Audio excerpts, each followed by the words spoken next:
Chapter 9:12. There were still 10 days before the autumn imperial examination, and the number of people in the capital increased. Most of the people who did not pass the spring imperial examination did not return.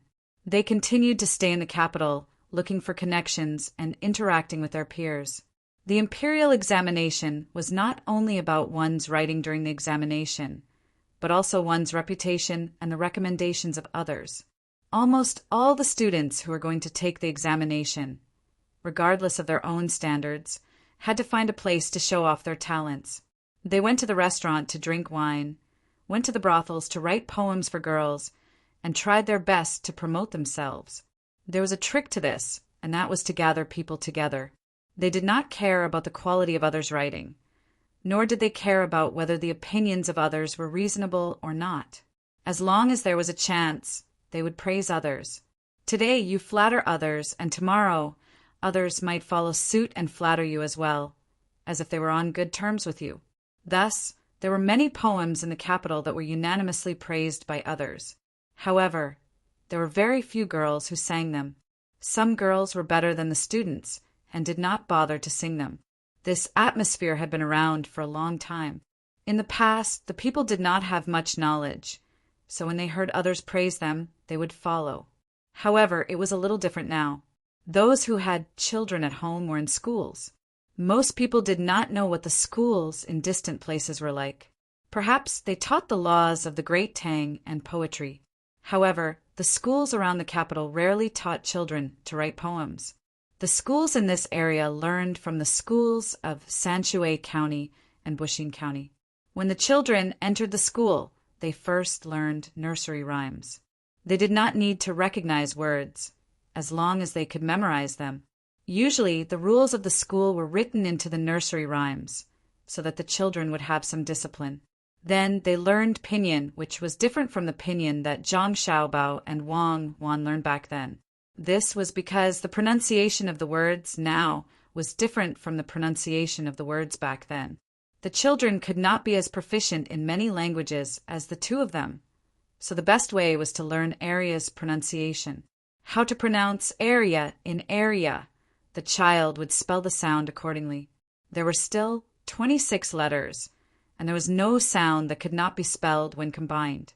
In this way, the teachers who used to say area would not object. After all, it was the Mandarin of the Tang Empire. At the same time, the learning speed was also faster. They did not need to use the pronunciation of other words when reading a word. The children spent most of their time in the early stages of school learning how to read. The efficiency was dozens of times higher than before. After learning a large number of words, the next thing they learned was to read essays. This essay was not written by a master. It was written by the children of Sanshui County's Zhangwang and Zhuangzi School. It was very simple. After 2 years, he began to read normal books, such as the Book of Songs, selected literary works, and so on. He didn't have to understand the meaning, as long as he could memorize it smoothly.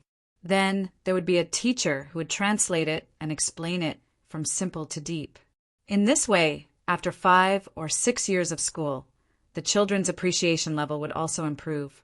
As for grades, it was not so important. The teacher would look at each child's different personality and which aspect of their learning was best to focus on nurturing. This was the real quality education that Zhang Xiaobao and Wang Wan needed. As for foreign languages, there was no need for the children to learn them. That was a branch that they wanted to continue learning after they graduated from primary school. There was no need to ask all the children to be proficient in a foreign language. According to Li Longji's words after being fooled by Zhang Xiaobao, it was, "In the future, wherever the sun rises, the people there must know how to speak the language of Tang.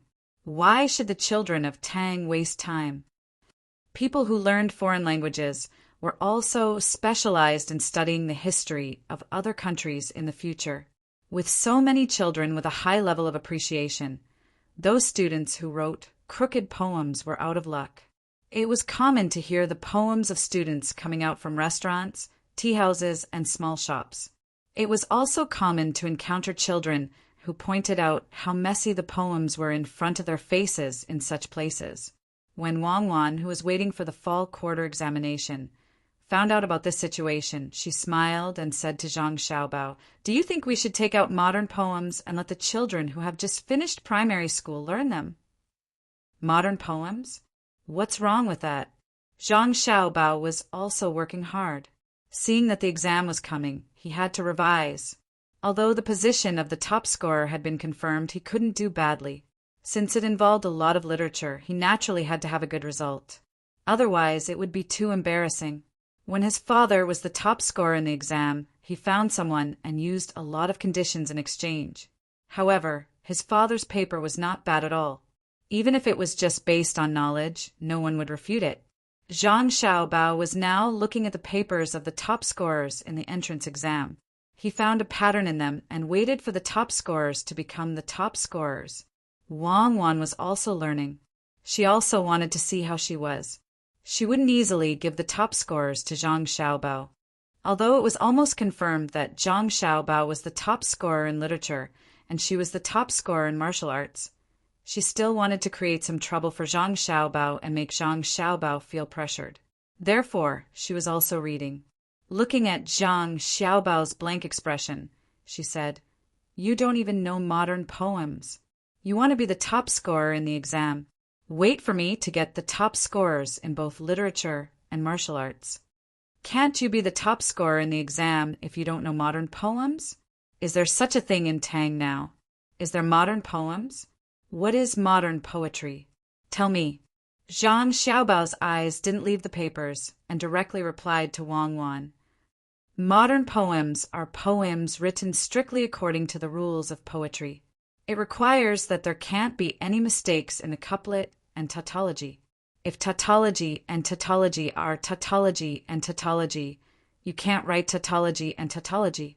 For example, the first line of the 7 lines must be tautology and tautology, tautology and tautology. And that's not all. If there's no special situation you have to follow." Zhang Xiaobao, are you listening to me? When Wang Wan was explaining to Zhang Xiaobao's head was looking at the papers bit by bit. His concentrated look made Wang Wan suspicious. Zhang Xiaobao was still nodding. Zhang Xiaobao, you say, I'm listening. Zhang Xiaobao heard Wang Wan's voice become louder. He blankly raised his head and looked at Wang Wan. Wang Wan gritted her teeth. Zhang Xiaobao, I remember telling you before, right? Today you say you don't know. Are you playing dumb with me? Put away your narrow-mindedness. So what if I'm wasting time? Don't tell me you think you can learn a lot in this short period of time. Wang Wan finally understood. Zhang Xiaobao was looking at the papers with all his might. Then he would not be able to look at the papers. Seeing Zhang Xiaobao playing such a trick, Wang Wan did not know whether to laugh or cry. Zhang Xiaobao, who had been seen through, put down the papers embarrassedly. He smiled at Wang Wan and said, "Modern-style poetry is just like that. It's used to raise the status of students. According to what you said, many of Li Bai's poems are not qualified. There are also by Ji's and Dufu's. How many of these poets of the Tang dynasty wrote poems that are all in modern style? Look at Li Bai's and able to lower his brows and bow to the powerful. What kind of poem do you think that is?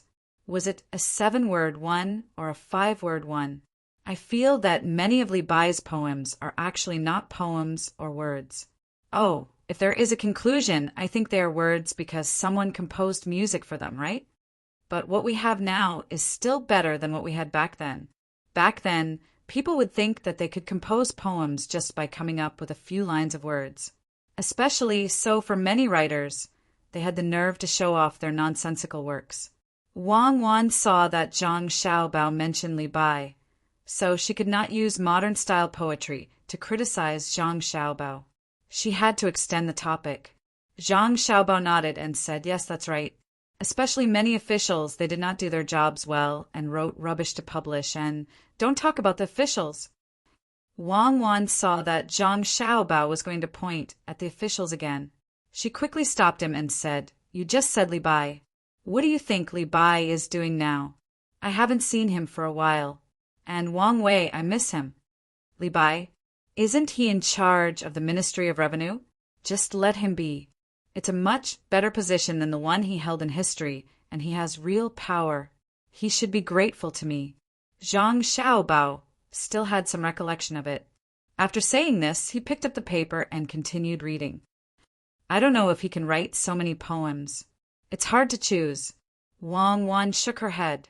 She did not understand this problem and also started to read. Li Bai was not in the capital at this time. He did not plan to take the imperial examination. If he really wanted to take the imperial examination, he would not be able to pass at all. Now he was sitting on the train, accompanied by the rumbling sound and the shaking of the carriage. He was heading to another place. Sitting opposite him was the other person that Wang Wan mentioned, Wang Wei. The two of them received a task to patrol the river situation in several places. Recently, some places in Tang had been raining heavily, and there was no sign of it stopping. In order to urge the local authorities to do their best, and at the same time to express the importance that the emperor attached to the Water Conservancy project, the capital sent several teams to take a look at places not far away. The rivers in the capital were more concentrated. The two of them were now going to Hongnong, a tributary of the Honglu River. Recently, there was a rumor in the capital that the officials there had embezzled the money for the Water Conservancy project. It was easy to get into trouble. Li Longji did not have the time to care about it, and he was afraid that other people would not be able to suppress the situation. Therefore, he sent Li Bai and Wang Wei. Li Bai was in charge of the Ministry of Revenue, and he was in charge of the land and taxes. Wang Wei was in charge of the Water Conservancy project, and they were in charge of the Water Conservancy project. However, they did not bring anyone with them. When they arrived at the place, they had to borrow people from the local government. This made the two of them slightly worried that the task would not be easy to complete. Is there anyone who wants wine? It's 5 copper coins per serving, and there are also 4 side dishes. While Li Bai and Wang Wei were sitting opposite each other and thinking about this, the person who was pushing the cart on the train came over. This train did not have a dining car, and it was too wasteful. More importantly, the train had a lot of wooden structures, so they were worried that they would catch fire. Therefore, they could only get people to push the cart to sell them. The price was not expensive, and it was the same as the ordinary snack bars in the capital and Luoyang. It was Zhang Xiaobao's suggestion. As he had taken the train at that time, the items sold on the train were very expensive. In the end, not many people bought them. Many people who were prepared to take the train bought them before boarding. Therefore, Zhang Xiaobao decided to take a measure to make things convenient for the passengers. The price of the items sold on the train was not high, and it was fair. Although it was called fair, it was actually equal to the price of the capital and Luoyang. It was not really fair, but it was not bad. However, Wang Wan did not think so. She felt that before Zhang Xiaobao went abroad to develop his career, he must have been on the train and did not have enough money to buy boxed meals. He had the experience of going hungry and could only drink free hot water to fill his stomach. Zhang Xiaobao denied this. The truth behind the train selling goods at a flat price was buried, but the goods were not bad. Wang Wei smacked his lips and took out 5 coins from a hidden pocket in his sleeve. He stacked the coins together and did not place them one by one in front of him. He said to the seller, "Give me a serving." "Do you have chess pieces?" "I'll buy one too." "All right, here's the wine you wanted." The seller put a wooden wine jar between the two of them and filled it up with another pot. He then took out 2 small wooden wine cups and 4 small dishes. He said, "The wine jar and wine cups are borrowed. You're not allowed to take them away. We also have chess. What kind of chess do you want?" It was the first time for Wang Wei to take a train, so he was very surprised. He looked at the seller and the wine and dishes in front of him and asked, "What if I secretly take them away? For example, what will you do with these small dishes?" The seller was stunned. He lowered his head and did not know what to say. He hesitated and did not say anything. "Just say it. We are officials of the imperial court. Li Bai also wanted to know the consequences of such a thing. Could someone check his belongings when he went out? Or send someone to watch him? When he got on the train, he and Wang Wei did not show any evidence. Therefore, no one could find them. The seller carefully looked at the two of them. For a moment, he couldn't tell whether the two of them were officials or not. But he knew that the two of them were definitely not ordinary people. The material of their clothes was better, and they looked almost the same. After thinking for a while, he finally said, "In fact, what I said just now was to remind you to take the things away. It is not that I don't want you to take them. If you don't take them, it will be difficult for me." Huh. Li Bai and Wang Wei made a puzzled sound at the same time and looked at the seller in confusion. There was no need for the two of them to continue asking. The seller continued, "You can take a look at the wine jar and the dish. You will understand after looking at them." Li Bai pinched the edge of a dish and picked it up to look at it. Wang Wei also picked up the wine jar and looked at it. They found that there were pictures and words engraved on it. There was a picture of a train and the words "Safe Journey." They looked at each other, but still did not understand what it meant. The seller waited for the two of them to finish looking at it and said, "In fact, this is a method that someone came up with. It can make the passengers on the train spend more money." "How can we spend money? Isn't it a profit if we take it away?" Li Bai asked. "Now it is a profit because there are words and pictures on it. When you take it off the train, you can show it to others and let others know that you have been on the train. Since you have been on the train, those who have never been on the train will naturally be curious and think that you are a decent person. They will ask you how it feels to take the train. Will you tell them then?" The seller explained and asked in return. Wang Wei thought carefully and looked at Li Bai. Li Bai nodded. The two of them understood that this was an opportunity to show off. The train was only between Chang and Anluoyang. If they took it out first, others might not know about it, but they had been on it. If someone asked about it, of course they had to tell them about it. For example, when they arrived at Hong Nong's place and an official asked them about it, they felt that it was really good. Wang Wei put down the wine jar and said, "Even so, what does it have to do with making money? I reckon that you are just keeping your capital and won't make any profit at all. Am I right?" "Sir, you're absolutely right." The seller addressed the two of them according to their identities as officials. "Now, the wine and dishes we sell on the train are indeed kept as the capital, but that is only for a month. After the train has been running for a month, if you want to buy it when you are on the train, you will have to leave a deposit. A set costs 5 copper coins. Otherwise, you will have to change to another kind of paper without words and pictures. If 2 people take the same train, one of them leaves a deposit and takes the thing away, while the other is reluctant and doesn't take it away. Both of them are from the same village. When they go back and brag that they have been on the train, others will naturally believe them. There is no coercion. If you want to take it, take it. If you don't want to take it, forget it. If you don't want to spend the money, you will not take more money. Don't you think so?" The seller continued to introduce the business idea. Wang Wei and Li Bai nodded. Indeed, the two of them admitted that this method was really too good.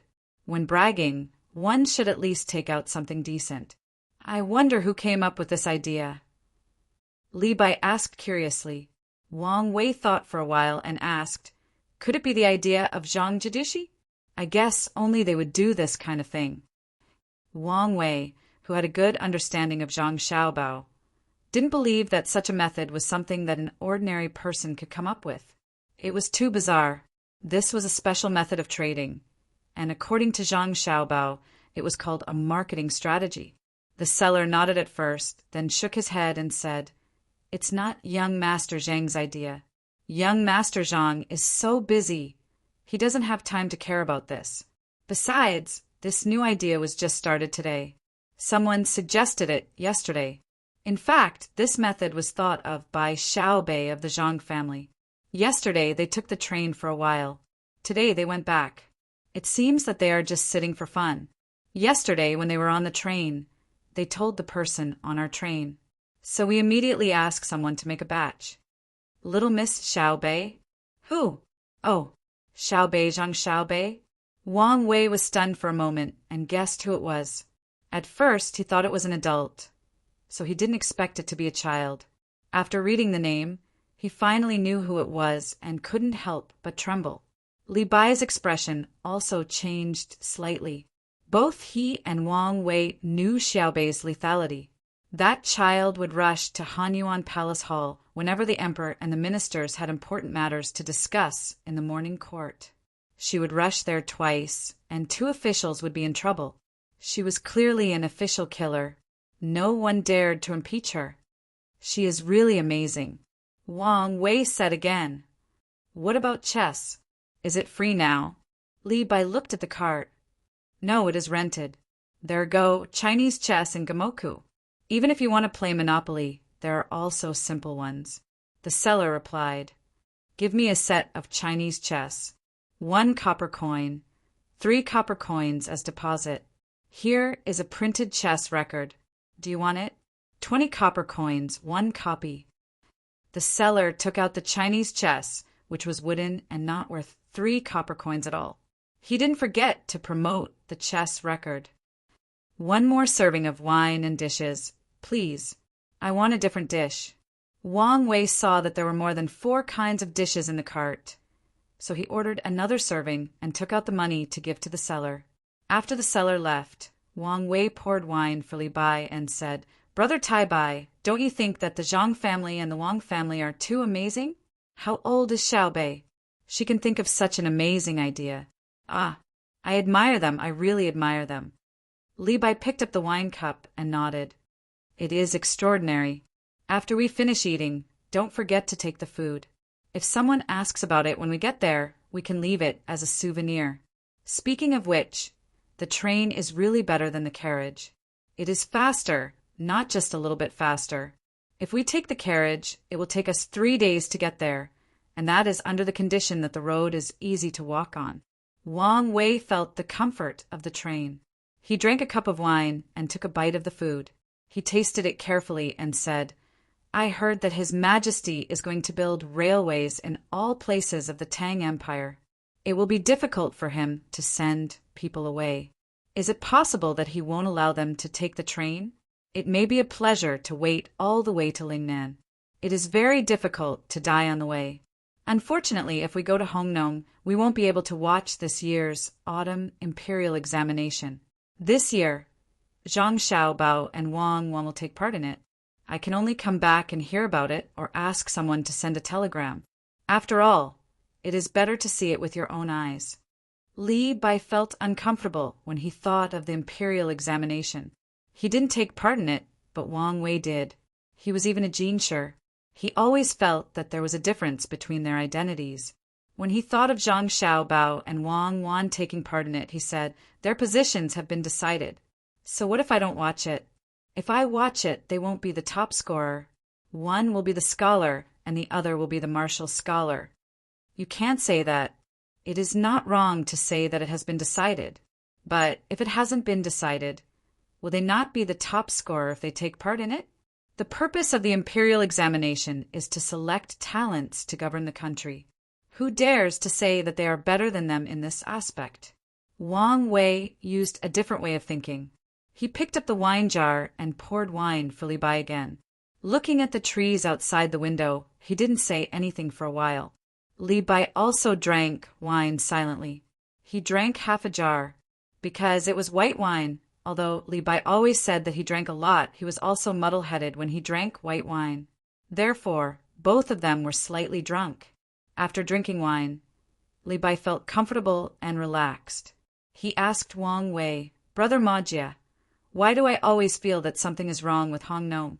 Is it because you are too happy to take the train? Wang Wei waved his hand and said, I also feel that something is wrong. There must be something wrong there. Otherwise, the 2 of us wouldn't be sent there at the same time. Maybe there will be a group of people there to be dealt with. Nowadays, the officials want to take risks when they have the chance. They don't care about the lives of the people. Wang Wei's feeling was similar to Li Bai's. At the same time, he was very dissatisfied with some of the officials there.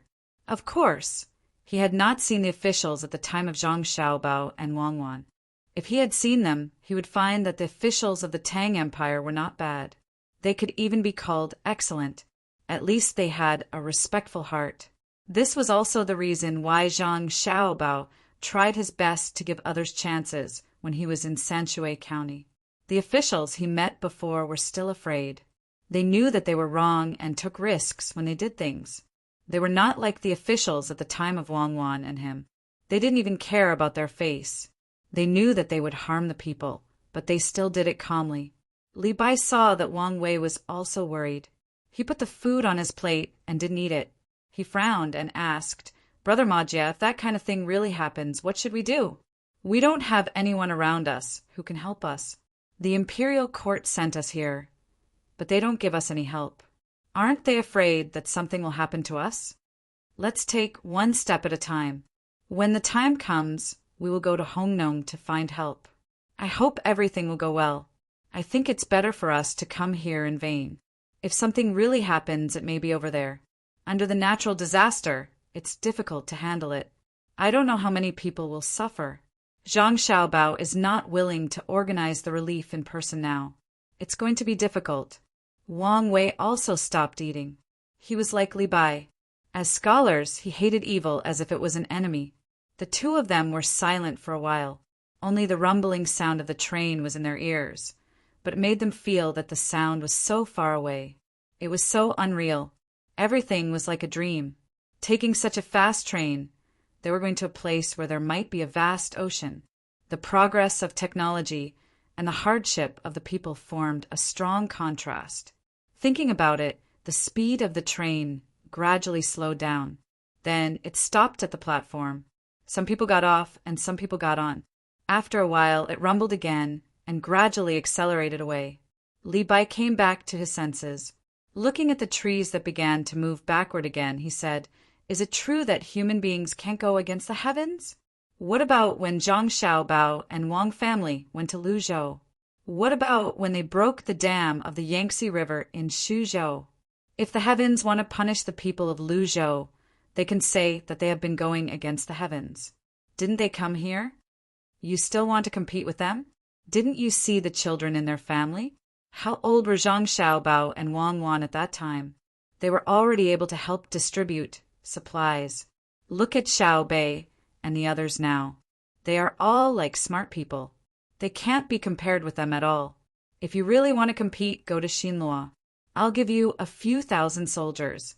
Let's see if you can scare them. I guess when Xinluo hears that you are leading the army, their general will be very happy." Wang Wei did not give Li Bai any face at all. His words made Li Bai's face turn red. The two of them continued to eat. When they finished all the wine, they bought another jar and refilled the wine cups. Li Bai suddenly asked, "If the two of us don't go there, but send Zhang Xiaobao and Wang Wan to Hongnong and no one follows them, will they be able to do it? What do you think? Is there a need to send the two of them? Just send Xiao Bei and the others there.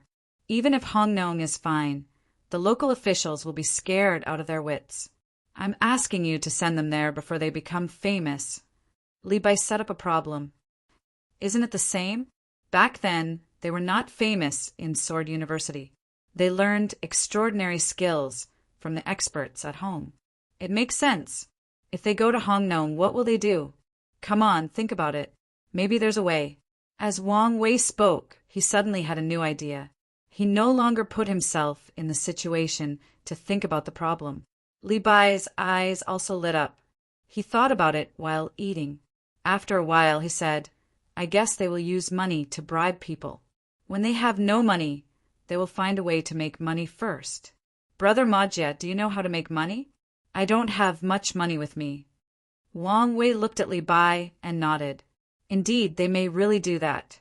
When we get there, we can send a telegram to Beijing to ask. I just don't understand why they don't send people to us. Wang Wei and Li Bai did not understand on the train, but Zhang Xiaobao and Wang Wan figured it out. The two of them chatted while learning. When they mentioned Li Bai, they asked someone to send a telegram to ask. They learned that Li Bai was going to Hongnong with Wang Wei and did not bring anyone with him. Then they had a new topic. The two of them are together. It's very interesting. I don't know how many poems they can write along the way. I hope the bumpy train will not have too much impact on them. Zhang Xiaobao held a pen in his hand and said, while practicing calligraphy, "What bumpy? Bumpy is relative. I don't think they will feel bumpy. Compared to riding a carriage, riding a train is much more comfortable, unless they have also been to our place and experienced the bumpy train." Wang Wan stopped reading now. She took out the military map and checked the situation of various places on it. Although she said that she wanted to compete with Zhang Xiaobao for the top scorer, Wang Wan knew that even if Zhang Xiaobao did not have his current status, she would not be able to get the top scorer if she took the exam with him. The current national situation was how to develop productivity and improve production technology. In this aspect, Zhang Xiaobao was better than her. Therefore, it was better to get the top scorer in martial arts. At that time, the two of them would be the top scorer in both civil and martial arts, and their statuses would be different. It would be more convenient for them to do things in the future. Therefore, she opened the military map. The so-called top scorer in martial arts was not based on who could fight. Fighting ability was one aspect. Now that there were guns, there was no need to look at how many people a general could defeat. Instead, it was based on accuracy. More importantly, the general's ability to command. If they were to compete, they would have to win beautifully. After looking at the map for a while, Wang Wan picked up a pen and wrote a few notes in the book beside her. Then she said, "What I am puzzled about is that, since the imperial court sent the two of them, why didn't they send people? If the local officials are working together to do bad things, how are they going to investigate without manpower? To think that you are an official, how are they going to investigate without manpower? Of course, they will use money to bribe them. Li Longji definitely wants to see their abilities." Zhang Xiaobao held his breath and finished writing a word. He continued to write the next word. Wang Wan glared at Zhang Xiaobao in dissatisfaction. "What I want to know is Li Longji's goal. If I want to see their abilities, I won't look at them like this. If this is really the case, this is the worst aspect. Then tell me what's going on." "I think Li Longji wants to see the attitude of the local officials towards the people sent by the higher-ups. If they don't get any useful information after arriving at Hongnong, what do you think Li Longji will think? As long as the two of them send a telegram to Li Longji about what happened in Hongnong, Li Longji will understand that the local officials don't care about the imperial court. Or maybe the local officials really did something bad and are afraid of being investigated. If you don't believe me, just watch. If Li Bai and the two of them really don't get anything, and the local defense is watertight, then the officials in Hongnong will be finished. No one likes things that can't be controlled." Wang Wan analyzed Zhang Xiaobao. Since Zhang Xiaobao said that she was an official, she had to consider the thoughts of an official. Zhang Xiaobao didn't say anything directly and continued to write. When he finished writing and reached for another piece of paper, Zhang Xiaobao suddenly put down his pen and turned to look at Wang Wan. "I understand. That damned Li Longji. He's planning to do something to us. What plans do we have for him to make? Don't tell me he's not going to let us take the imperial examinations? That's good. Let's go back to the northeast. It'll be so comfortable there. We can even build snowmen in the winter." Wang Wan didn't guess the reason this time, and she didn't know where Zhang Xiaobao came to this conclusion. Zhang Xiaobao wasn't in the mood to write anymore. He called someone in and asked them to send a telegram to Xiao Bei and the others to ask about their situation. Then he said to Wang Wan, "Of course we won't leave, but Xiao Bei and the others are going back and forth. They're in Wanyan County, not far from Hongnong. Didn't Xiao Bei and the others say that they took the train for fun yesterday?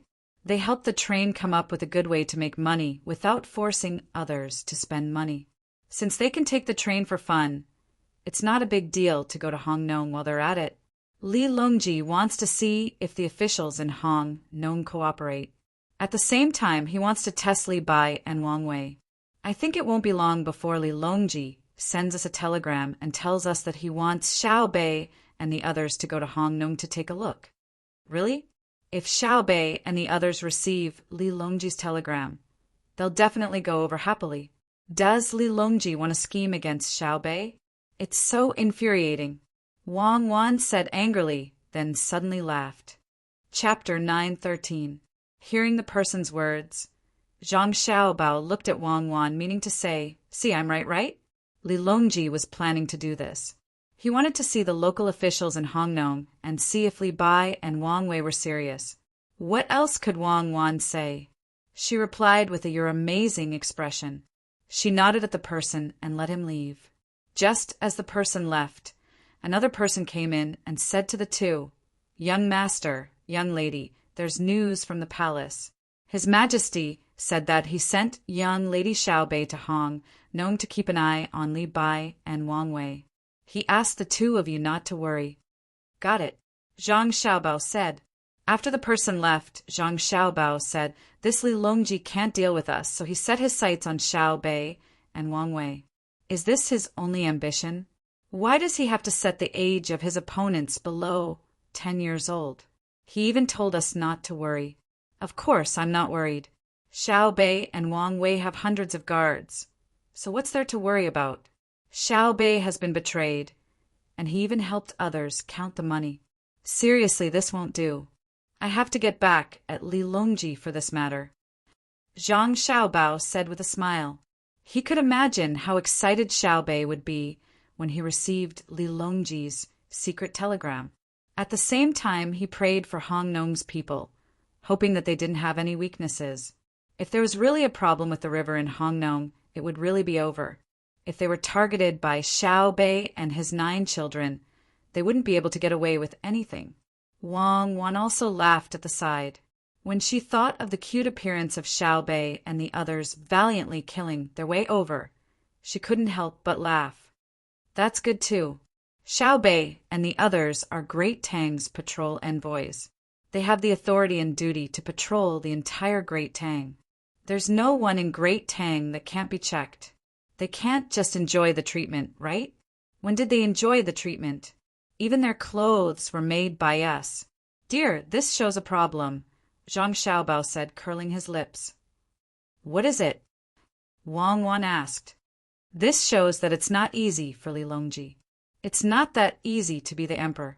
He's always suspicious of this and that, and there are very few people he can truly trust around him. Even Li Bai and Wang Wei aren't at ease with Li Longji," Zhang Xiaobao explained. "Then why did we let Xiao Bei and the others go? Don't tell me you're not worried about them?" "That's right. The only people that Li Longji can trust now are people like Xiao Bei. Kids are easy to win over. Just give them candy and they'll know what's good for them." Zhang Xiaobao shook his head helplessly. Wang Wan smiled again. "Then let's see how far Xiao Bei and the others can go. It would be best if they could kill a few people. Would Hongnong's people dare to make a move on Xiao Bei? Attack? If they attack, it won't be a problem of killing a few people. Send a telegram to Xiao Bei and ask them to come back quickly. Perhaps after the imperial examinations, we will immediately return to the northeast and settle the matters there as soon as possible." Zhang Xiaobao then called someone over to send the telegram. He looked at the sky outside and said, "Takeshita Junichiro better move quickly. Otherwise, my arrangements will be easily seen through before the Jiangnan East Road people make their move." Even without Zhang Xiaobao's urging, Takeshita Junichiro was already working very hard. He assigned tasks to Yamamoto Kazumanji. On one hand, he was to buy land in Tang Dynasty. On the other hand, he was to find people to investigate the Ministry of Works. Furthermore, he was to treat people from morning to night in order to sign the lease contract for the steam engine ship and the gunship. The lanterns were already lit. When it was almost midnight, Takeshita Junichiro, who had been busy the whole day, staggered back to his place. Treating a guest meant drinking wine. Drinking wine would naturally make one drunk. After a day of torment, Takeshita Junichiro tried his best not to eat the dishes during the meal. He only accompanied the guests to drink. After the meal, He would drink as much water as he could to dilute the wine in his stomach. Then, he would spit it out before drinking water. Despite all the work, Takeshita Junichiro, who had an empty stomach, did not feel hungry at all. When he returned to his room, he only felt that his throat was burning and his head was heavy. His eyes also felt uncomfortable, as if something was burning them.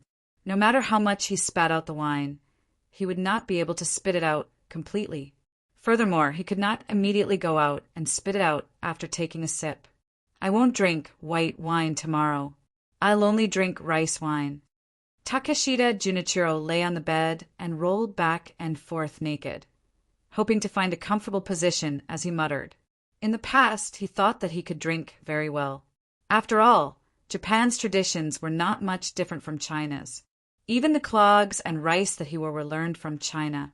Therefore, Takeshita Junichiro also liked to drink when he was in Japan.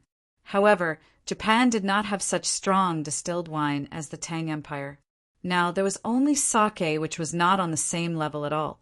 In the past, the officials of the Tang Empire drank rice wine and grape wine, but now they liked white wine. Takeshita Junichiro could not understand. What was so good about hot wine? It was not like it had been stored for many years. The wine that he drank the most today was the one that had been stored for 3 years, and the price was not cheap. After muttering for a while, Takeshita Junichiro gritted his teeth and panted. Every time he panted, he would exhale a large amount of alcohol from his mouth. There was no part of his body that was not hot. Even his stomach was hot. He wished that there was a swimming pool in front of him right now and he could jump into it.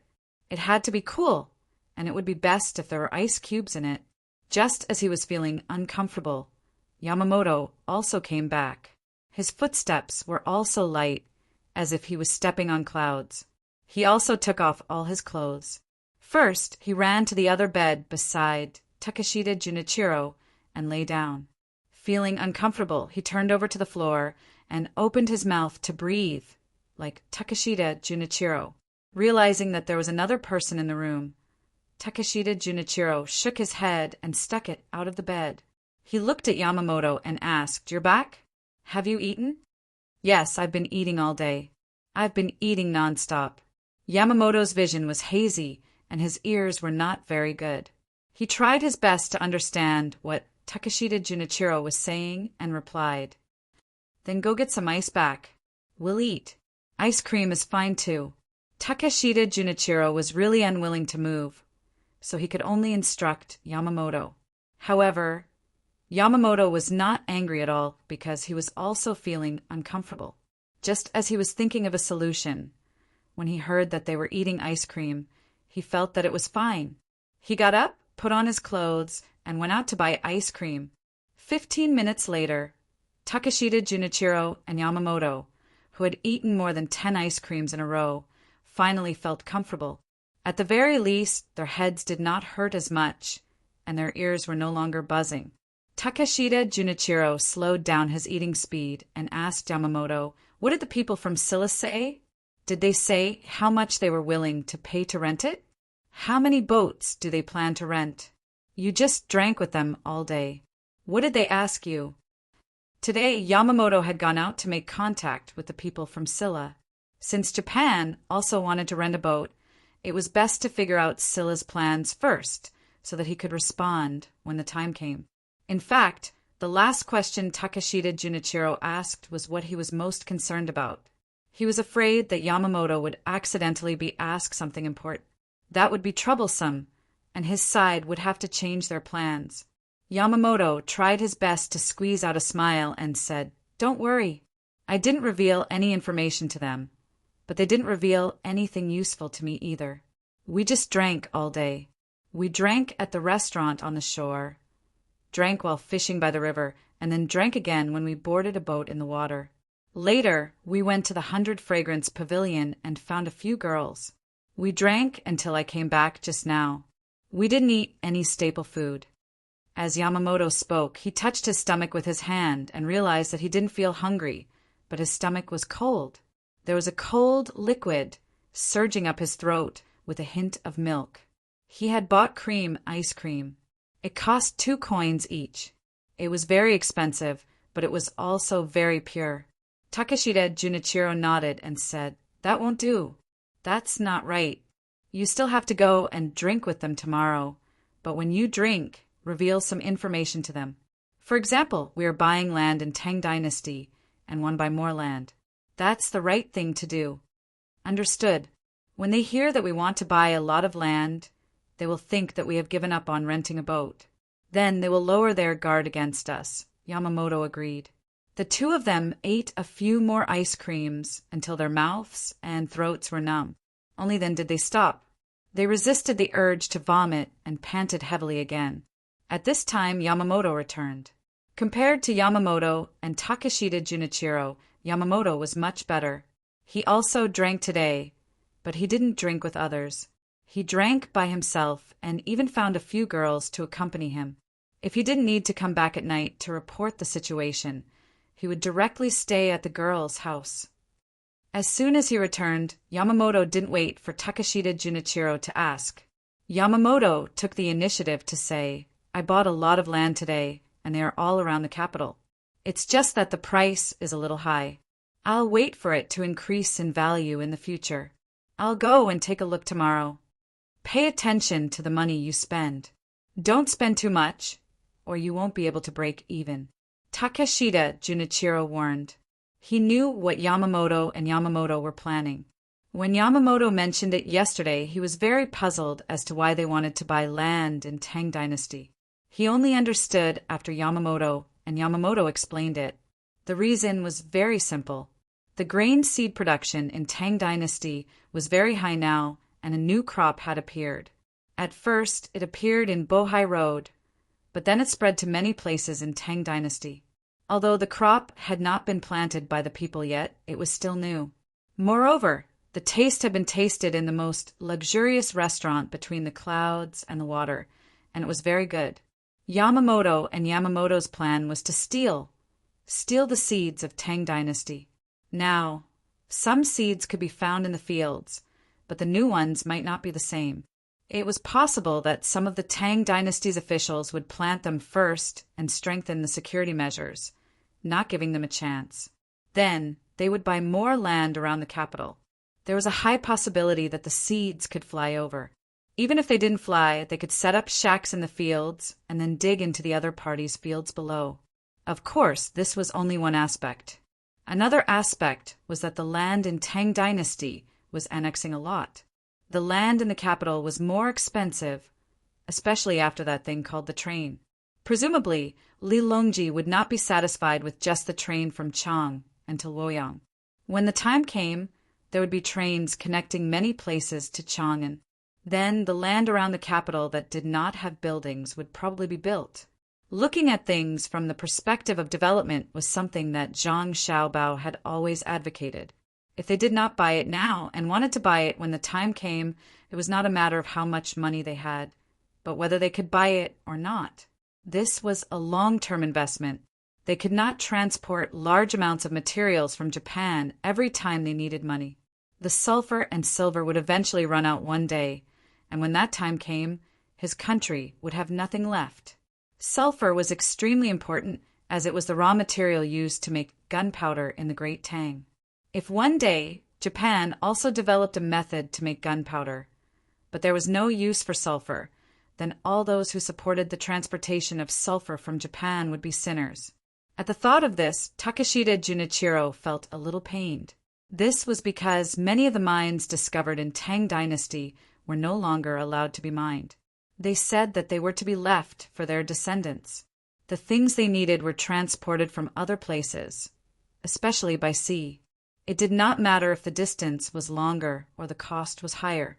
Tang Dynasty had descendants. But did that mean that Japan did not?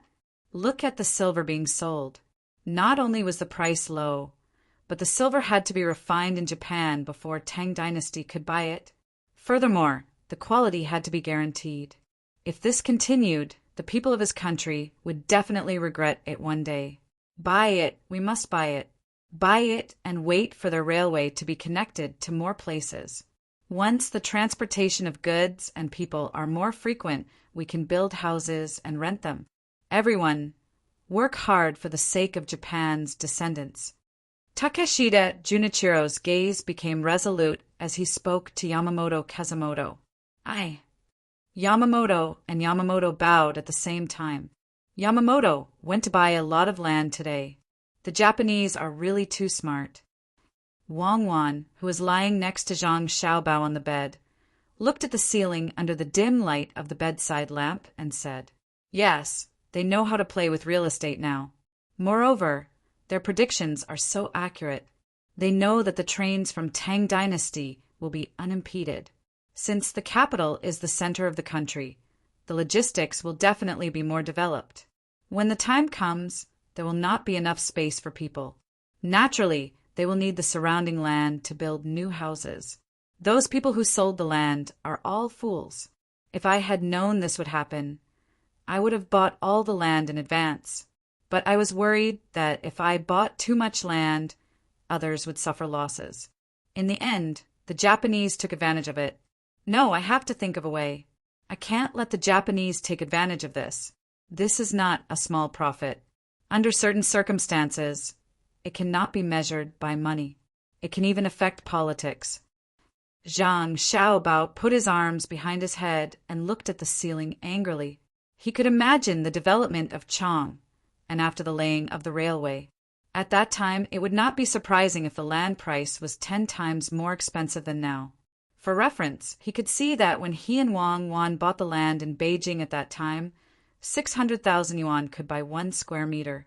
Around the second ring road, 1,000,000 yuan per square meter was priceless. The most important thing was that, at that moment, the Japanese did not directly use all the land to make money. Instead, they let the Tang dynasty's officials participate in the dividends. It was very common to get information from the officials and even directly let the officials speak good words for them. Wang Wan also knew the consequences, but she had no choice. If she had to find a way, it would be to directly declare that the land bought by the Japanese was not in accordance with the law and take it back to the country. But now the Tang dynasty could not do that. Unless it was a time of war, the Tang dynasty had to admit that the land bought by the Japanese was bought. She could not just tell the Japanese that they could not take over the land and then let the Tang dynasty's officials and rich people not care, right? Xiaobao, do you have a good idea? Do you want to buy back the land from them again? They will definitely not sell it. Wang Wan had no idea, so she could only ask Zhang Xiaobao. No need to go through so much trouble.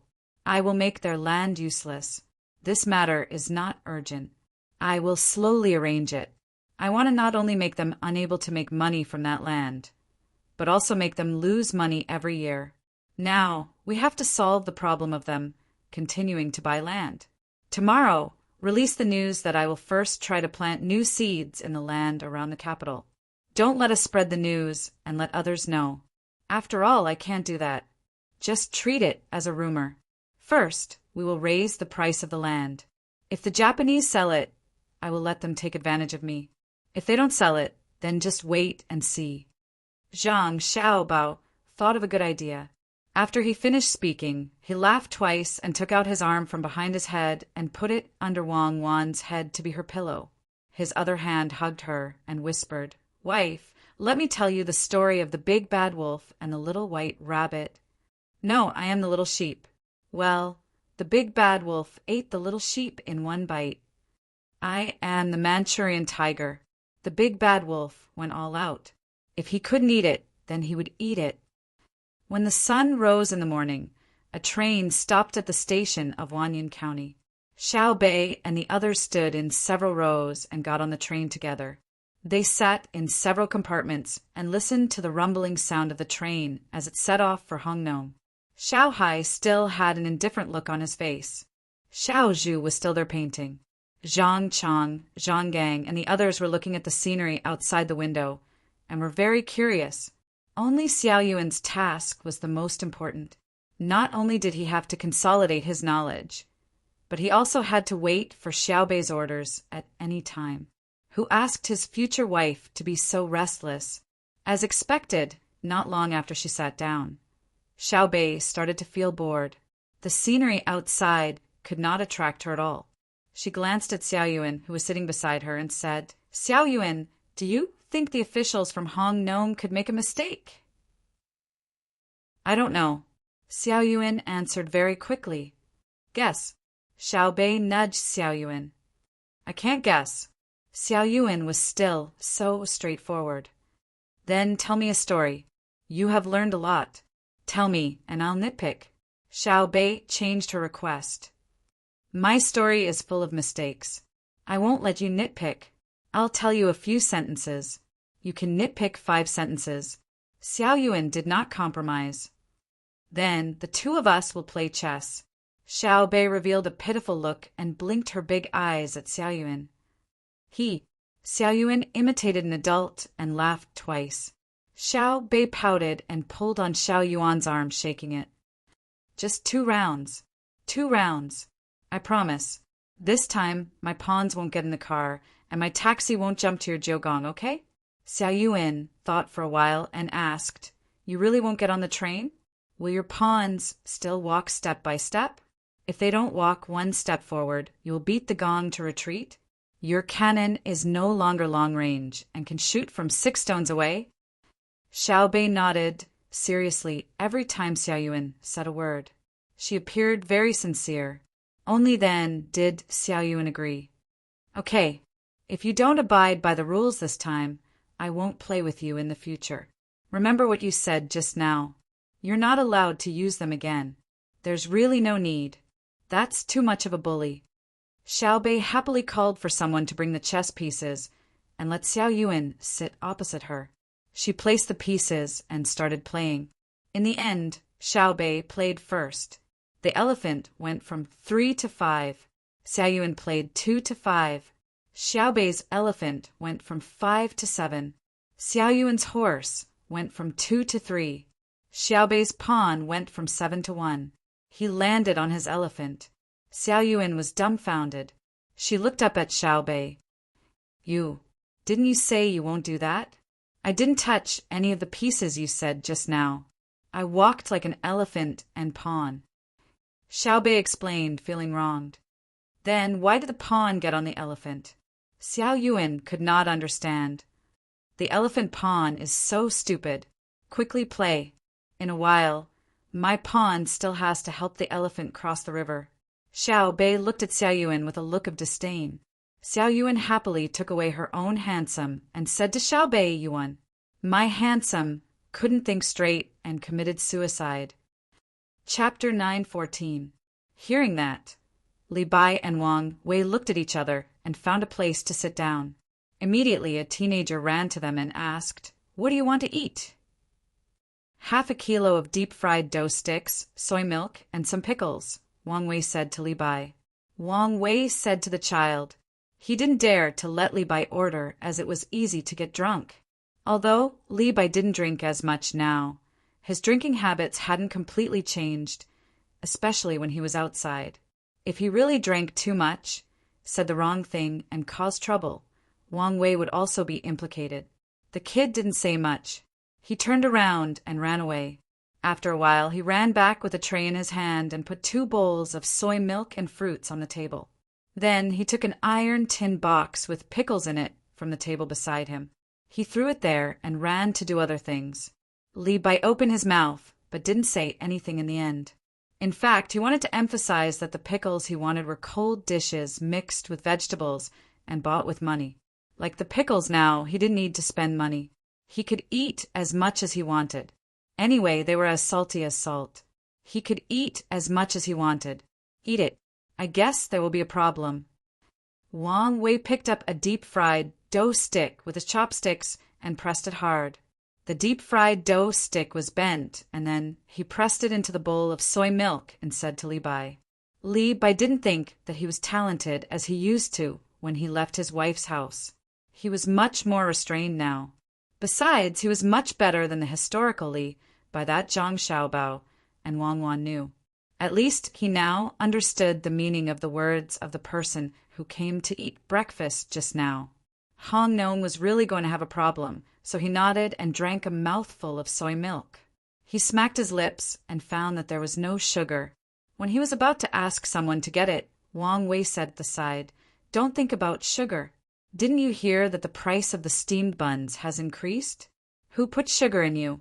The original flavor is better. Don't you like it? I never liked it. I was not born here. I'm used to eating porridge. The soy milk is tasteless. Li Bai didn't hide his dislike for the soy milk at all.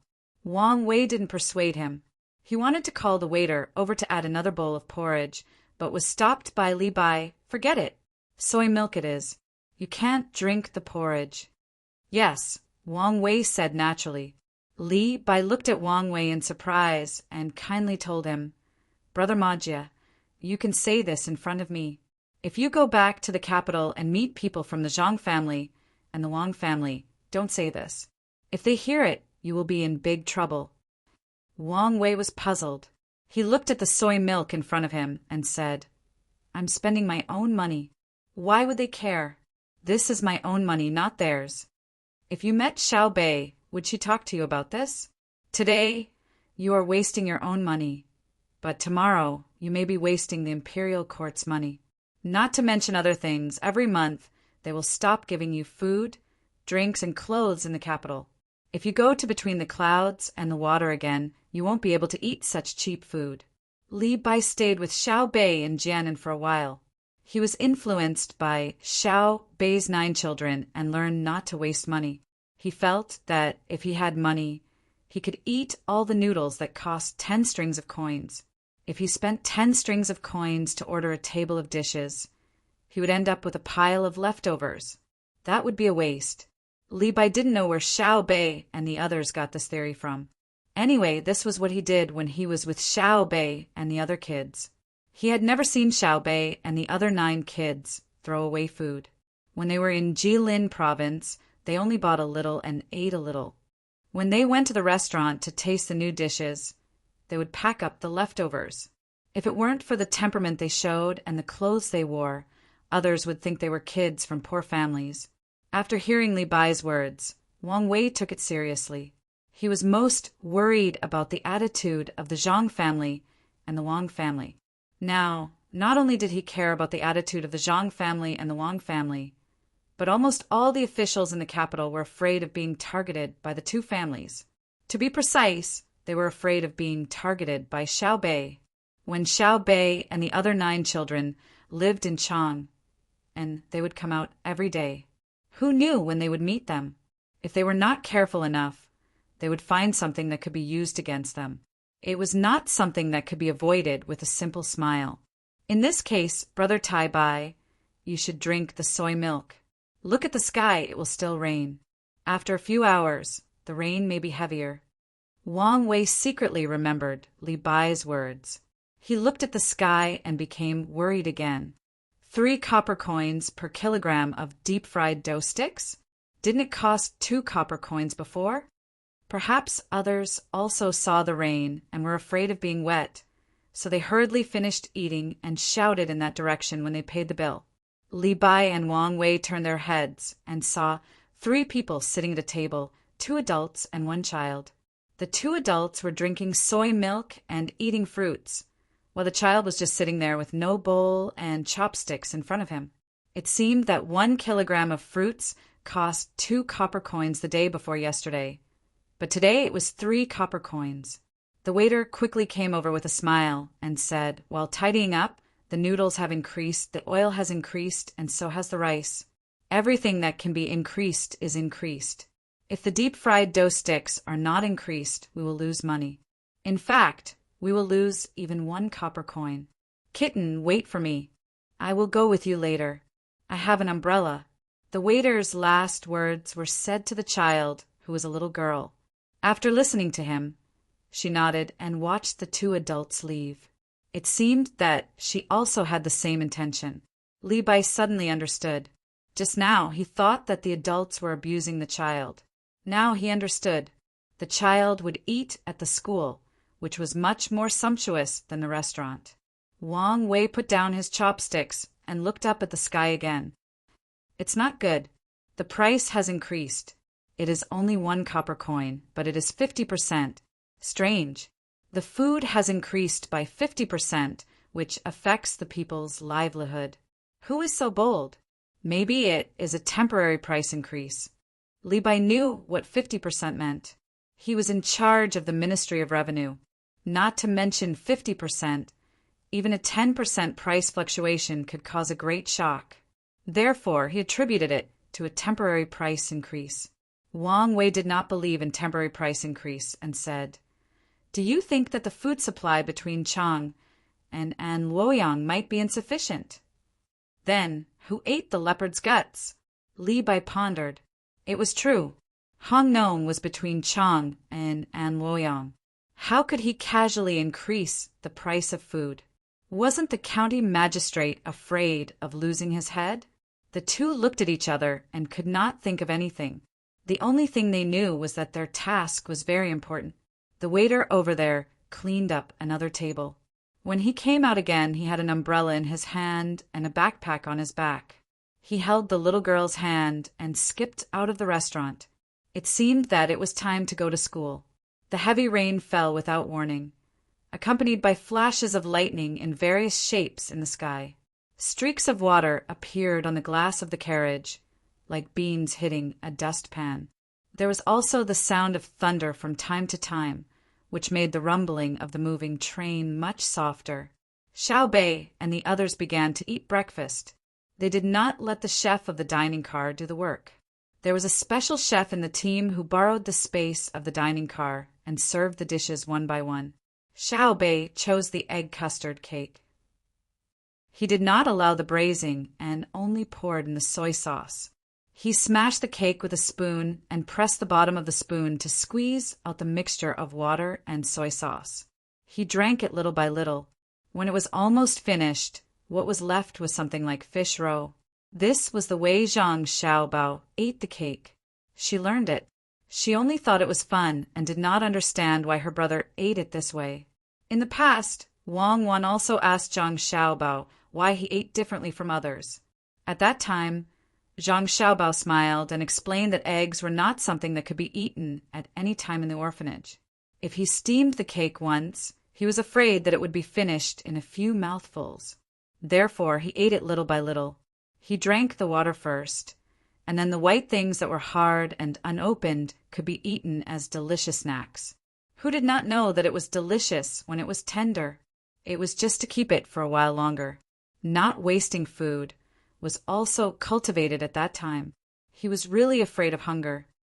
Water. Xiao Bei poured too much soy sauce. It was too salty. He stretched out his hand and asked for water. Immediately, someone passed over a cup of water. There was nothing in it, no sugar, no honey, and definitely not mineral water. The servants did not dare to put it casually. This was strictly stipulated by the young master and young lady. "It's too salty." Xiao Yuan, who was sitting opposite Xiao Bei, raised his head and looked at Xiao Bei. He was also eating a steamed egg cake. The stewed egg was not expensive, but the stewed egg with mushrooms, fungus, desert sistanche, and venison meat was the most important part of this steamed egg cake.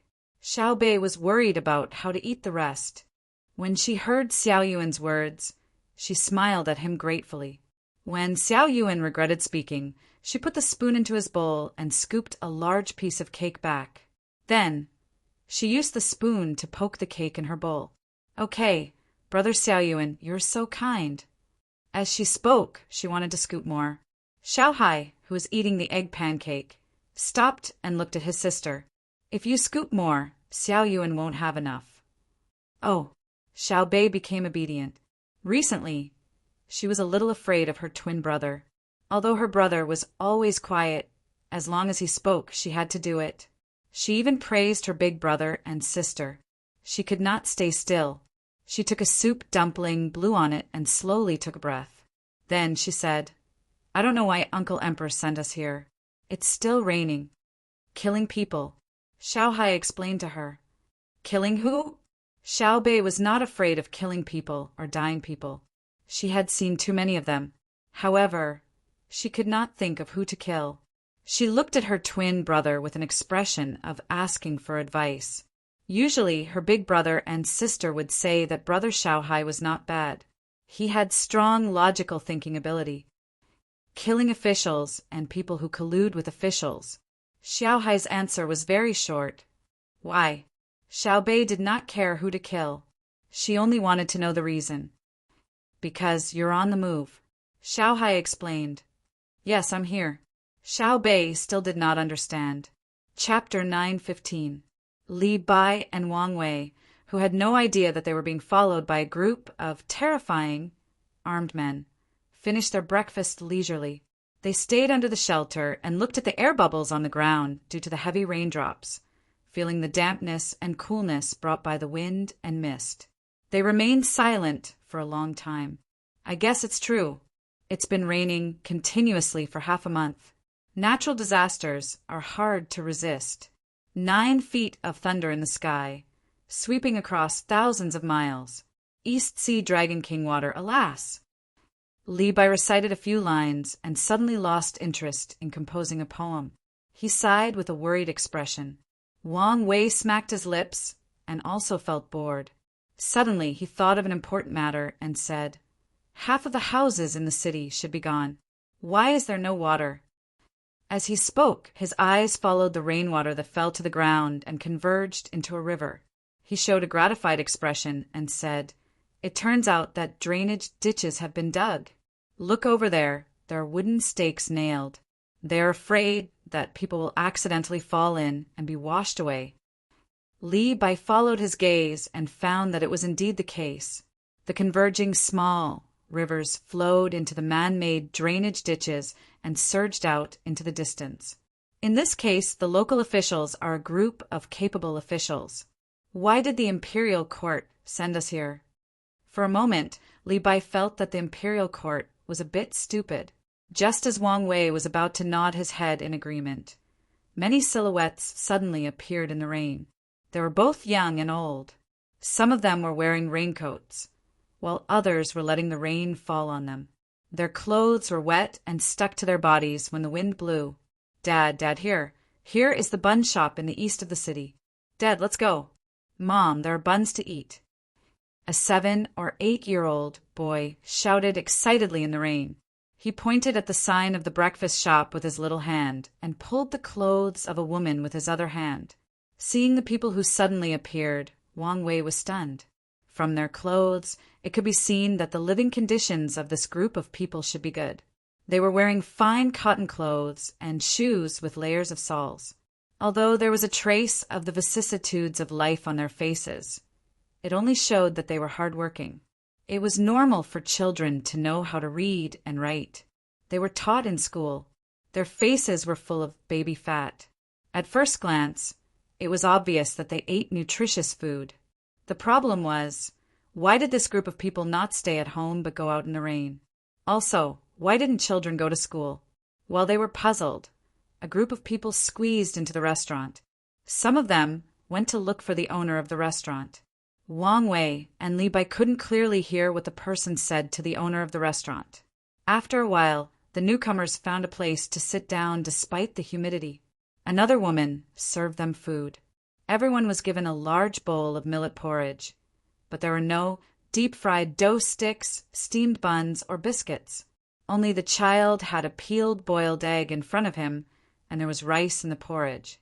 Without waiting for Li Bai and Wang Wei to ask out of curiosity, the woman opened her mouth first and said to the person who came later, "The county only gives us 20 copper coins a day to help with the disaster relief, and we can only give the money after the heavy rain and before winter. Furthermore, we are all on credit, so we really don't have anything else to give. Madam, give the child some deep-fried dough sticks." The owner came out with a fried dough stick in his hand and placed it in front of the child. The child obediently stood up and bowed. "Thank you, uncle." The owner was very happy and hurried into the restaurant. When he came out, he had a big goose egg in his hand, which was obviously salty. He also placed it in front of the child. The child thanked the owner again and quickly peeled the goose egg. He used his chopsticks to dig out the oily yellow part and put it in his mother's bowl. Then he tore more than half of the deep-fried dough sticks and put them in his father's bowl. He put the egg in front of the old man and prevented others from returning the food. He said, "I can read at home, so listen to me." As for the other adults, They didn't seem to be from the same family, so he didn't care. Li Bai and Wang Wei saw this and looked at each other for a moment. Then Li Bai said, "Add 2 steamed buns for each of you. Put it on us." Seeing that someone was willing to pay, the owner of the restaurant naturally wouldn't stop them. He took out the steamed buns and gave them to them one by one. Everyone quickly stood up and thanked Li Bai and Wang Wei. Li Bai and Wang Wei were not in a hurry to leave. They sat down and asked the owner to serve them some cold meat dishes with wine. They also used this as an excuse to drink 2 bowls of wine. They ate and drank while listening to others talk. As they listened, their expressions became serious. Li Bai, who had previously praised the county officials as capable officials, also stopped praising them. It turned out that apart from the county seat, all other places in Hongnong County had been washed away. In order to prevent the county seat from being washed away, the Honglu River had long been dug out.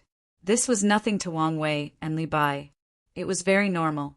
In Zhang Xiaobao's book on how to resist disasters, it mentioned that if things didn't work out, the first thing to do was to rush to the villages to protect the cities. It wasn't that the villages weren't important. This rush referred to settling down the people in the villages.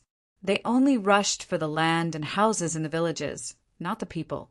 This was because if the cities were washed away, it would cost a lot of money to rebuild them. It was several times or even dozens or hundreds of times more than the villages. The problem didn't lie in this. It was about the property when the people were talking. As a place between Chang and An Luoyang, the scale of the breeding industry in Hongnong was very large. It was close to the river. There were ponds for ducks and geese, groups of pigs, cows, and sheep, and countless chickens. Needless to say, the fish and shrimps couldn't be sold.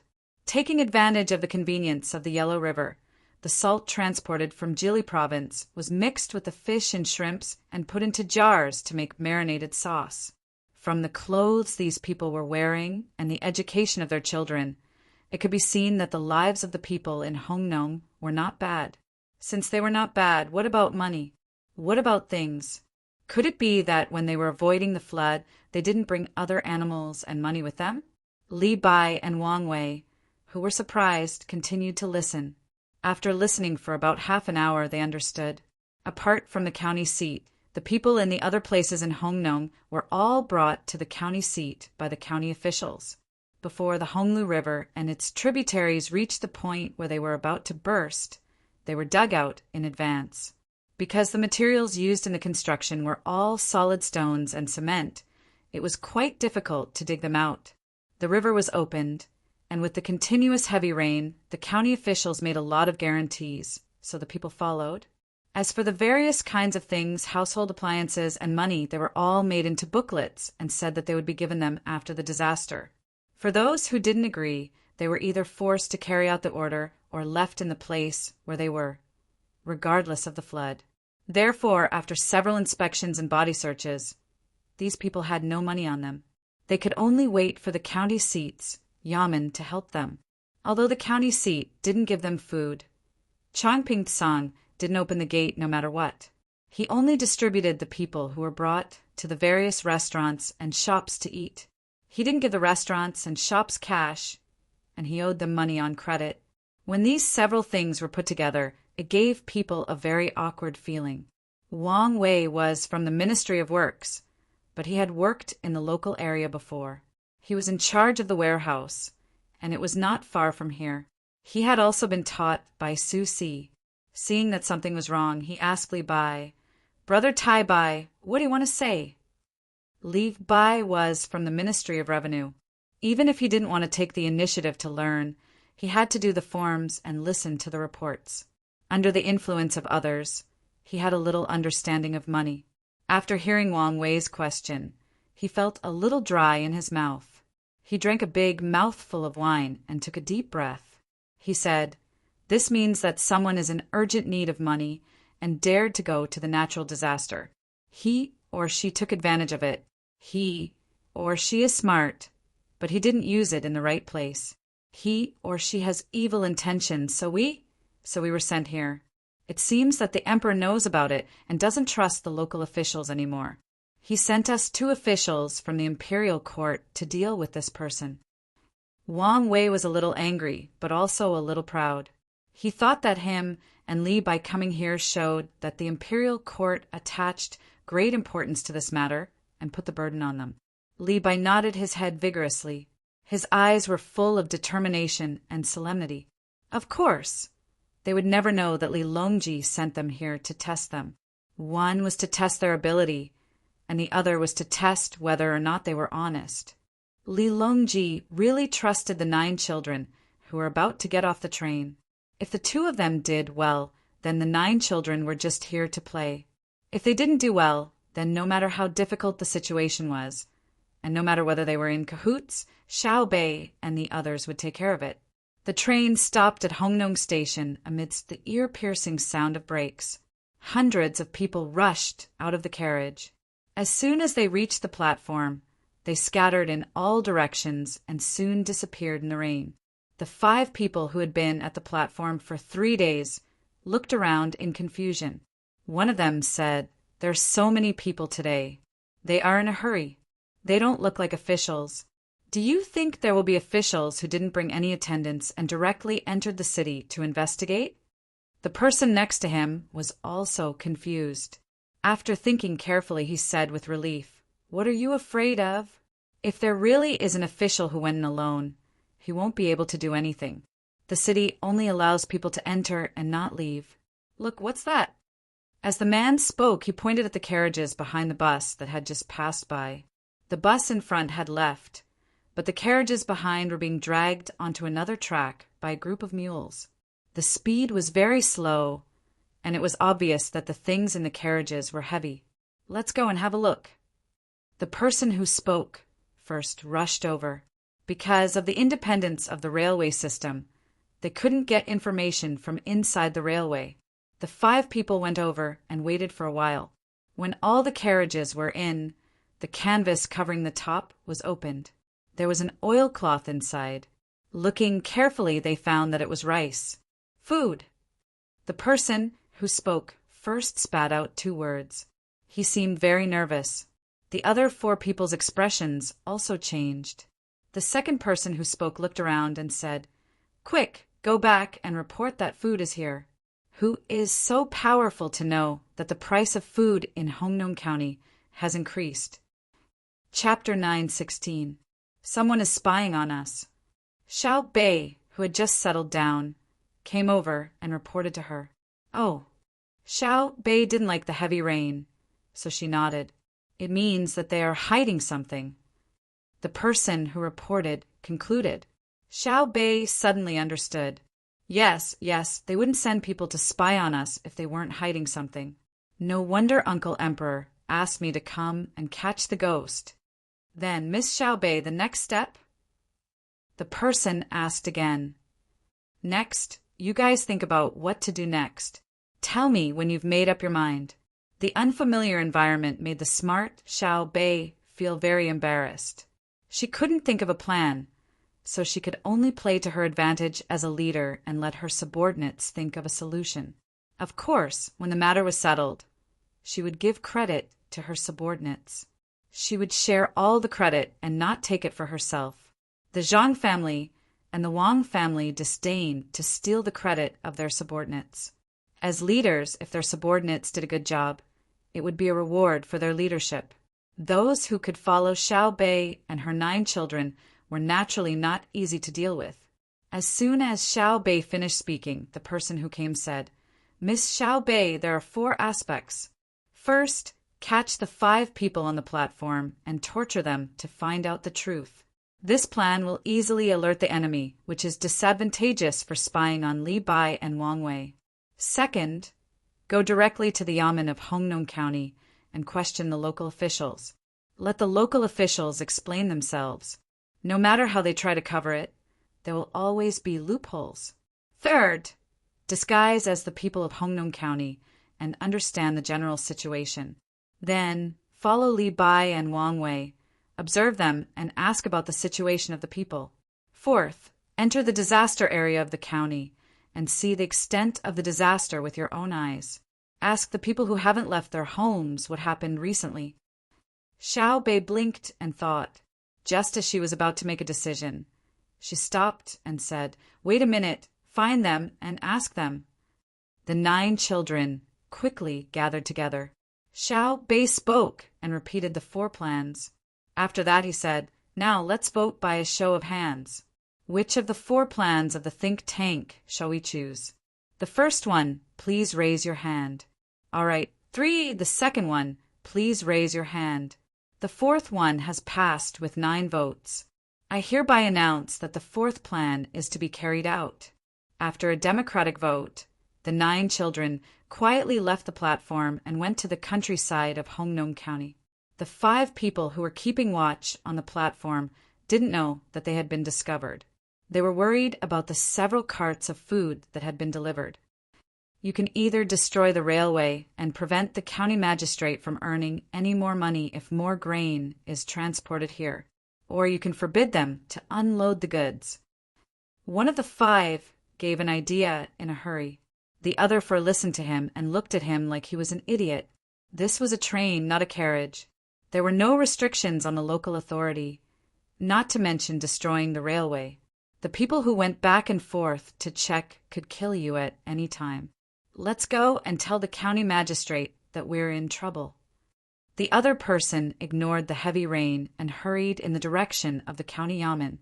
Xiao Bei and the others didn't know how much trouble the 4 carts of grain would bring to others, but they didn't know the situation in the county. They brought the 4 carts of grain here because their elder brother was worried that it would be inconvenient to transport the grain when there was a disaster. Otherwise, it wouldn't be just 4 carts of grain. It would be more than 400 carts of grain. It was still raining. Li Bai and Wang Wei were also worried. The situation in the county was not optimistic. The 2 of them found the problem. Someone had embezzled the money and supplies in the disaster-stricken area and then raised the price of daily necessities in the county. As long as one was not a fool, one could guess what the embezzled goods were for. It was nothing more than taking advantage of the rising price to put little by little in the county to exploit the original operators of the ready-made goods. How dare they? Aren't they afraid of being investigated? Li Bai was so angry that he slammed the table and shouted. Wang Wei quickly covered Li Bai's mouth and smiled apologetically at the people around him. He said to Li Bai, "Keep your voice down. What are you shouting for? What's the use of shouting? Investigate? Who's going to investigate? How are we going to investigate?" "I'll investigate. Start from the beginning." Li Bai was so angry that his eyes were about to pop out. He had stayed in Jian and County with Xiao Bei and the 9 children, stayed in the capital and stayed in Luzhou. All he saw was a scene of justice. This was especially so for Xiao Bei's 9 children. Their abilities were not particularly outstanding, but they were very serious. They also followed the people to work in the fields. It was because they were filled with a strong desire to run Jian and County, while that the people risked their lives to do things. Xiao Bei could be said to be adorably stupid as a county magistrate, but she was willing to work hard and learn. She was willing to do things honestly. The most important thing was that her elder brother and sister were not afraid that their younger brother and sister would harm the local people. Even if the county with a population of hundreds of people didn't harvest anything, as the elder brother and sister, they could directly subsidize it. Li Bai felt the positive spirit of the county, so his heart was also full of a sense of justice. He believed that although the world was big, evil could not prevail over good. Wang Wei came to the capital from the local area. Back then, he met Su Si and was shocked by the care of the foreign affairs staff of the Zhang family and the Wang family. Through chatting, he also learned how to be an official. Therefore, he had a deep understanding of things in the local area. There were a lot of sayings there. Hearing Li Bai's awe-inspiring words, he sighed and said, "You can't find out. If I were the local official here, I would let you investigate as much as you want. I would help to take care of the property and money of the people outside the city." Unfortunately, the flood came fiercely, and all of it was washed away. Do you know if it was really washed away? Where was it washed away to? I also helped the people outside to enter the county. Even if I didn't contribute, I still worked hard. As for the price of daily necessities in the county, I also didn't want it. But the road is difficult to pass, and the goods from outside can't enter. What should I do? If you don't believe me, you can go and see. I emptied my family's warehouse just to help the people. Why didn't Chongping Song open? It's not that I didn't want to open it, but Chongping Song was also washed away. I admit that I didn't repair it well. But I can't spend a lot of money to repair Chongping Song before the rain came, right? If it weren't for this unpredictable rain, how would I explain the money I spent? Wang Wei said in the tone of a local official. His excuses made Li Bai, who had never been an official in the local area, dumbfounded. After a while, he said, "They can't be so shameless, right?" "How can they be shameless? We have been working hard to do things for the people. Compared to the safety of the people's lives, we don't care about our face. If possible, we would rather exchange our lives for the safety of the people." Wang Wei added another sentence. Li Bai gritted his teeth and asked, "Then what should we do? Don't we care?" Chapter 9:17. Li Bai understood that he was not as good as Wang Wei in dealing with people. If he were to face the local officials, he might fall out with them before they could even say anything. So he nodded to Wang Wei and said, "Be careful, Maojia. I'm afraid that they will be cornered and do something desperate."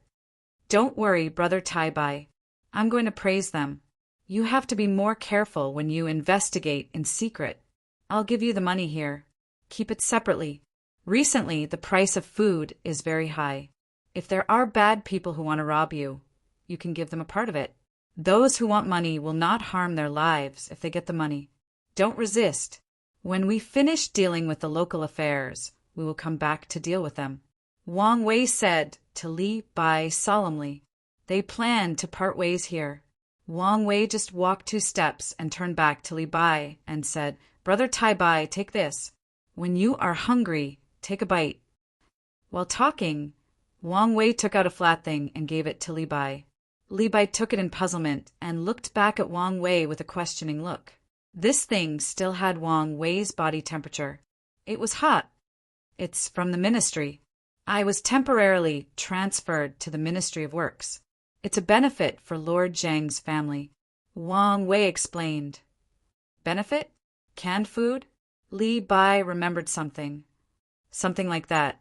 When other people were eating dry food, namely fried noodles and dry biscuits, the people in charge of foreign affairs of Zhang family and Wang family had canned food. Now other people have canned food.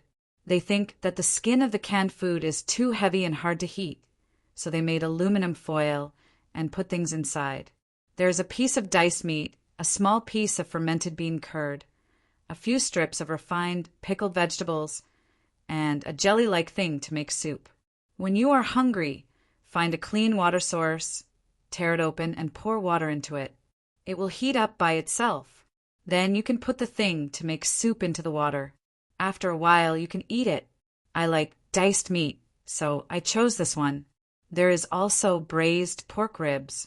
When we go back, I will make a few more for you to try." Wang Wei's gaze landed on the aluminum foil packaging as he explained seriously. Li Bai nodded and put the package into his arms. "Take care. Take care." Wang Wei also looked like a person who often broke up in a revolutionary life, but also like a person who had to part ways with 2 people. After Wang Wei turned around and strode away, Li Bai stayed in the same place for a while. Then he took a deep breath, found another direction, and waded through the rain. After turning a corner, Li Bai took out the aluminum foil package from his chest and carefully touched it. He sighed and said, "No wonder no one in the inner courtyard could bribe the Zhang family and the Wang family. In order for the inner courtyard members to live a comfortable life outside, there is actually a special department in charge of food and drink." He then touched the aluminum foil packaging and found that there seemed to be some bumps on it. He looked at it from the side and saw the words printed on it. "Chew slowly and drink more soup. Your health is our happiness." The fragrance of sandalwood rose in spirals, and the sound of the zither was melodious. In Hongnong County, in a side room of the third courtyard of the county yamen. There were two people sitting across from each other, playing chess. The die rolled a few times and stopped. A man in his 40s chuckled and said, "You fell into my huaqing pool, right? Take off your clothes." The young woman opposite him said shyly, "Sir, I don't have 100 million. You're bullying me. I was also at the huaqing pool just now. You said that women can't buy. If I buy, it will be you taking off your clothes. I won't let it go." Although she said that, her hands didn't listen. She took off her dress, revealing pink underwear. Her face was also the same color as her underwear. Beautiful, really beautiful. The clothing line of the Zhang family and the Wang family is indeed extraordinary. They can actually think of such beautiful clothes. "Baby, give me the die. Let me give you a good number." After admiring it for a while, the man took the die and casually threw it on the table. When the die stopped, the woman's eyes lit up. She carefully counted twice and said happily, "Sir, you're at my Xiaoyao residence at 9 o'clock. 5,000 coins. Sir, give me the money." As she spoke, the woman helped the man move a person to the first square in front. Okay, give me the money." The man casually took a bill from the side with the words 5,000 coins written on it and put it in the woman's hand. "Baby, it's your turn. If you enter my place again, you'll have to take off another piece." "Sir, you're so bad. You want me to take off my clothes? I'm so embarrassed." "Sir, I'm going to throw it." The woman lightly bit her lips and was about to throw the die. "Not good, sir, not good." Before the woman could throw the die, a series of shouts came from the distance. After a few breaths, the door was knocked open with a bang. When the person entered the room, he was first shocked by the woman in underwear. Then he remembered what he was here for. "Sir, not good. Food, there's food." The person didn't care about hiding his body while the woman was screaming. He lowered his head and said to the middle-aged man in the room, "Why are you in such a hurry? Are you in a hurry to reincarnate?" The man was obviously very unhappy. He frowned and scolded. He then gave the woman a look. The woman quickly shook her snow-white body and left. "What's the matter? Tell me." The man's face was full of gloominess. He pushed the chessboard and asked. The person praised in his heart at the fastest speed. The county magistrate was really extraordinary. The lowest level of monopoly game for children could be changed into a trading place for money. The woman seemed to be the proprietress of the Five Colors Tavern beside the main road outside the city. She was also bought by the county magistrate. As this thought flashed through his mind, the person continued to lower his head and said, "Sir, just now, this lowly one discovered that there were 4 trainloads of grain being transported to the station. This lowly one was worried, so despite the thunderstorm outside, this lowly one informed Sir." As he spoke, he wiped his face. There was indeed a lot of water on his face.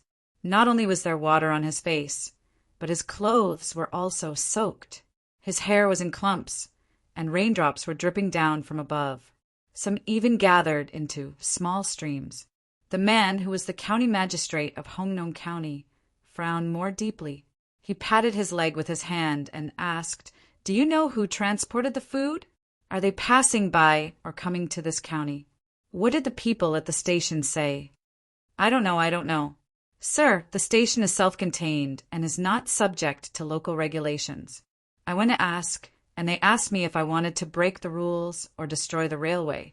Otherwise, they would want to destroy the railway. How would I dare to respond? If I were to reply with more anger, he would be able to shoot me directly." The person wiped his face again and raised his head to reply. The county magistrate pondered for a moment and asked, "Are there many people following that train?" "Yes, there are hundreds of people, but they are not in a group. There are adults, old people, and children. There is even a pregnant woman who fell down." "Oh, it's okay. There are only 4 trainloads, not many. Let's see if there are other trainloads behind to continue transporting food."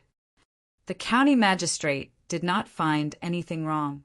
How many kilograms of food were 4 trainloads. A trainload of 20 tons of food, 80 tons of food, 125,000 kilograms. The population of this county has now reached 30,000 people. How many days can a person live with more than 4 kilograms of food? Could it be that speculators know that the price of food in this county has increased and want to sell it? Then, "Sir, are we going to see who is unloading the food and transporting it to the county?" The person asked. "It's good to see. If they really want to transport it to the county, let me know." The county magistrate waved his hand and asked the person to leave. "Yes, I understand." The person immediately stood up and was about to leave. The county magistrate suddenly said, "Wait, it's raining heavily outside. Go to the back and drink a bowl of ginger water. Take care of your health. Someone make a bowl of ginger water and add more red pond." "Thank you, sir." The person gratefully left from the side door. "Sir, I accidentally tore my clothes just now and changed into a new one. Do you think it's okay?" After the person left, the woman came out from the back. She changed her pink underwear into a black one. Originally, it was just a hollowed-out underwear, but now it had become a sexy underwear. The county magistrate's eyes lit up. "Okay, this is it. Come, continue playing. It's your turn." Although he said so, the county magistrate's thoughts faded. He felt that there was something wrong with what the person reported just now. As for what went wrong, he couldn't figure it out. The woman seemed to feel that the county magistrate was in a bad mood and was absent-minded.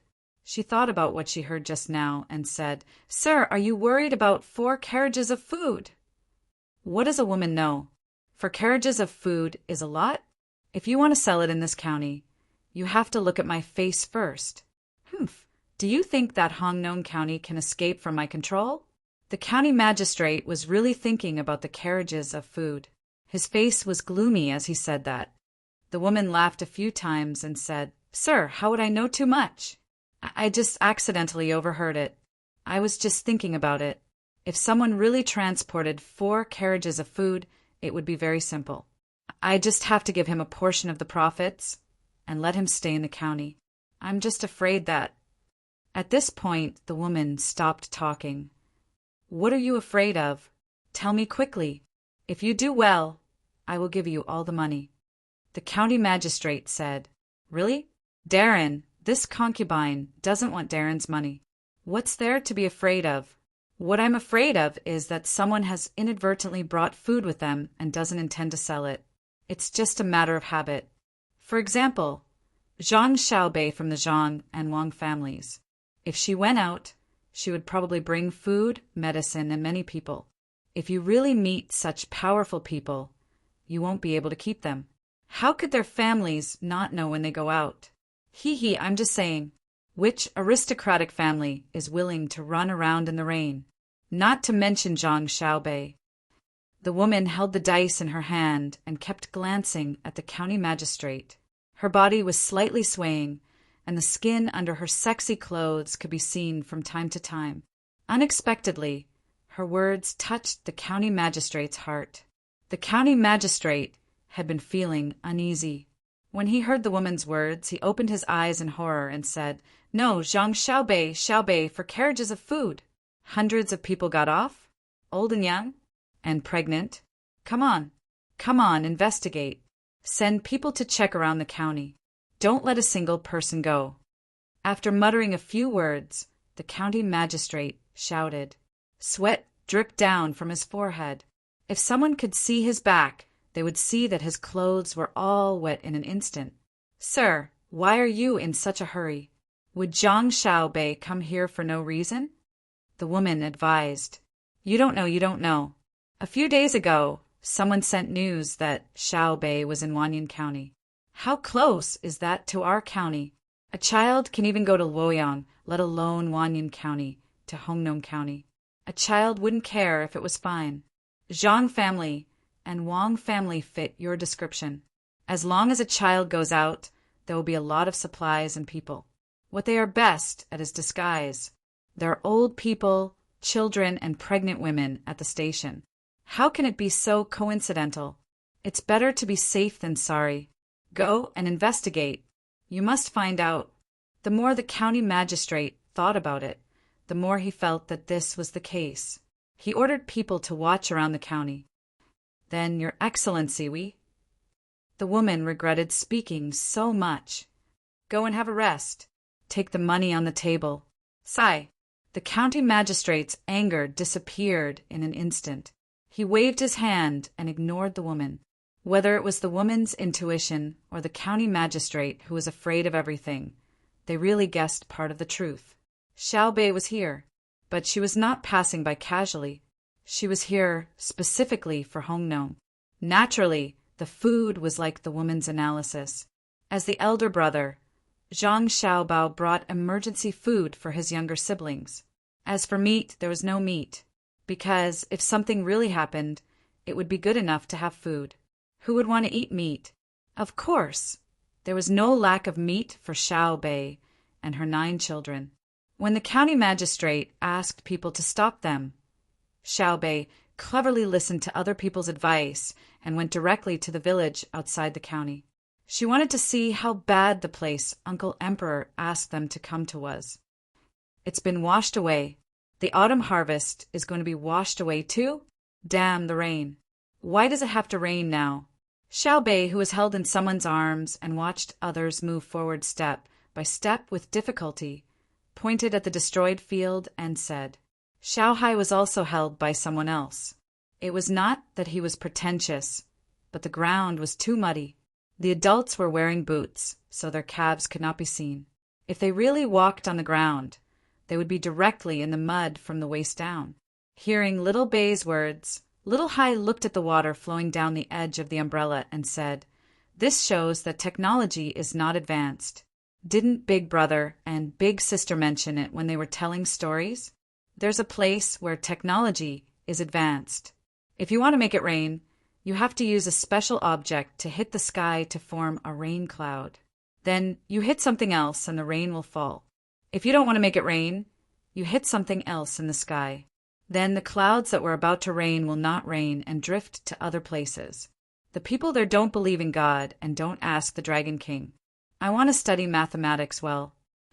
Chapter 918. After parting ways with Li Bai, Wang Wei did not find an inn to rest. Braving the heavy rain, he passed by a grocery store and bought a bamboo hat at a high price. He covered his wet head with it to protect himself from the rain and prevent himself from getting sick. He walked along the street and entered the widest main road. Not long after, he saw the Hongnong County Yamen. There were 2 Yamen runners guarding the entrance. To be precise, they were enjoying themselves. A shed was set up at the entrance of the Yamen. It was large enough to protect the Yamen runners, sitting in the middle from the wind and rain. Light, smoke with the aroma of meat drifted out of the shed. When Wang Wei breathed in the strong scent of cumin, he wanted to have another meal, even though he had just eaten not long ago. Wang Wei's appearance did not attract the attention of the 2 Yamen runners. They continued to roast the delicious food. The egg-sized pieces of beef were skewered and turned back and forth on the charcoal fire. The oil dripped down and made a sizzling sound. A little salt was sprinkled to make the oil evaporate faster. When the cold wind blew, it had a different taste. Good life, good enjoyment. Standing at the entrance of the Yamen, Wang Wei praised softly. He continued, Who said that torrential rain is difficult? The light, smoke drifted, like blood charcoal red and oil yellow. Don't forget that the immortal court is in the human world. Good poem. Come, make another one. I'll give you a skewer. A Yamen runner heard the voice and raised his head. He waved the unroasted skewer in his hand and praised. Thank you. I'm not in a hurry to eat the meat. Are the officials in the county? I'm here because of the Emperor's order to patrol this place. Wang Wei tried to resist the urge to take out the pistol he gave to the Yamen runner for self-defense and shoot him. His face was darker than the sky. While speaking, he walked into the shed and took out his identity document to show it to the 2 Yamen runners. The Yamen runner who spoke just now was stunned. He swallowed his saliva and nervously looked over. After a few glances, He confirmed that Wang Wei's identity was not fake. He smiled awkwardly and said, "Ah, I didn't know that you were coming. Please forgive me for not welcoming you." The other yamen runner beside him also had a good eye.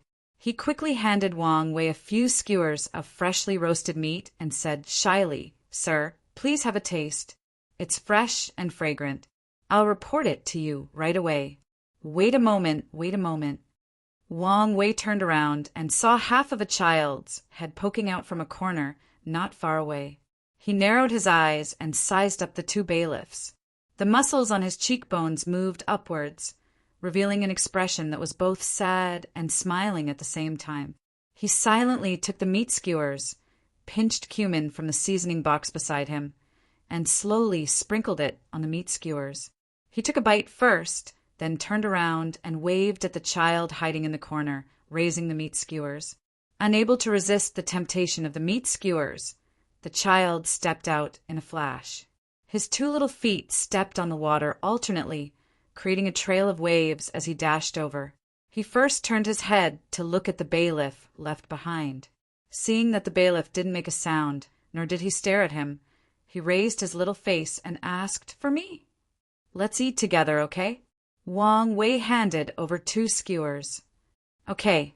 The child took it happily and opened his mouth to take a bite. Suddenly he spat, "Bah!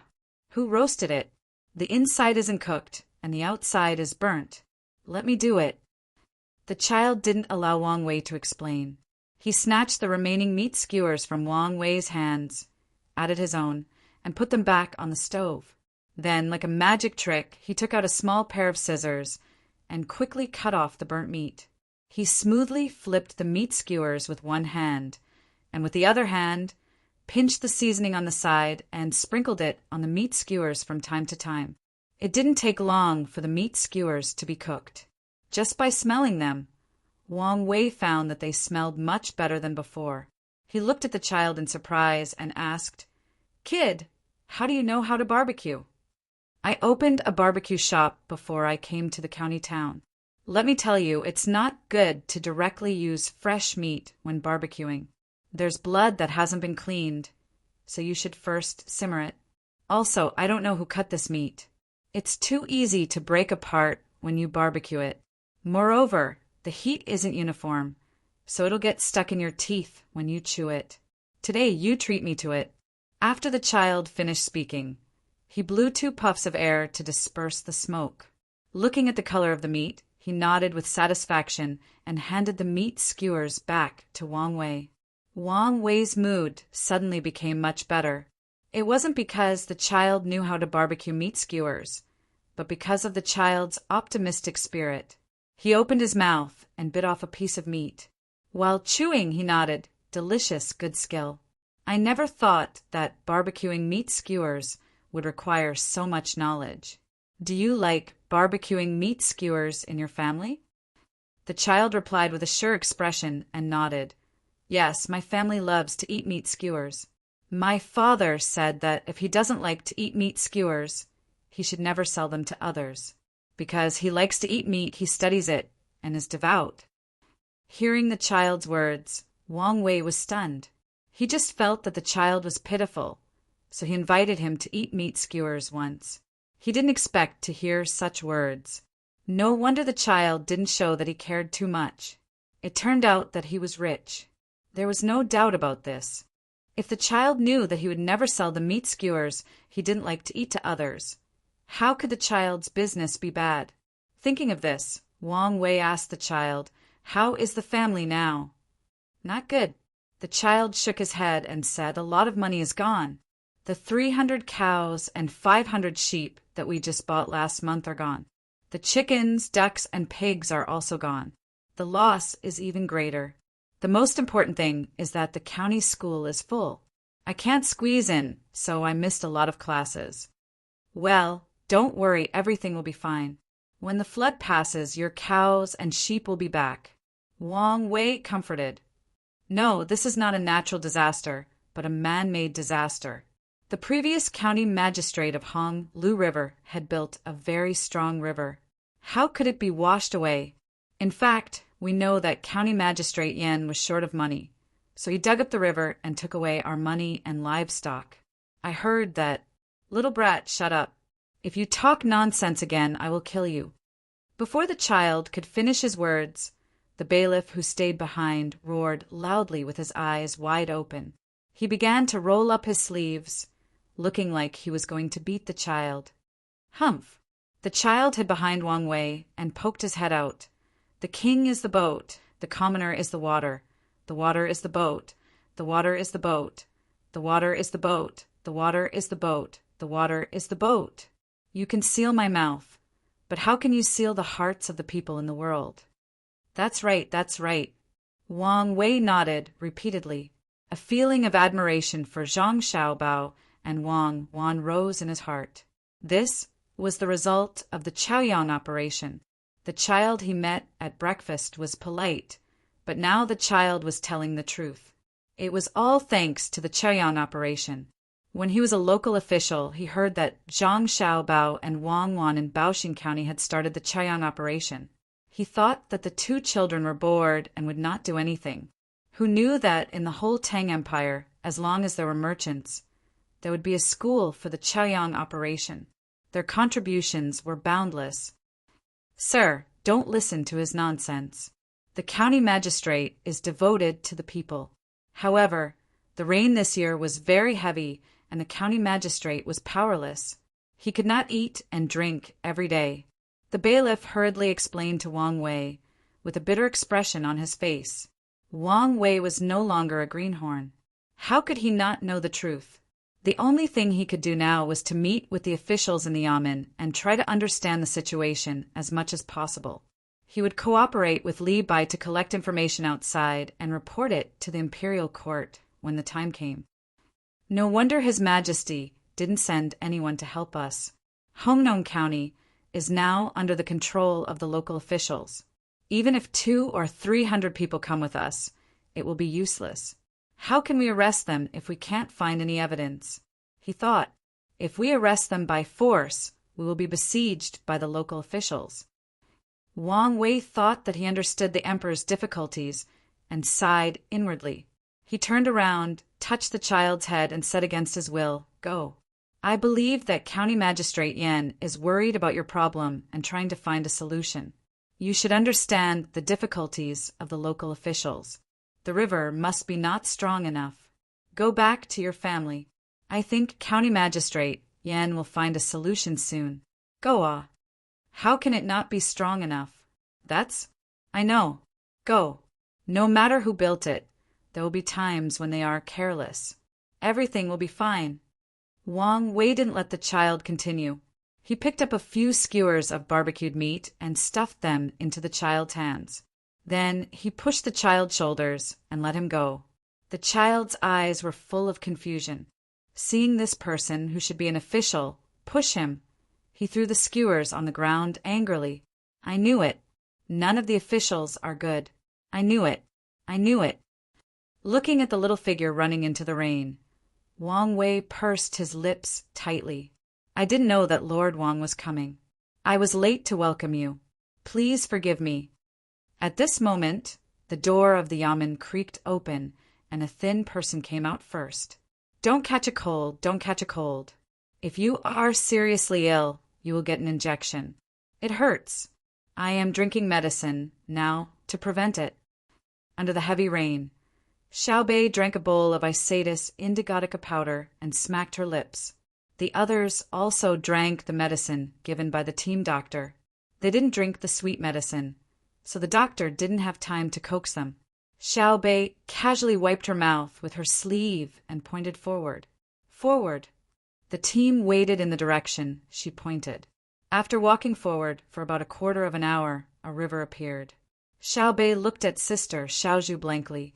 Xiaozhu looked around and said, "This is a tributary of the Honglu water. This river is called the Hongyuan River, which is the main river of Hongyuan village. It seems that there must be something wrong with the Honglu water, which caused this place to be flooded." Xiaobei nodded. Since Sister Xiaozhu said that it was the Hongyuan River, it must be right. Sister Xiaozhu was not only good at drawing, but also very good at drawing maps. She had a strong sense of direction. At this time, the person in charge of observing nearby said, "Xiaobei, there is a bridge in front. Unfortunately, it has been submerged by the water, leaving only a bridge deck half hidden under the water. We can cross it. Then let's find a high place to cross it."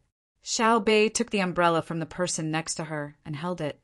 Under the protection of the others, she walked toward the bridge.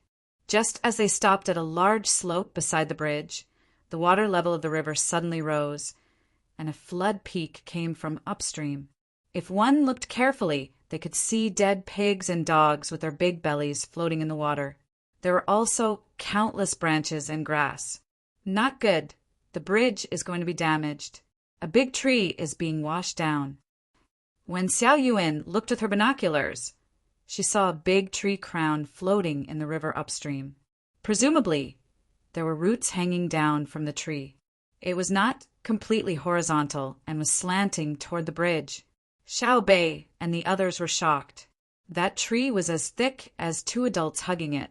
For such a thick tree to be washed over by the water, one could imagine the consequences if it hit the bridge. Just like that, the crowd watched as the big tree crashed toward the submerged bridge. Boom, crack. Everyone felt the ground under their feet tremble. When they looked at the bridge again, their eyes were wide open. They saw that the tree that crashed into the bridge was broken at the waist where it came in contact with the bridge. The upper part of the tree, with white stubble, smashed into the bridge. Because of the tree's existence, the water did not directly pass through the bridge. The exposed part of the bridge had a big crack and a few small cracks. As for the smaller cracks, they did not know. But even so, the bridge was not destroyed. Ah, that works. Who built the bridge? It's flooded and hit by a big tree, but it can still hold on? Xiaobei's eyes were wide open as she stuck out her tongue. Two people in the group immediately jumped down, ignoring the water that was rushing towards them. They swam to the bridge, where a pillar was exposed on the shore. They dived in and touched it. Then they held onto the bridge railing and shouted to Xiaobei, "There are words on it. 18th year of Kaiyuan, Xia, built by the village school, Zhengzheng Construction Group." As they spoke, there was a hint of pride on their faces. Huh.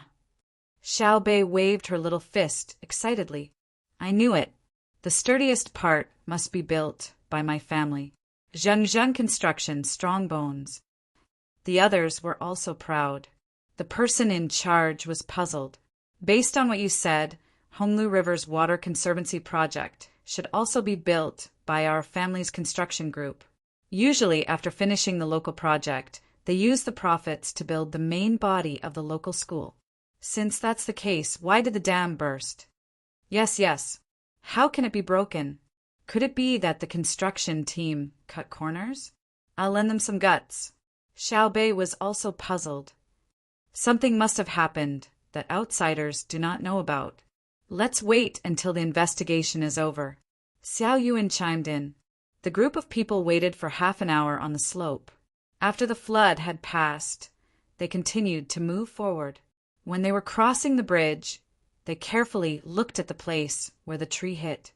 There were 2 steel bars that were directly broken, and a few that were bent. The net made of iron wires that were as thick as a pinky finger was also broken. Inside the net, there were cobblestones and small pieces of cement scattered everywhere. The main body of the bridge had a big crack. The crack extended all the way to the middle of the bridge, but even so, the bridge was still horizontal on the river and did not collapse. Chapter 919.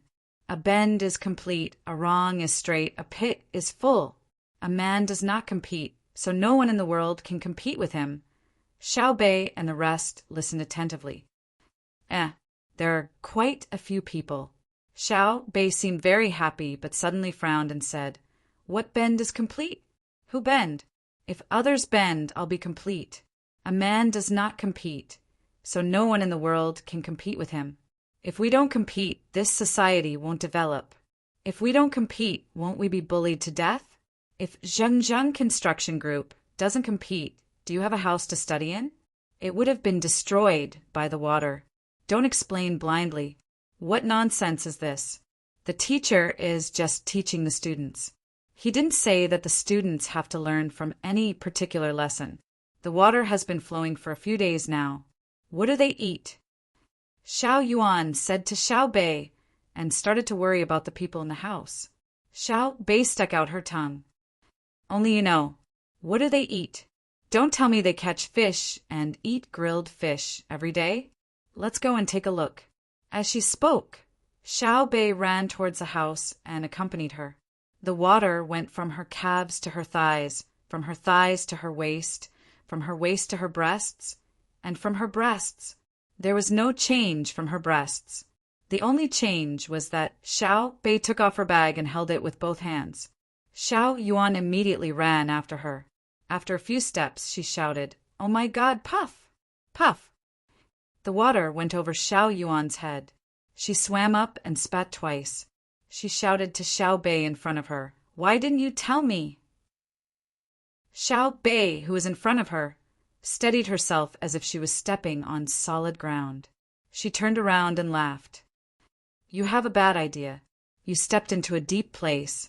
Follow me. Maybe the children in there are starving. You're the child. The children in there are probably older than you. Wait for me." Xiao Yuan took off her bag and held it above her head. Not much water went in just now.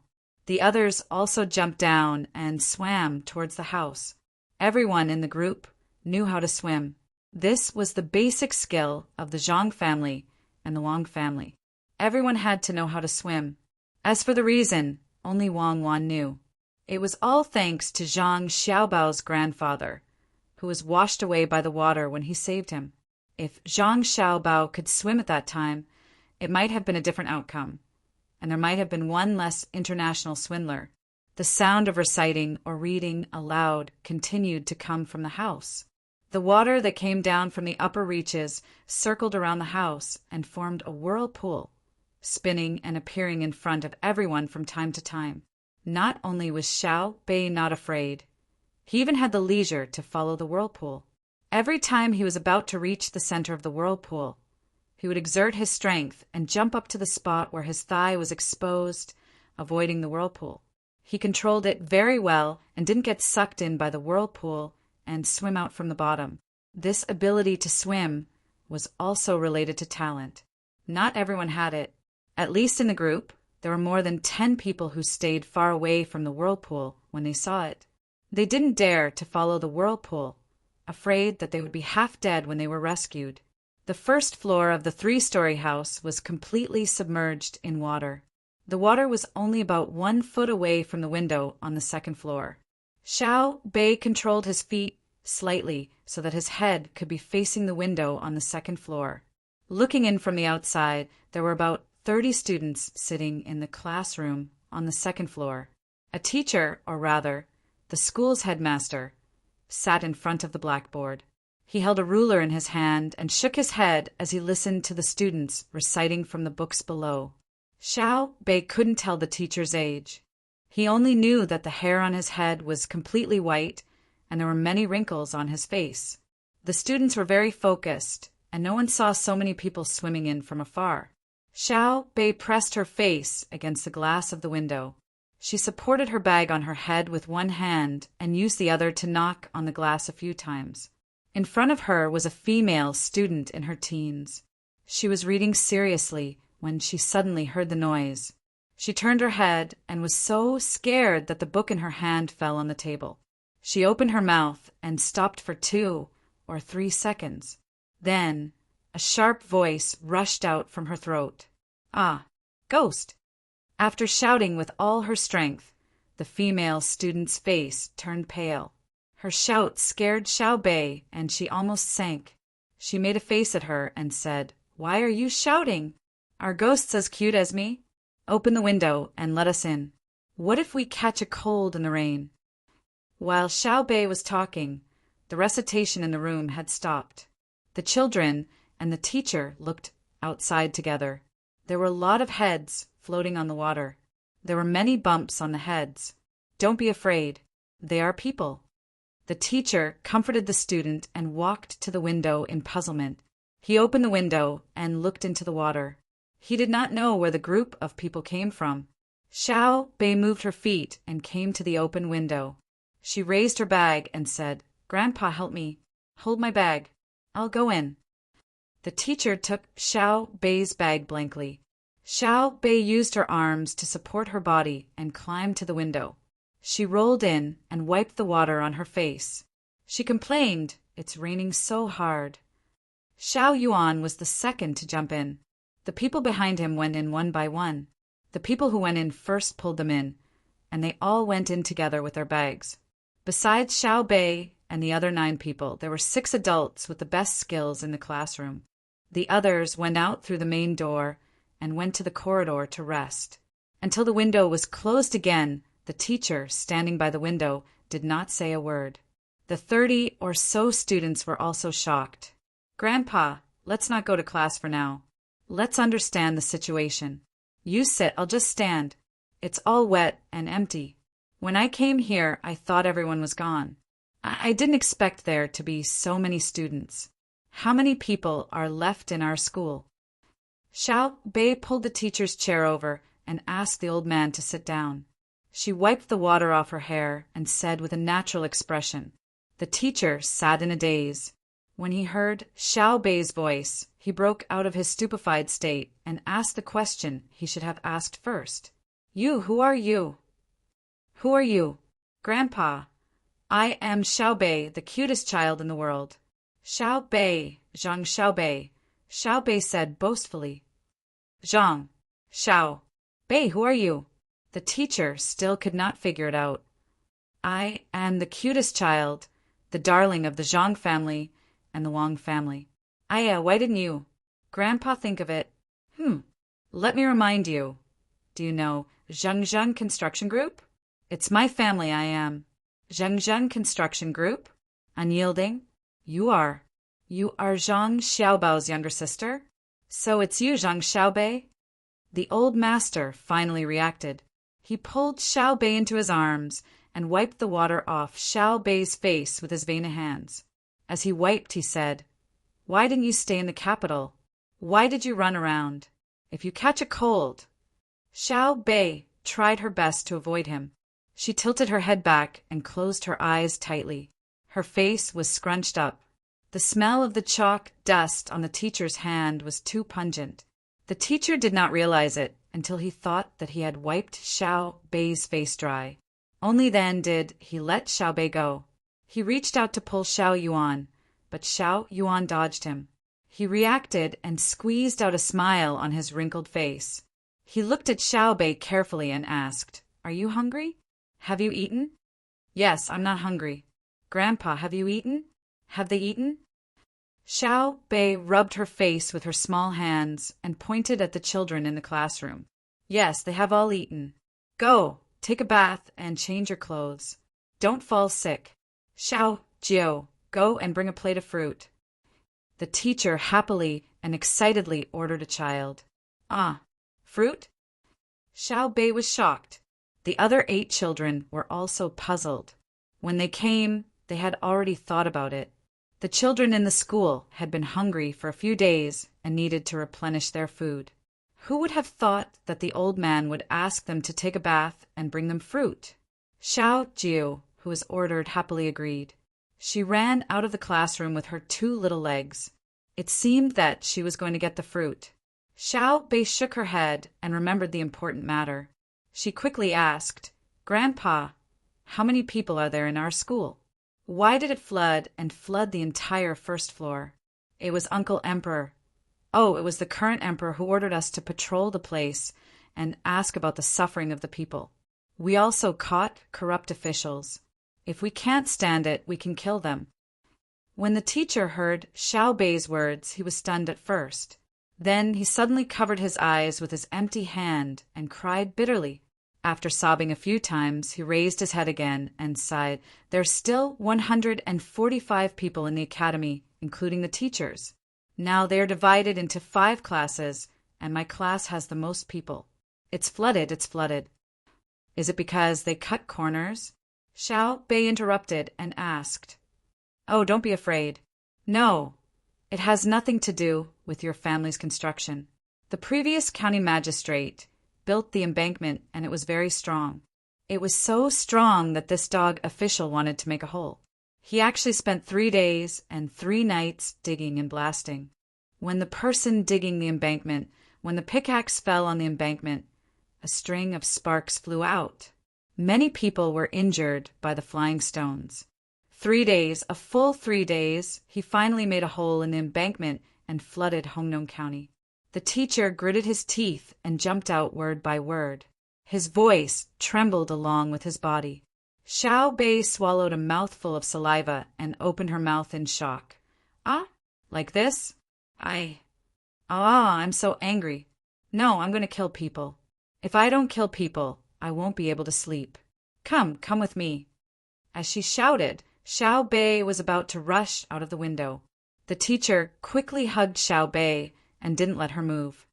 Xiao Bei listened to this old man. You can't go. There are many people in the government. You can't go. Go tell your brother and let your sister bring people here. At this time, Xiao Ju, who had just gone out to get the fruit, came in and advised, even if you want to go, you have to rest well first and eat the fruit. Chapter 9:20. Xiao Bei had eaten a lot of canned food, but he had never eaten in a school that had been flooded for more than half a month. The child called, Xiao. Jiu brought a can of peaches. The peeled peaches lay quietly on the plate, forming a strong contrast with the heavy rain outside.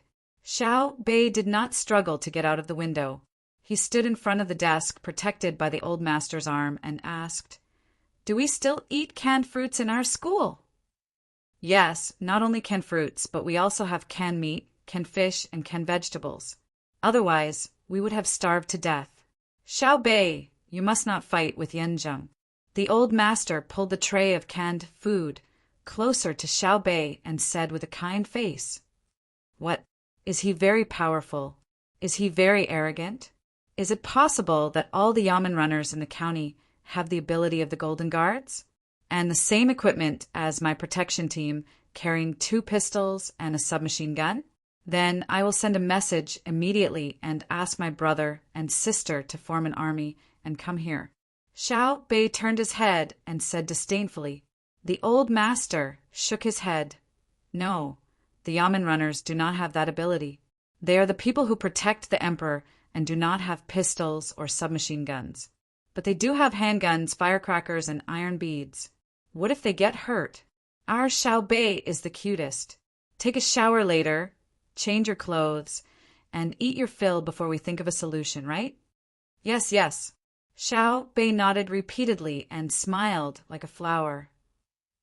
Like I said, no matter how powerful he is, he can't compare to my family. That's true, the old master admitted. Where do the foods you eat come from? Xiao Bei temporarily gave up the idea of immediately killing people and became curious again. Where else can it come from? It's all given by kind-hearted people. The old master sighed and said, Ever since the school was built, all the businessmen who participated in it put forward a special condition.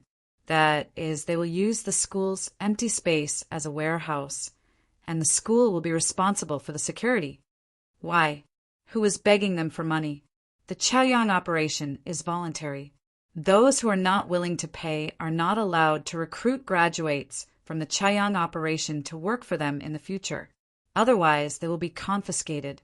Not only do they have to work as warehouses for them, but they also have to help them guard them.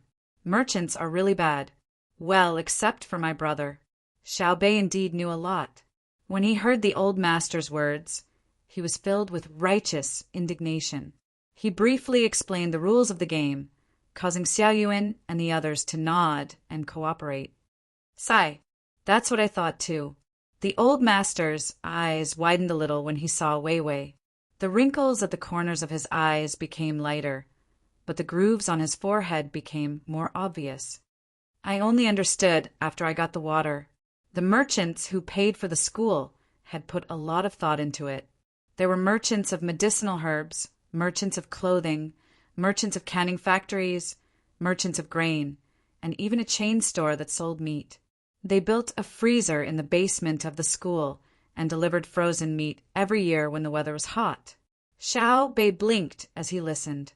When he heard this, he asked, there were so many merchants, and they were all here to take advantage of the school? Looks like I have to tell my brother that the school is a place to learn. The old master smoothed Xiao Bei's hair back and used a fork to pick up a piece of canned peaches.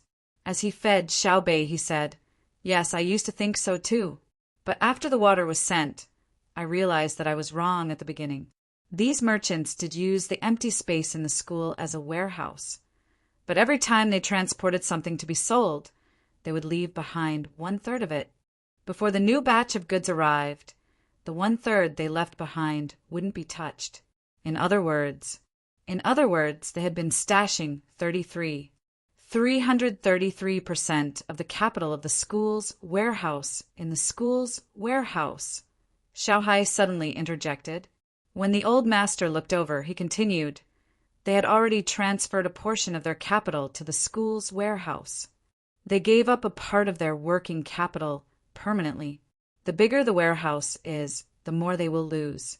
Every time the price of goods exceeds the cost price and the supply and demand relationship has not reached saturation and balance, they will lose a part of their working capital in the market.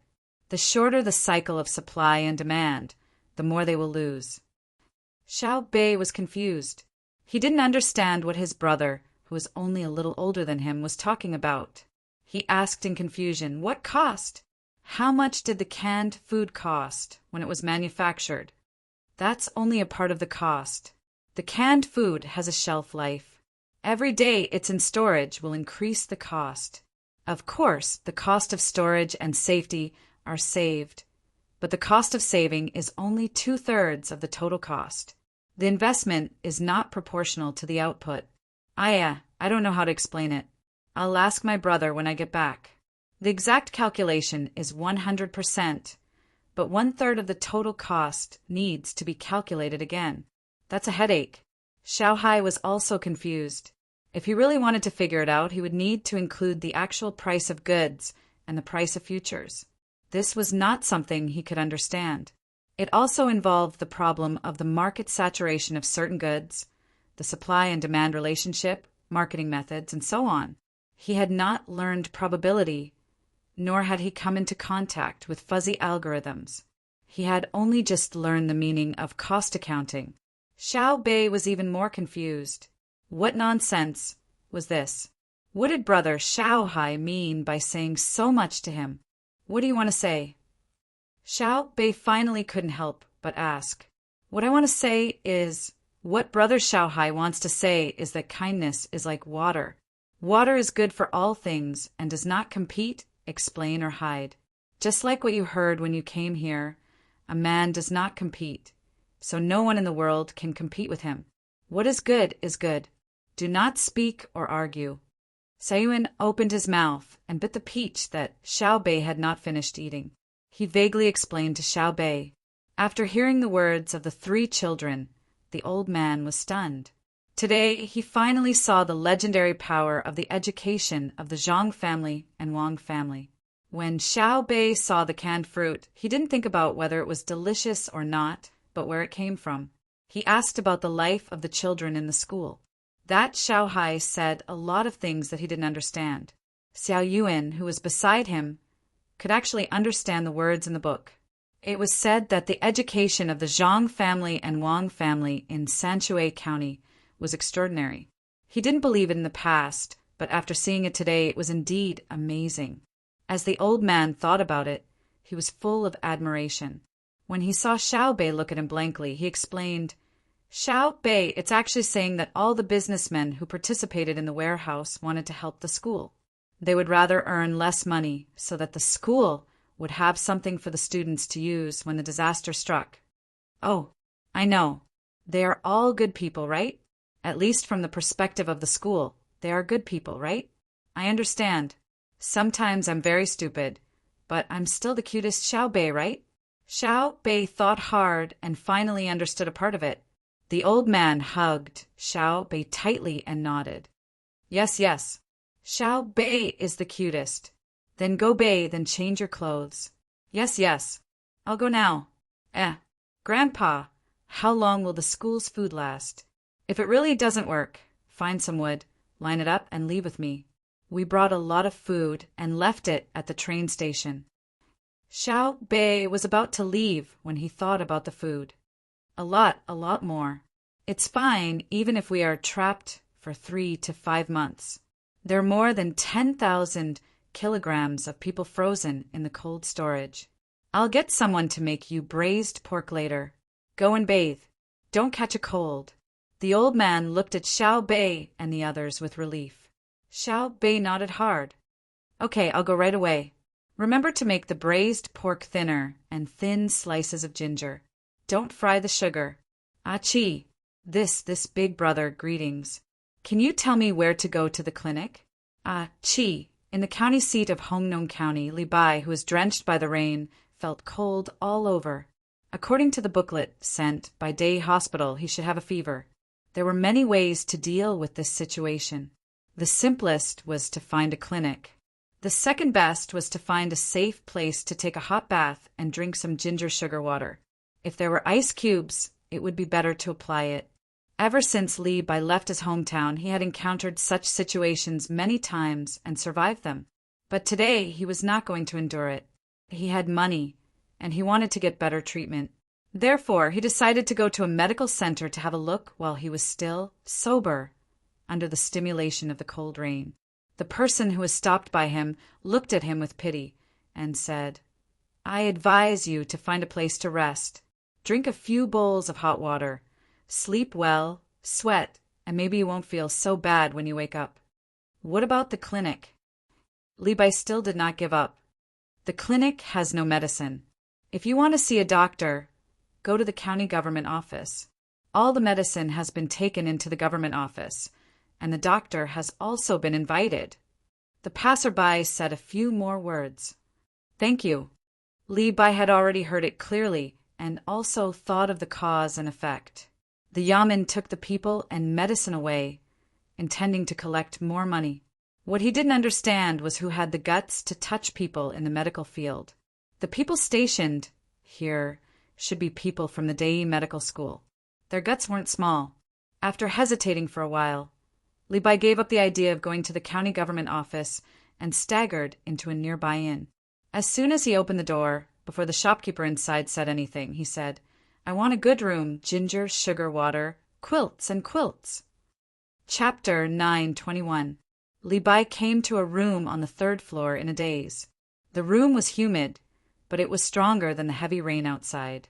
There was a mat on the couch, a pillow, and a blanket beside it.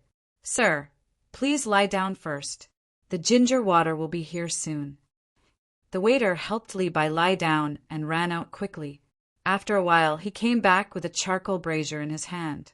He opened half of the window furthest from the couch in case Li Bai was poisoned. Another waiter came in with the ginger soup. Li Bai felt very cold.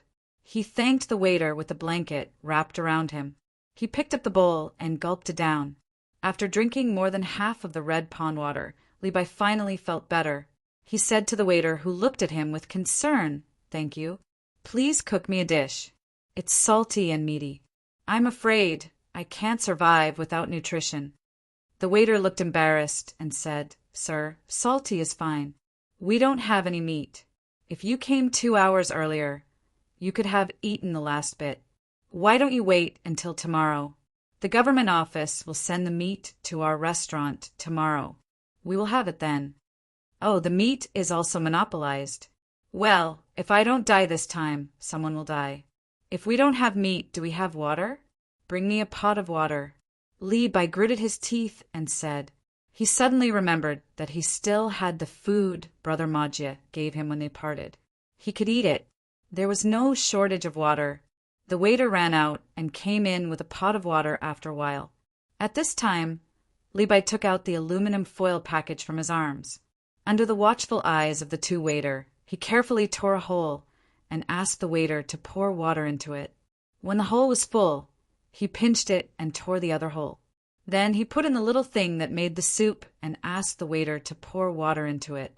The 2 waiters had never seen this thing. Considering that the inn was not busy at the moment, They were not in a hurry to leave. They waited with Li Bai curiously. After waiting for a quarter of an hour, Li Bai's hand was hot when he touched the package again. He blew on it and opened the whole package according to the lines on the package. The smell of spicy diced meat immediately filled the room. "It smells good." The two waiters couldn't help but exclaim at the same time. They opened their eyes wide and wanted to see what was going on. Inside the large packaging, there were not only spicy diced meat, but also rice grains that were as translucent as white jade stretching out seductively. Li Bai took a few deep breaths, stared at the food for a few seconds, and muttered, "Damn it! Didn't you say that the chili was just planted and that there was no more edible chili left? Wasn't it said that the super polished rice in the northern part of Hebei province was still in the breeding period, so there wasn't much for people to eat? They are actually in the bento boxes of the inner courtyard of the Zhang family and the Wang family. If I hadn't met Brother Majia, I wouldn't have known such a good thing until the spring festival. When I go back, I will find a way to get some." Guest, what are you eating?" "What is this? It smells so good. The red one and the rice. Why haven't I seen it before?" A shop assistant couldn't help but ask, his nose twitching uncontrollably. Li Bai continued to tear open the packaging to look for chopsticks, as he said, "That's right. Have you seen the canned food before it came out? Do you know how it came out? Damn it, it is the food prepared by the Zhang family and the Wang family. Come, let me tell you, the red one is chili and the jade-like rice is the super polished rice in Bohai province. After a few years, you may be able to eat it. Usually, I can't even eat it in the capital." While speaking, Li Bai had found the chopsticks, pulled them out, found a small piece of fermented bean curd, and was looking for the preserved vegetables. The two shop assistants swallowed their saliva and looked at it while smelling it. Li Bai, who was looking for the preserved vegetables, was suddenly stunned. Then he pulled out a small package in the big packaging, stared at the small words on it, and read, "White tablets to relieve pain, yellow tablets to reduce fever, powder to stop bleeding, 1 tablet each time twice a day. If conditions permit, go to the clinic quickly. Take care. There's medicine." Li Bai tore open the small package happily. There were 5 white and yellow tablets in it, and there was a smaller package inside. He pinched it and knew it was powder. "Guest, sir, is this medicine?" The shop assistant didn't know how to read and asked curiously. "Yes, just eat it with the soup. As long as it's not a serious illness, you won't die in a short time." Li Bai happily pinched a yellow tablet and held it in his hand, laughing. The shop assistant also laughed. "Sir, why do people always say that being an official is good? You can actually carry such good things with you when you go out. There are vegetables, rice, and medicine. Haha. Go and get a small plate. I can't eat it alone. Let's all have a taste. It's enough." Li Bai was happy to see that there was medicine to eat, so he generously invited the 2 shop assistants. One of the shop assistants hesitated, but the other had already run out to get the plate. When the plate was brought back, Li Bai took out a quarter of the rice and spicy diced meat, leaving half for himself. He also took out the preserved vegetables and ate the medicine with the soup. The 2 shop assistants carefully chewed the rice grain by grain and slowly chewed the diced meat. They were so spicy that they were panting and sweating, but they refused to spit it out. Li Bai was also sweating, which was more effective than the ginger water. "Sir, I'm sorry for being nosy. What level do I have to be to eat this?" One of the shop assistants stopped eating after eating a third of the food in front of him. He wiped the sweat on his forehead and asked. Li Bai took a big gulp of the soup and panted twice. He smiled and said, "The current emperor can eat it, and it will definitely taste better than what we eat." The 2 shop assistants were choked by Li Bai's words and did not dare to say anything. The emperor was not someone they could talk about. There's also Chief Steward Gao Lisher, Master Gao. He can eat it as well. If he wants to eat it, someone will make it for him. The Minister of Works, Zhang Zhong, can eat it. He doesn't need to ask for it. Others will make it for him. Only 3 officials can eat it. Oh, there are also a few retired old men who are lucky enough to eat it. As for the rest, those princes, crown prince, grand tutor, and so on, you can think of the big picture. Don't think about those below the third rank. They can get a share, but if they eat it, it will be gone this year, unless they ask the emperor for it. Li Bai did not need to be asked. He continued to tell them what he knew. He was confused by the fever. No matter who he was talking to, he had forgotten all about their identities. After hearing Li Bai's words, the two shop assistants opened their mouths and widened their eyes. They were a little scared and a little excited, as if they were participating in a secret operation. One of the shop assistants was attracted by the smell of the spicy diced meat. He stood up cautiously and asked nervously, "Sir, I'm not of such a high level. This food is eaten by the Zhang family and the Wang family in Sanshui County. Do you understand?" Li Bai knew that the shop assistant had misunderstood and explained. Yes, we understand. The Zhang family and the Wang family in Sanshui County. Sir, you are working for them? The shop assistant nodded and looked at Li Bai enviously. It seemed that it was an honor to work for the Zhang family and the Wang family. Li Bai was a little depressed. When he was talking about his position, the shop assistant was not envious. He said that he was working for the Zhang family and the Wang family. What was there to be envious of? There were many people working for the Zhang family and the Wang family. Li Bai wanted to deny it and say that he was sent by the emperor. However, on second thought, he was indeed working for Zhang Xiaobao. Although he was now in the Ministry of Revenue, anyone who had reached a certain level of status knew where they belonged. It was impossible for him to deny it. Li Bai nodded and admitted to the shop assistant's words. The shop assistant immediately became cautious and gave the other shop assistant a look. The shop assistant stood at the door and did not close the door. He stuck his head out to keep a lookout. The shop assistant, standing in front of Li Bai, first ran to the window and closed it. After that, he came back and whispered to Li Bai, "Hurry up and contact Zhang Xiaobao. Tell him that something big happened in Hongnong County." "What is it?" Li Bai's heart jumped. "Boss, something big happened. I'll tell you. It's—" The shop assistant muttered to Li Bai. The fog was thick. Smoke rose and filled the windows. Water dripped from the eaves of the pavilion. The desert, stanch, rolled with oil. The cows and sheep were fat and thin. The rain was hazy and the eyes were hazy. "Lord Wang, it's been a long journey. Have a taste. Have a taste of the lamb shipped from the north." In a pavilion near the water in Hongnong County's Yamen, the county magistrate, Yan Zheng, sat eagerly to Wang Wei's left. He used his chopsticks to pick up a piece of fat and lean meat and put it into the mandarin duck pot. He smiled and urged Wang Wei to eat.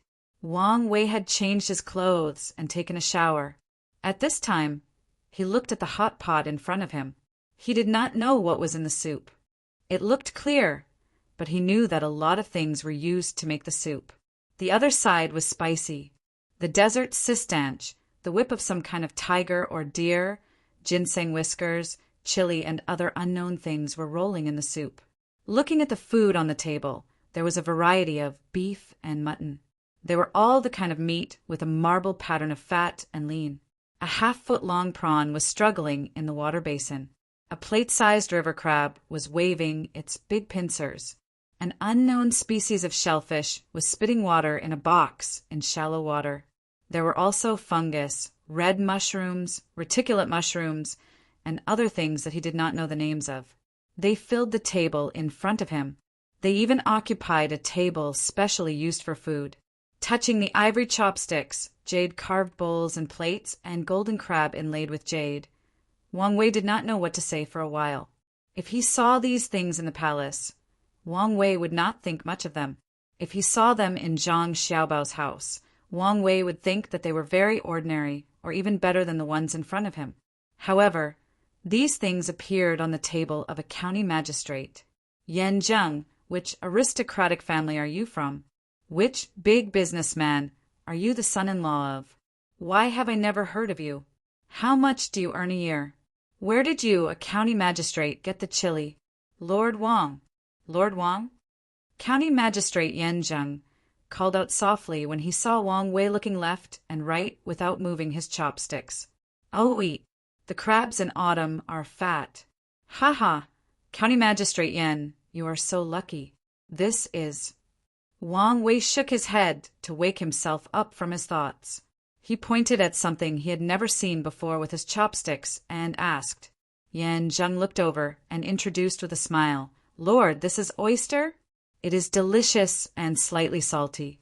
It can be roasted, stewed, steamed, boiled, eaten raw, and used as medicine. It is a rare delicacy. It is not commonly seen in the mainland. It is also called oyster."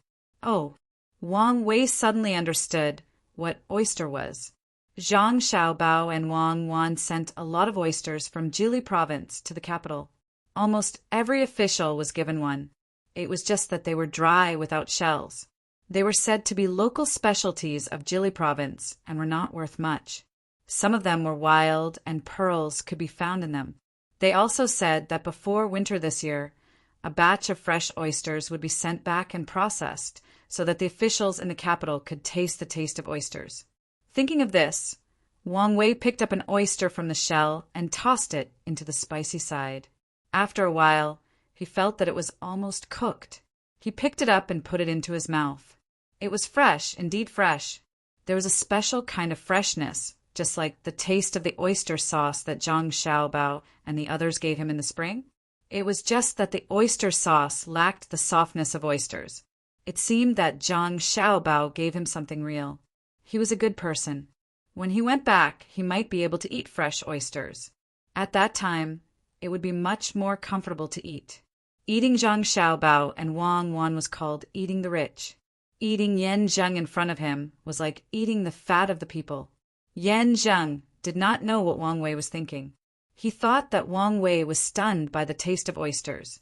He also picked up an oyster, dipped it in the soy sauce on the plate, and ate it raw. He narrowed his eyes and asked, "Lord Wang, what do you think?" "Very good," Wang Wei praised. Looking at Yan Zheng eating raw, he remembered that Zhang Xiaobao had mentioned something about eating raw. He cursed in his heart, "You'll die from eating too much." "Lord Wang, try the crab." Yan Zheng directly reached out and broke off a crab's pincer that was tied to the front of the pincer. He then took out the juicy, translucent meat and dipped it in the pot with chopsticks. After a while, it turned completely white. He picked it out and put it into his mouth while saying, "This is autumn's hairy crab. Each one weighs more than a jean."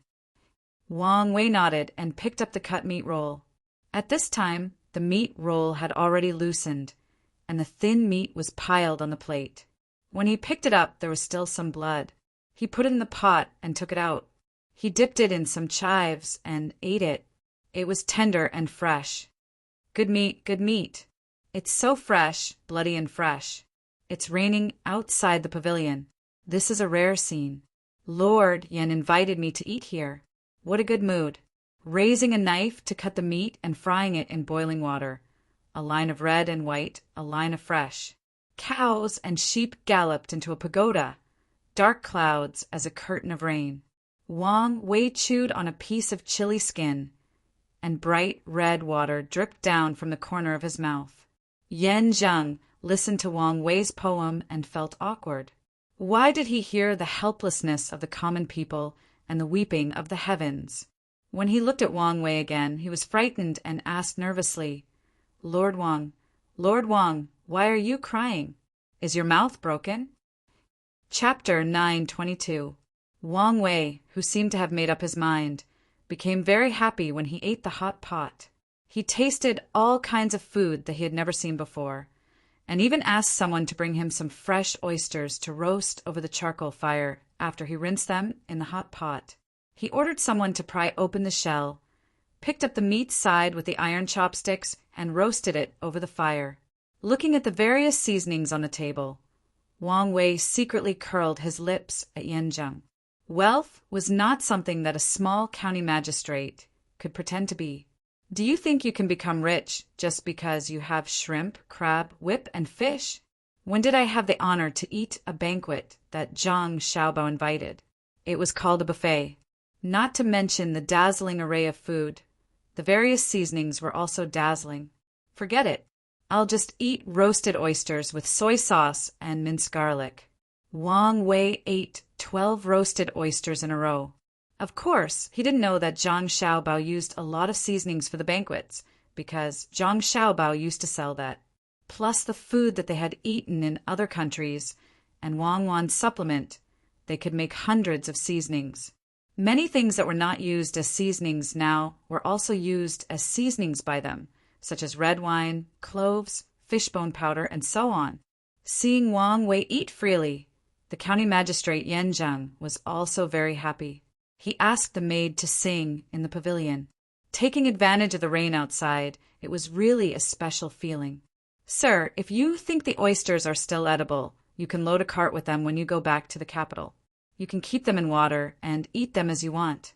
It's very convenient." Seeing Wang Wei staring at the oysters and swallowing the minced garlic, Yan Zheng thought that Wang Wei liked to eat oysters the most, so he tried to give him a gift. Okay, it's early to have fun. Oysters are good." Wang Wei replied and stuffed another big mouthful of minced garlic into his mouth. It was not that he liked to eat garlic, as it was too spicy. He was worried that the food prepared by Yan Zheng was not clean, so he used garlic to sterilize it. He did not intend to die of illness on the spot. If someone had to die, it should be Yan Zheng. He understood that since the emperor had sent him and Li Bai here, he must have discovered the local situation. Yan Zheng, the county magistrate, could do whatever he wanted. As long as he and Li Bai reported what they had heard and seen to the emperor truthfully, Yan Zheng would have to die even if he had the ability to overturn the heavens. No matter how powerful he was, how could he withstand the attacks of Zhang Xiaobao and Wang Wan, who were now in charge of the capital city? This was all that Wang Wei knew, but there were still many things that he didn't know. Li Longji couldn't wait for him to report to Li Bai. If it was in the past, Li Longji wouldn't have paid too much attention to this because it wasn't easy to transmit information. However, news traveled very quickly nowadays. Telegrams after telegrams made it difficult for Li Longji not to pay attention to the flood. Regardless of whether it was caused by the officials' negligence or inaction, everything that needed to be dealt with had to be dealt with. After 3 rounds of wine, Wang Wei was slightly tipsy. He narrowed his eyes and asked Yan Zheng, "County Magistrate Yan, do you have a quiet place?" Yes, sir." "Are you going to have a rest?" Sir. You can't miss out on something good when you come to Hongnong. I'll take you to see some fun places." Seeing that Wang Wei was going to sleep, Yan Zheng hurriedly tried to persuade him and signaled with his eyes. Together with another young woman, they helped Wang Wei up and walked towards the backyard. Naturally, there were people holding up large umbrellas to block the view. In order to get more evidence, Wang Wei didn't refuse. He followed them through 2 courtyards and came to a large courtyard. Before he entered a room, Wang Wei heard a clattering sound coming from inside. This sound was very familiar. It was a mahjong game that was passed down from the Zhang Xiaobao and Wang family. He usually played it at home. It was a small game with a few copper coins as the foundation. It was quite an interesting game. Could it be that Yan Zheng was looking for him to gamble? Did he want to cheat him of all his money? Then there was no need to cheat. He had given most of his money to Li Bai. He only had a dozen 1 copper coins left.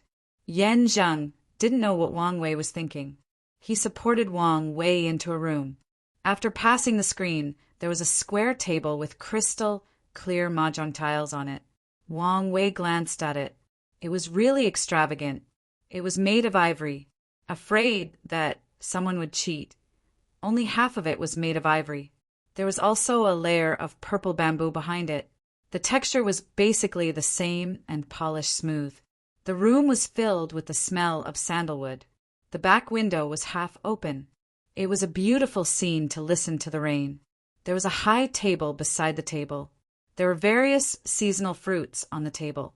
The wine in the glasses was purple and red. There were 4 people sitting around the table, casually playing mahjong. They kept coming and going. From time to time, someone would stop and take a sip of the wine beside him. It was very relaxing. When Yen Zhang and the other two came in, the four people had already seen them. However, they didn't greet them. Instead, their eyes stayed on Wang Wei for a while. 5 pancakes. A person sitting on the south wind threw out a card. Before the next person took a card, the person opposite pushed the card away and said with a smile, "Thanks. I've waited 4 rounds for you." The person sitting on the south wind threw out 2 bamboo chips from the small box in front of him. He stood up and said, "I'm tired. I don't want to play anymore. County Magistrate Yen, what about you?" Yen Zheng also laughed and said, "What's wrong? You don't have good luck. Did you lose all the money you asked for in October?" "It's still early. I'll go and have a look." The person sitting on the south wind shook his head indifferently and walked to a place with a hanging curtain. "Your Excellency Wang, you're here." Yen Zheng smiled and helped Wang Wei to the south wind. Wang Wei blushed and said, "This. I only have a little money with me. I don't have any money. How about, it doesn't matter. Your Excellency, just play. It's not money but goods. They are playing with goods that can arrive in Tang before the end of December this year. Even if they win, the goods don't belong to them. They still have to pay. To be precise, what they win is the opportunity and power to buy the goods." Yen Zheng took out a box from another place and opened it, revealing the bamboo chips inside.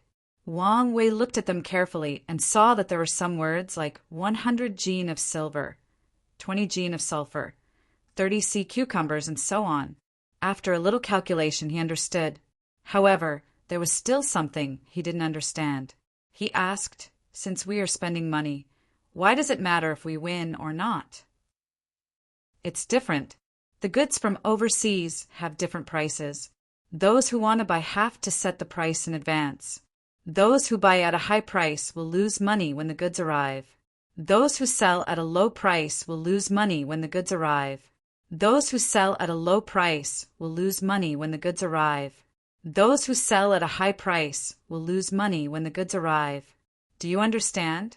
As Yen Zheng explained, he put all the chips in the box into the small drawer in front of Wang Wei and added, "Your Excellency, just play.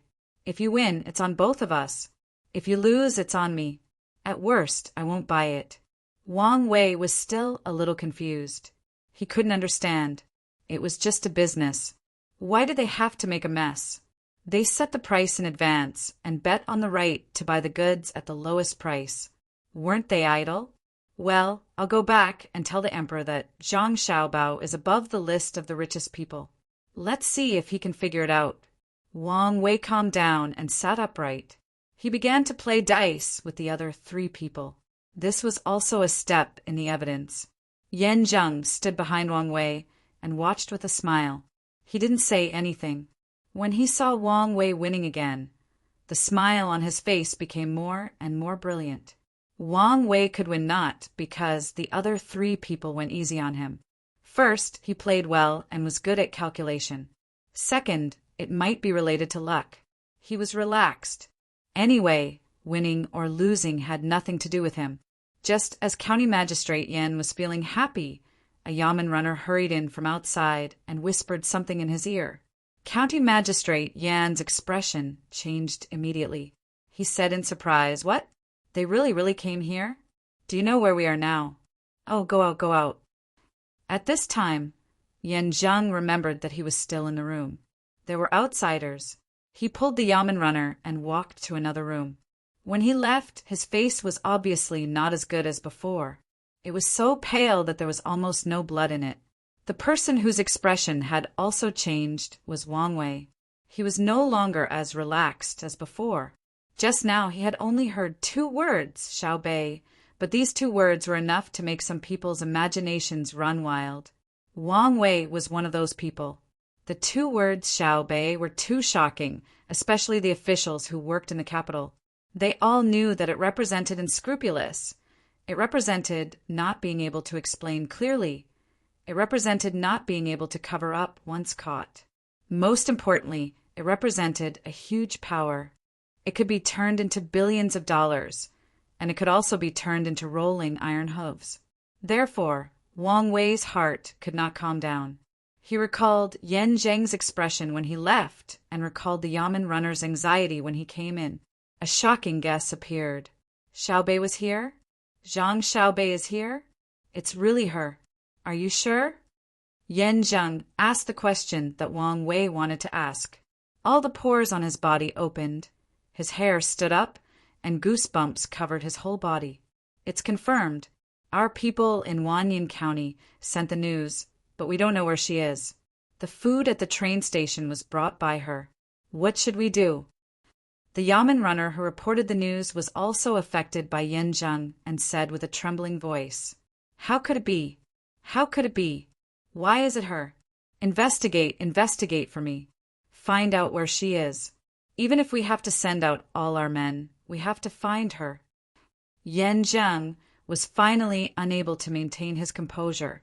The Yamen runner nodded repeatedly and drew a line across his neck with his hand, saying, "Sir, when the time comes, right?" Bullshit, do you think she came alone? Tell me when you find her. This official will go see her personally. I must calm her down. How could it be her who came? I have already blocked the news. Go quickly. Yan Zheng looked like he was about to fly into a rage out of humiliation. Tears were about to come out. This is the warehouse for the canned meat? It's arranged so neatly.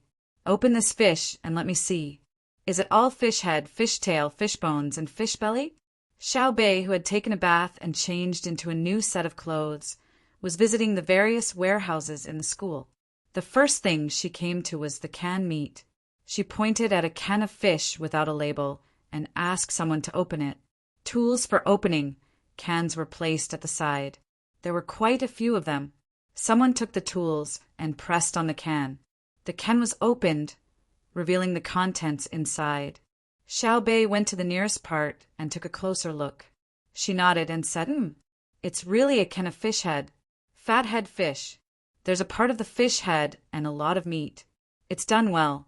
It's almost turned into fish glue. Put it in the pot and add some vegetables. It can be eaten as a fish head hot pot. It's not considered cutting corners. Open another one for me to see. The person beside her opened another can of fish. This time, Xiaobei could see clearly without being too close. It's actually a can of black bean fish. Steam it in the pot and eat it with steamed buns. It's very good. Open a can of chicken. When the can of chicken was opened, Xiaobei stretched out her hand. Chopsticks. Someone handed over the chopsticks. Xiaobei used the chopsticks to stir the can of chicken twice. Then she identified it and said, braised chicken wings. Not bad. The bones are already crispy. Give me a can of braised pork.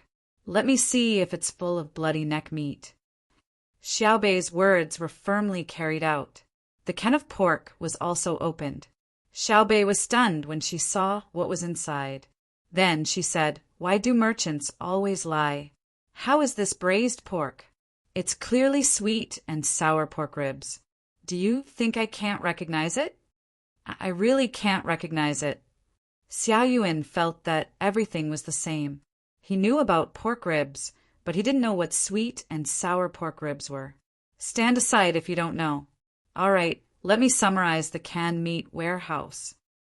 Xiaobei was very happy to see that the cans were all good. She was better at speaking. She pulled Xiao Yuan to the side and began to report. Under the spiritual guidance of Uncle Emperor, the practical support of merchants from all over the country, and the serious supervision of the common people, our school's canned meat reserves have reached a satisfactory level. It has shocked all parties and made, right, Xiaobei? I beg you to do something serious. The school is still flooded. The dam built by our engineering team has been dug up. You still have the leisure to. Before Xiaobei could finish her speech, Xiao Yuan interrupted her with a frown. All right. I won't say any more. I'm just trying to boost morale. Seriously, our school is not collapsing. Can't I say a few words to boost morale? Let's go to the next warehouse. Xiaobei was not angry. She walked to the next warehouse. The next warehouse was filled with wheat and rice. It was the kind that had not been shelled. This kind of food could be preserved for a long time. Then, she looked at a few other warehouses in succession. Each warehouse was very satisfactory. There was a lot of things in there, and the quality was good, especially the medicine warehouse. There was actually a lot of equipment in there.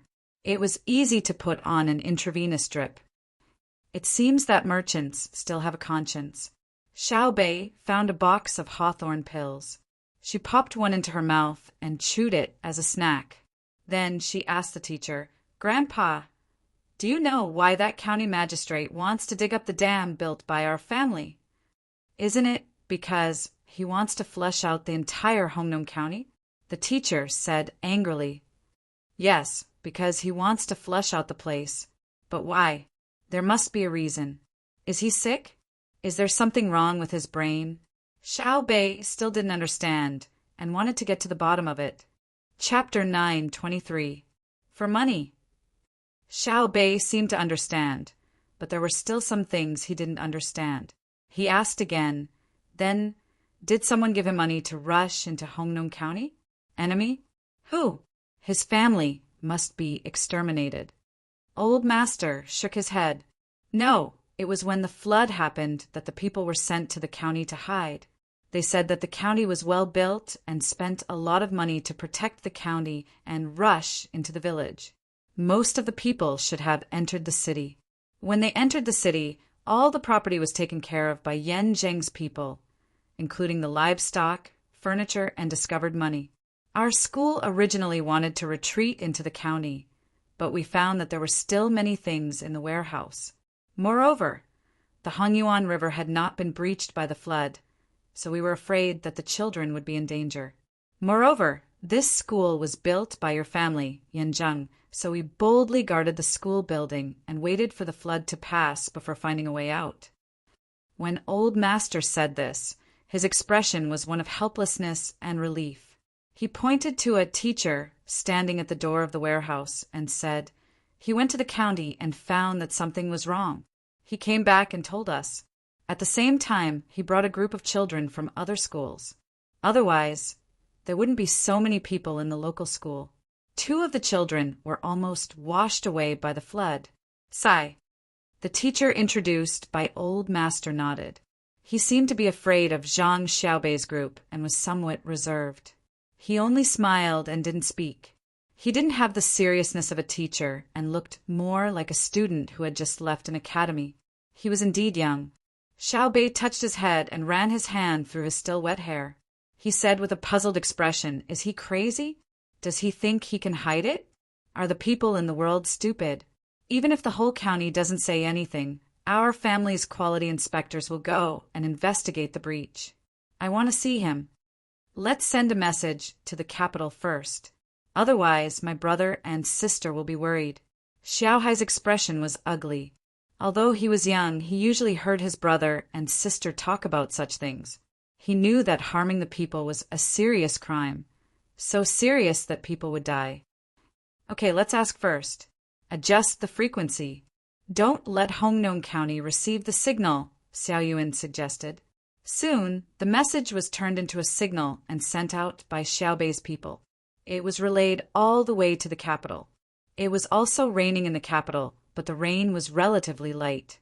It fell sparsely on the surface of Tsushui, forming circles of ripples that spread out in all directions.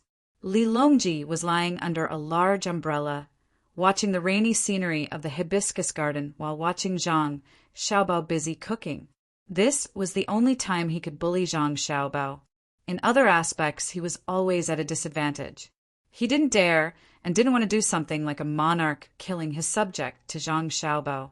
Firstly, he was afraid that the Zhang family and the Wang family would rebel. Who knew how many die-hard loyalists they had in various places? Secondly, and most importantly, he was still waiting for the Zhang family and the Wang family to lead the craftsmen to create something that could cover the sky and intercept firepower. Thirdly, he did not want to make too many people happy. Yes, Li Longji believed that if the news of Zhang Xiaobao and Wang Wen dying was spread out, there would be a lot of people beating drums and celebrating. It was even possible that they would set off firecrackers continuously for a month or even a year. Therefore, making them cook was the best way to take revenge. This was a problem left behind by history, who told them to make this habit after they cooked for gao leisure. Moreover, many dishes were not only delicious, but also beneficial to the people. For example, pig offal. Normally, people would not eat it, nor would they raise it, especially cannibalism. The reason was actually very simple. According to the conclusion of the Academy of Moral and Arts, if the handling of pigs and eating pork was not done well, it would spread diseases and cause large numbers of people to die. Therefore, many people did not eat it, and cannibalism was directly prohibited. For such dishes, as the emperor, he had to make a demonstration by eating them. The spicy fried intestines he made a few days ago were still very fragrant. Li Longji thought contentedly. Seeing Zhang Xiaobao busy there, his mood was very good. What Zhang Xiaobao prepared today was the drunken fish that he had made a few days ago, as well as the freshly made drunken shrimp. Now he was going to make fish slices, which was also sashimi. He used a small knife that he usually carried on his body for self-defense to cut the fish slices. Each slice was as thin as paper. After he finished cutting a plate, he used a jade plate to carry it to the table. It was similar to the golden plate of carp. However, the golden plate was too vulgar, so he used jade. Wang Wan was also busy arranging the seasonings. While she was busy, she muttered in a voice that she could hear, "Prodigal, grassland people, all the good traditional things have been destroyed by you guys. When you talk about good things, if it's not Japanese, it's Korean. Let's see how you guys are going to fight this time. What are you going to fight with?" "Cuckoo, what are you talking about?" Li Longji saw Wang Wan's mouth moving and asked, "I'm saying that there are still a few dishes missing, so we have to make it too. In the end, we have to boil a seafood soup, or fathead fish soup is also fine. Shark fin is too vulgar, so we didn't make it." Wang Wan replied very naturally. Li Longji knew the taste of shark fin. He wanted to say that it was not bad, but when he saw that there were still many dishes, he continued to remain silent. Zhang Xiaobao made a few more dishes in succession. There were fried fish maw, fried fish skin, boiled fish eyes, dry-fried squid, vermicelli seaweed, oysters with green garlic, sea cucumber soup, and so on. Fortunately, he had come into contact with many dishes in the past. Otherwise, he wouldn't have been able to make so many dishes. It was also the first time Li Longji saw Zhang Xiaobao making these aquatic products. He frowned slightly and looked at Wang Wan and asked, "This Xiaobao seems to be too familiar with cooking, isn't it?" "Yes, Xiaobao likes to ponder. It's delicious. When the winter sky river freezes, I'll let Xiaobao make an all-fish banquet for it to be delicious." Wang Wan could only explain like this. "When I go back, I'll let the people in the imperial kitchen think about it. Why are there so few new dishes for me to eat?" Li Longji actually wanted to ask where Zhang Xiaobao got the time to study how to cook. Did he not sleep? He swallowed the words that were about to come out of his mouth. He was a genius, so naturally he had the ability to be a genius. The palace maids waiting on the side knew what was going on. It wasn't that the people in the imperial kitchen didn't have the ability, but they were afraid that the emperor wouldn't be used to the new dishes and would punish them. Even if they weren't used to the dishes made by Zhang Xiaobao, they had to endure it. At worst, they wouldn't eat it. The dishes that needed to be cooked were finally done and placed on the table. First, the sashimi was pushed in front of Li Longji. The sashimi had the shortest preservation time and was the last to be cooked. It had to be eaten immediately to taste good. Zhang Xiaobao also breathed a sigh of relief. He picked up the chopsticks and prepared to taste the fresh and smooth sashimi. However, when he dipped the chopsticks in wasabi and salt, without waiting for the rolls, the eunuch Luo Bin hurriedly ran in. He anxiously looked at the emperor who was eating and gathered his courage to say, Chapter 924. "Oh, there really is a problem." Li Longji didn't read the contents of the telegram. He was convinced by Luo Bin's words. He looked at Zhang Xiaobao and Wang Wan, who had just sat down and were about to eat sashimi. Zhang Xiaobao hesitated for a moment, but still stuffed the sashimi into his mouth. He chewed hard and swallowed before saying, "Could it be that Xiaobei saw wrongly? Is there something else going on? Could it be that Yan Zheng's crime is even worse and Xiaobei didn't find out?" Li Longji frowned. "Xiaobao means that Xiaobei is wrong. Yan Zheng might not have committed such a serious crime. He might have offended Xiaobei. Otherwise, how would a county head dare to destroy the embankment and take the people's money?" Wang Wan explained. Li Longji waved his hand and said, "How is that possible? My Xiaobei can't be wrong. If he says that someone is guilty, then that person must be guilty. I have long suspected that there was something wrong with Hong Nong. Who knew that he would be so daring? How did he become your Xiaobei?" Zhang Xiaobao cursed silently, but he also knew that the possibility of Xiaobei lying was very small. Other than Xiaobei and the other 9 people, there were also many adults who would not allow Xiaobei to fool around.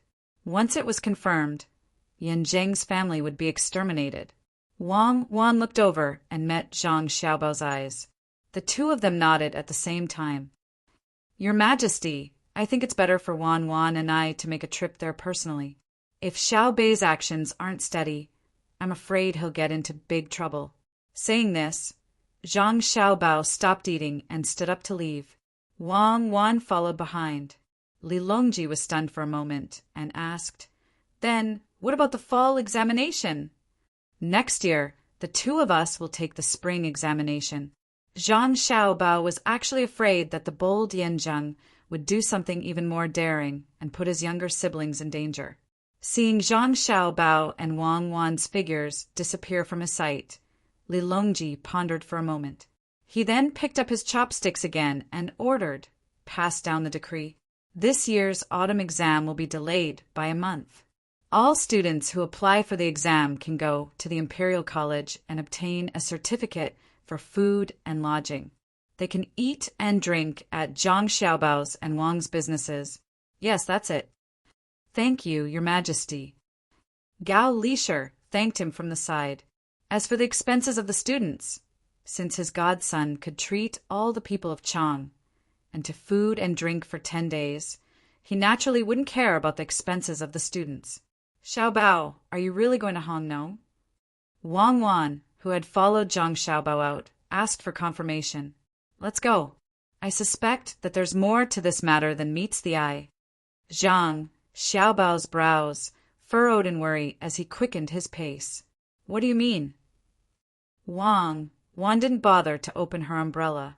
She wiped the rain from her forehead and asked, "Do you still remember 10 years before we came? The mayor of a city blew up the dam and flooded 3 counties with the excuse that the dam was rusty due to the strong flood?" Zhang Xiaobao reminded her. Wang Wan rolled her eyes and tried to recall. She said, at that time he wanted to destroy a group of buildings. Even if he didn't release the water, the buildings wouldn't be able to withstand the heavy rain. The quality of the buildings was too poor. He was too involved in it. Could it be that Yan Zheng from Hong Nong also intervened in the local construction? It's impossible. The quality of the construction projects nowadays can still be guaranteed. People aren't that bad. Maybe he wanted to cover up other facts. Zhang Xiaobao hurried to the carriage that had picked him up. He unloaded 2 horses from the shaft of the carriage and gave one to Wang Wan. He rode the other one himself and galloped towards the train station. It was still raining. Flashes of lightning lit up the dark night sky. In an inn in Hongnong County, Li Bai, who was covered in layers of clothes and sweating, felt much more comfortable. Pretending to be a man sent by Zhang family and Wang family, Li Bai was eagerly taken care of by the waiter of the inn. He was not only given a bigger room and a new bedding, but also 2 lampstands which lit up the room. Li Bai drank bowl after bowl of ginger sugar water. When he was hungry, he didn't eat, but drank soup. The bedding wrapped around him was changed every time it got wet. Although there was no electric light in the room, it was still better than other places. Seeing the waiter being so attentive, Li Bai was so moved that he wanted to tell his real identity several times. However, he was afraid that the waiter would suddenly change his attitude, so he had to apologize secretly. "Your Excellency, are you cold?" A waiter who was waiting to serve Li Bai in the room sat in front of the lamp for a while and asked Li Bai, "No, I'm hot." Li Bai maintained his sitting posture, with his eyes still looking out of the half-open window. Then he asked, "Do you think Ma San is lost? He has been gone for an hour. He hasn't come back yet. Your Excellency, don't worry. Maybe it's because the water outside is too strong. Ma San ran out to hide from the water. He will be back soon." The waiter comforted him. "That's good. That's good. Don't have any conflicts with the people in the yamen," Li Bai said, but he was still worried, since he was mistaken by the waiter as a man from Zhang family and Wang family. Li Bai heard a lot of unbelievable things from the waiter. First of all, he knew that the flood in Hongnong County was caused by someone. There were many people sent by the yamen to guard around Hongnong County, especially the railway station. No one was allowed to leave. This was a serious crime. Yan Zheng, the county magistrate, dared to do it. Second, before the flood, there was a popular game in Hongnong County. It was not a lottery controlled by the state, but something called goods tickets. Money was used to buy tickets for various goods. When buying tickets, the prices would fluctuate. Every 10 days, the yamen would announce the prices of various goods. Some prices would rise, while others would fall. Those who held tickets for goods that had risen in price would naturally make a profit if they sold the tickets. Otherwise, they would lose money. Interestingly, the price fluctuation of goods tickets did not affect the prices of various materials in the county. If people who bought the tickets did not sell them, there would be goods delivered. After several times, more and more people bought the tickets. The reason was that the price of the tickets was very low the first few times. Even if the price of the goods went down, as long as they did not sell the tickets, the price of the goods would be lower than the normal price of the goods in the county. It was very cost-effective. But recently, the price of many things in the county had gone up. The price of the tickets had also gone up. The increase was not small, and it had far exceeded the normal price. Li Bai did not know what was going on for a while. He only felt that it was abnormal. He was worried that Wang Wei would not be safe in the yamen, so he asked a waiter to check and try to find out some information. He waited anxiously for another quarter of an hour.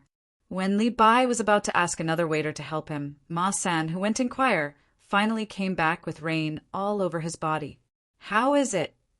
Li Bai asked nervously when he saw Ma San. Chapter 9:25. Throw the handkerchief. Gently place it behind the child. Everyone, don't tell him. The crisp sound made it hard for Yan Zhang and the others to believe that this was a school that had been flooded for many days. They didn't feel any helplessness or confusion from the song, nor did they feel any fear or sadness. Of course, they didn't feel any strength, unyielding spirit, struggle, or faith from the song either. The only feeling it gave them was happiness, a very simple happiness, unrestrained, brilliant, and innocent. It was as if the song was supposed to be like this and shouldn't be mixed with more emotions. About half a li away from Yan Zheng's group, a few figures appeared. It was Wang Wei and the others who had tried to catch up last night. They also heard the song, and Wang Wei's mood became very good. He even had the mood to talk to the yamen servant who had accompanied him. "Did you hear that? Singing is power. The power of the Zhang family and the Wang family.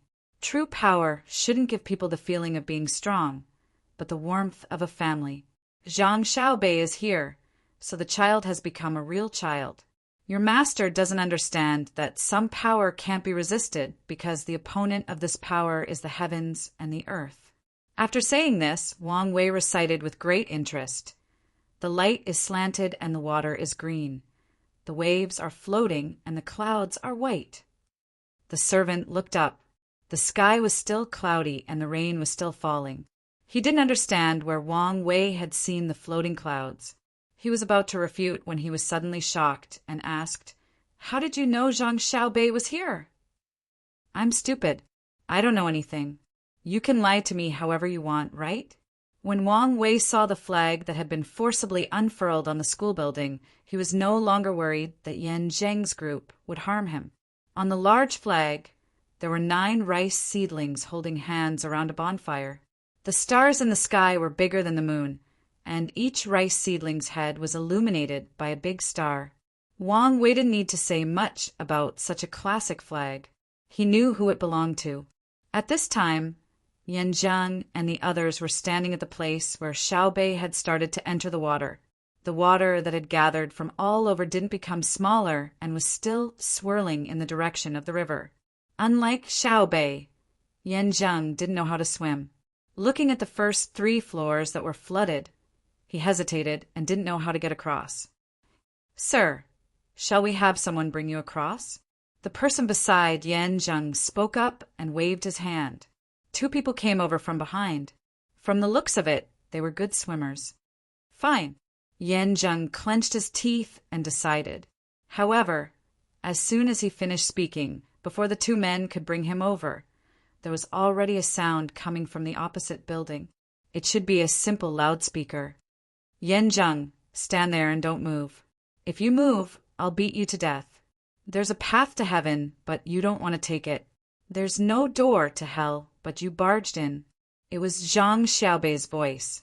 She had just been playing handkerchief with the children in the school. The person in charge of observing the surroundings discovered Yan Zheng's group.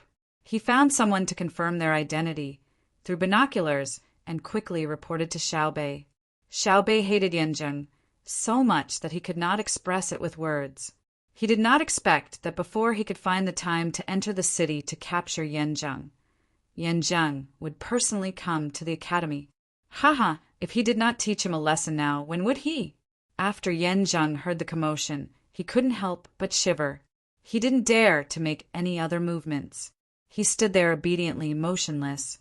But in his heart, he kept thinking about how to deceive Zhang Xiaobei and the others. He didn't want to come over. Wouldn't that be walking into a trap? However, there were many things in the county that had not been transported to the designated location. He couldn't afford to lose them. He planned to delay for a few days. He would first deceive Zhang Xiaobei and the others, and then wait for an opportunity to leave. Otherwise, even if he immediately fled from the county, he was worried that Xiaobei would catch him. He didn't think that he could escape Zhang Xiaobei's pursuit within a day. Yes, he was worried that Zhang Xiaobei would immediately send people to the county to capture him after hearing what others said when she arrived at the academy. He had to take the risk and make use of the time difference. "Go, capture all of them for me." "No, capture the few leaders. Tie up the rest and throw them there. Send someone to guard them. Humph, an eye for an eye, an eye for an eye, an eye for an eye." Upstairs, Zhang Xiaobei waved her small hand. Immediately, 30 people jumped into the water and swam towards Yan Zheng. The next thing was easy. Yan Zheng and a few important people were brought to the academy. The others took off their belts and shoes and asked the protection team to tie them up. Then, they threw them on the ground and didn't dare to move. As soon as the protection team finished tying up the people, Wang Wei had already left his team and ran towards the academy. He shouted as he ran, "Hey here! Catch them! Catch them all! None of them are good." The person who led Wang Wei here was dumbfounded. What happened in front of him was different from what he had expected. It should be that when he and the others arrived, the county magistrate and Zhang Xiaobei were talking and laughing. Zhang Xiaobei listened to the county magistrate's report on how to deal with the disaster in time and looked happy. Why did they catch people as soon as they arrived? No, there was also the damn Wang Wei. They should really throw him into the water and drown him on the way. What was he shouting for? The person who led Wang Wei here complained in his heart, but he didn't dare to move his feet. He admitted that he couldn't run faster than a bullet. He also didn't think that he was better in the water than the protection team. He jumped into the turbulence next to him and escaped. Soon, he and the people around him were also caught. Yan Zheng was already drenched from head to toe as he faced Zhang Xiaobei. He was coughing nonstop. While he was being swam over, he was pushed into the water several times and choked half to death. He realized that the murky water was not tasty at all. I greet Inspector Zhang. Zhang coughed hard and felt much better. He then said to Zhang Xiaobei. Zhang Xiaobei put his hands behind his back and paced in front of Zhang. He walked over and suddenly stopped. He stared at Zhang's eyes and said, "You have guts. I admire you. I really admire you. Tell me, in the Tang Empire where the communication is so advanced, in a place so close to Luoyang and the capital, what were you thinking when you gave the order to put thousands of people in the water?" Originally, it was very strange for a child to talk to an adult in a condescending tone. However, Zhang and the people around him didn't feel that there was anything wrong with it. It seemed that everything should be like this. The water on Zhang's forehead hadn't finished flowing. When he heard Zhang Xiaobei's words, he began to sweat again. He felt his throat go dry and forcefully swallowed 2 mouthfuls of saliva before opening his mouth to explain. "Inspector Zhang, please listen to this official's explanation. This official has never forgotten the people under my rule. This official came today because I heard that Milord was here and had an important matter to discuss. I hope that Milord can extend a helping hand and transfer supplies to this county. This official will immediately return to the county to direct the disaster relief. Milord, please give this official half a month. No, 10 days. As long as you give this official 10 days, this official will be able to complete the disaster relief." Zhang Xiaobei didn't immediately respond. Instead, she silently looked out the window at the flowing water. This surprised Xiao Yuan. When did Zhang Xiaobei know how to pretend to be deep and profound? Zhang's eyes didn't leave Zhang Xiaobei for even a moment. He was trying to figure out the thoughts of this little girl in front of him. He was still sweating. Not only was his mind uneasy, but the people who had been caught were also extremely nervous. After a long while, Zhang Xiaobei looked away and raised her head to look at Zhang. She felt uncomfortable and stepped on the stool to stand on the table. Only when she was a head taller than Zhang was she satisfied. She said, 10 days? Is 10 days enough? Zhang nodded. Before he could make a promise, Xiaobei continued, "Do you think you can escape from my family's pursuit in 10 days? I don't understand. Where can you run to in 10 days? Or change your face and hide your surname." "Change your face and hide your surname," Xiao Yuan corrected him. "Understand, Lord Yan. Tell me, where can you run to in 10 days? Xiaobei glared at Xiao Yuan and then turned to Zhang. Zhang cursed in his heart. Why is this little brat so smart? How does she know that I'm going to run? However, he said, "Lord Zhang, this official will not run. This official will face the flood together with the people of Hongnong. I swear that I will not retreat, even if I die." "Oh." Xiaobei looked surprised. She maintained her balance and moved her face closer to Zhang. She asked as if she was asking, "Then, Lord Yan, can you explain to this official? Why are you digging the riverbank?" "This official. Lord, please listen to this official's explanation." Zhang took a deep breath and calmed his mind. He said, "At first, this official did not want to destroy the riverbank to release the flood. However, there are many shops in Hongnong City and countless valuable items. Also, there are few people and sparse houses in Hongnong City. I was afraid that the flood would destroy the county. Therefore, I endured the pain of digging the riverbank to protect the county. This was a helpless action. What nonsense is this? Be more straightforward. It's hard for me to listen." Xiaobei put her hands on her waist. When Zhang saw that there was hope, he coughed lightly and said, "When the flood came, I thought of the emperor's heavy responsibility and grace. I thought of my mother's earnest exhortations when I took up the post. I thought of the people's longing gazes and the trust of my colleagues. Therefore, this official did not retreat. According to the flood relief plan of the county, I strictly requested the people in the yamen to cooperate. First, find the disaster in time, and report it to the relevant departments in the yamen. It was accurate, timely, and rigorous. Second, combined with the geographical advantage of the county, we took measures such as leakage, dredging, guidance, and assisting in the defense. A series of defense work was completed in the shortest time. Third, we started the emergency disaster response system. We made a comprehensive layout, focused on control, reasonably allocated manpower, material resources, and other resources. We faced the difficulties and were not afraid of difficulties and risks. This showed the organizational ability of the yamen. Fourthly, he called on all officials with official positions to show their own qualities at the moment of disaster. This played a very good role in leading the people in the county to gather around the officials and fight the flood with one heart. Not only did the officials in the yamen do not disappoint the emperor, but even the village heads in the villages also guarded the front line of fighting the flood. Fifth, we arranged for experienced people to observe the weather. After knowing that there will be rain in a short period of time, they showed their subjective initiative. You fucking shut up. Before Yan Zheng continued, Xiao Bei scolded and even said the word mother. Yan Zheng was startled. He didn't know what words had offended Xiao Bei, but he obediently stopped talking. Xiao Bei took a few deep breaths, then pursed his lips and glared at Yan Zheng. He bared his teeth and said angrily, I've seen shameless people, but I've never seen someone so shameless to the point of being arrogant. According to what you said, I should praise you, shouldn't I? I wouldn't dare. What this official did was what a county head should do. If there are some shortcomings, I should be criticized. Yan Zheng quickly followed up. Wei Wei's lips curled up as if he was accepting a compliment.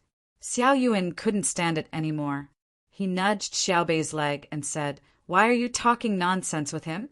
Kill him and be done with it. Yan Zheng's pupils shrank. Just as he was about to defend himself, Xiao Bei laughed and waved his hand at Xiao Yuan. He said, Am I the kind of person who kills without teaching? When Yan Zheng breathed a sigh of relief, Xiao Bei continued, Death is a kind of relief for him. If you kill him, can the people who drowned in the flood come back to life? If you kill him, who will bear the loss of the people of Hongnon County? A person who has a cow at home doesn't feel happy about killing someone, but sad about losing the cow. He went easy on the flood to wash the cow away. If I kill him, will that be considered as giving them an explanation? What about the cow? They don't care if he lives or dies. They only want the cow. If I kill him to bear the loss of the people, then it's our incompetence. I want him to live. I want him to know that sometimes death is also a blessing. Tie him up tightly and knock out his teeth. Set up a platform at the south gate of Hongnon County and cover it with a canopy. Tie him up there and let the hospital inject him with glucose. I won't allow him to die. I want to torture him bit by bit. I want him to be exposed to the sun. I want him to be spurned by thousands of people. I want ants to bite him and leeches to sting him. I want him to freeze in the winter. I want a medical team to ensure that he doesn't die. In the future, when a local official is appointed, he will be the first to admire him. As soon as Xiao Bei finished speaking, the members of the protection team took action. First, one of them removed Yan Zheng's chin. Then, someone took out a pair of pliers from his backpack and stuck them into Yan Zheng's mouth. Then, they started to pull out his teeth one by one. Yan Zheng was already dumbfounded when Xiao Bei spoke. He didn't expect this cute and well-behaved girl in front of him to come up with such a ruthless method. At first, he thought that she was joking. It wasn't until his first tooth was pulled out and the pain that spread throughout his head that he understood that she was serious. Yan Zheng shook his head vigorously and let out an inhuman scream from his throat. Tears, snot, saliva, and blood flowed down together. Xiao Bei was so scared that she stepped back and waved her hands repeatedly. Take him away. Take him away. Don't let him die from the pain. If it really doesn't work, pull out 2 teeth today and 2 more tomorrow. Feed him porridge first. If he doesn't eat, then inject him with glucose. The members of the protection team immediately dragged Yanzheng away like they were dragging a dead dog. They didn't know which room to carry out the torture. The classroom suddenly became so quiet that one could hear a pin drop. Xiao Bei patted her chest, let out a long breath, and said, "The world is quiet now." Wang Wei, who had just been sent to the window, happened to hear Xiao Bei's last words. When he saw such a scene, he trembled in fear and let go of his hand. With a splash, he fell into the water again. He was pulled up again and flipped into the classroom. However, he didn't say a word. He just stared at Xiao Bei with a pale face. In an instant, he understood why so many officials were afraid of being caught by Xiao Bei. She was really ruthless. It seemed that she had inherited devilish Cuckoo's personality and even went one step further. She was green and she was water. She took it from blue and turned it into blue. She was colder than water. Wang Wei took a few deep breaths before he felt better. He muttered, "Killing someone is just a matter of time. Why don't we just give him a quick death? We haven't even sentenced him yet. Why do we have to act first?" Although his voice was soft, it couldn't beat the silence in the room. Xiao Bei heard him clearly. She turned her head and looked at Wang Wei with dissatisfaction. "What sentence? What law? What joint trial? There's no need for any of that. Just because I'm here. Uncle Emperor asked me to be a knife, so I cut him piece by piece. I gave him a quick death. Who gives a quick death to a drowned person who can't breathe and suffocate to death? Who gives a quick death to a sick person who can't be treated? Isn't it? Support me." Xiao Bei's last words were directed at the other 8 people. The 8 children nodded immediately. Xiao Yuan praised, "That's right. Death is not the goal. The goal is to intimidate other officials and not let the people under their rule die easily. Buddha is merciful. There's still 16 arhats and second venerables. Who are you?" After Xiao Yuan supported Xiao Bei, she asked Wang Wei. Wang Wei was blocked and couldn't say anything else. He wrung the water from his clothes and said, "I was temporarily transferred to the Ministry of Works. This time I was patrolling Hongnong with Li Bai and Li Taibai of the Ministry of Revenue. I was collecting evidence. I didn't expect the county magistrate of Hongnong to be arrested for no reason and lynched by you. What are you talking about? What do you mean by no reason? We are here for no reason. Are you going to exonerate the sinner Yanzheng?" Xiao Yuan questioned Wang Wei in a righteous manner. Wang Wei was just about to reiterate his reasoning when he suddenly realized something. He couldn't help but shake his head and say, "No, I'm saying that if his crime is confirmed, it will be a crime worthy of the extermination of his family. I hope that you can quickly go to the county and arrest his family." Wang Wei suddenly thought of why Zhang Xiaobei and the other 8 people had come at such a timely time. He didn't think that the emperor was worried about him and Li Bai, but he guessed that the matter of Hongnong was so serious that it was not something he should care about. Moreover, it was very urgent. Otherwise, why would the emperor send the 9 children when there were so many officials in the imperial court, and this place was so close to Luoyang? The 9 children didn't just represent the children themselves. They represented the Zhang family and the Wang family. If the matter was small, why would they be sent? In addition, they were sometimes unreasonable. He couldn't be unlucky. Xiao Bei jumped from the table into the arms of a member of the protection team. His little face fell. He sighed like an adult and said, "No need to catch them. They ran away. They all ran away. Hongnong County has a roast duck restaurant opened by my family. Yesterday, I found an opportunity to sneak out and send a telegram to my brother. My brother just called. He said that he will come in person and is already on the way. He wants us to meet Yanzheng. No matter how he quibbles, we have to catch him first. Yanzheng just told me that he would be given 10 days. Do you think I'm stupid enough to give him time to run away? How does your family's farmer know?" When Wang Wei heard that even Zhang Xiaobao had come, he didn't dare to stop Xiao Bei from dealing with Yanzheng. However, he couldn't understand how a farmer could know the news. Do you want to share my family's information system? Xiao Hai stared at him. No, what should we do now? Wang Wei repeatedly denied. Chapter 9:26. Went out? Who went out? Is there anyone in custody? Where did they go? Li Bai asked several times and stared at Ma San, who just came back worriedly. He was afraid to hear some answers. He didn't want to hear from him. Ma San was like a newcomer who had just joined a gang. He was worried, scared, excited, and had a sense of mission. He understood what the officials sent by the Zhang and Wang families wanted to know, so he hurriedly replied, Sir, you don't have to worry. I didn't see anyone being detained. Those who came out were all people from the Yamen. It seems like they were heading out of the county town. I didn't reveal your whereabouts, so they won't come to arrest you. Out of the county? What's out of the county?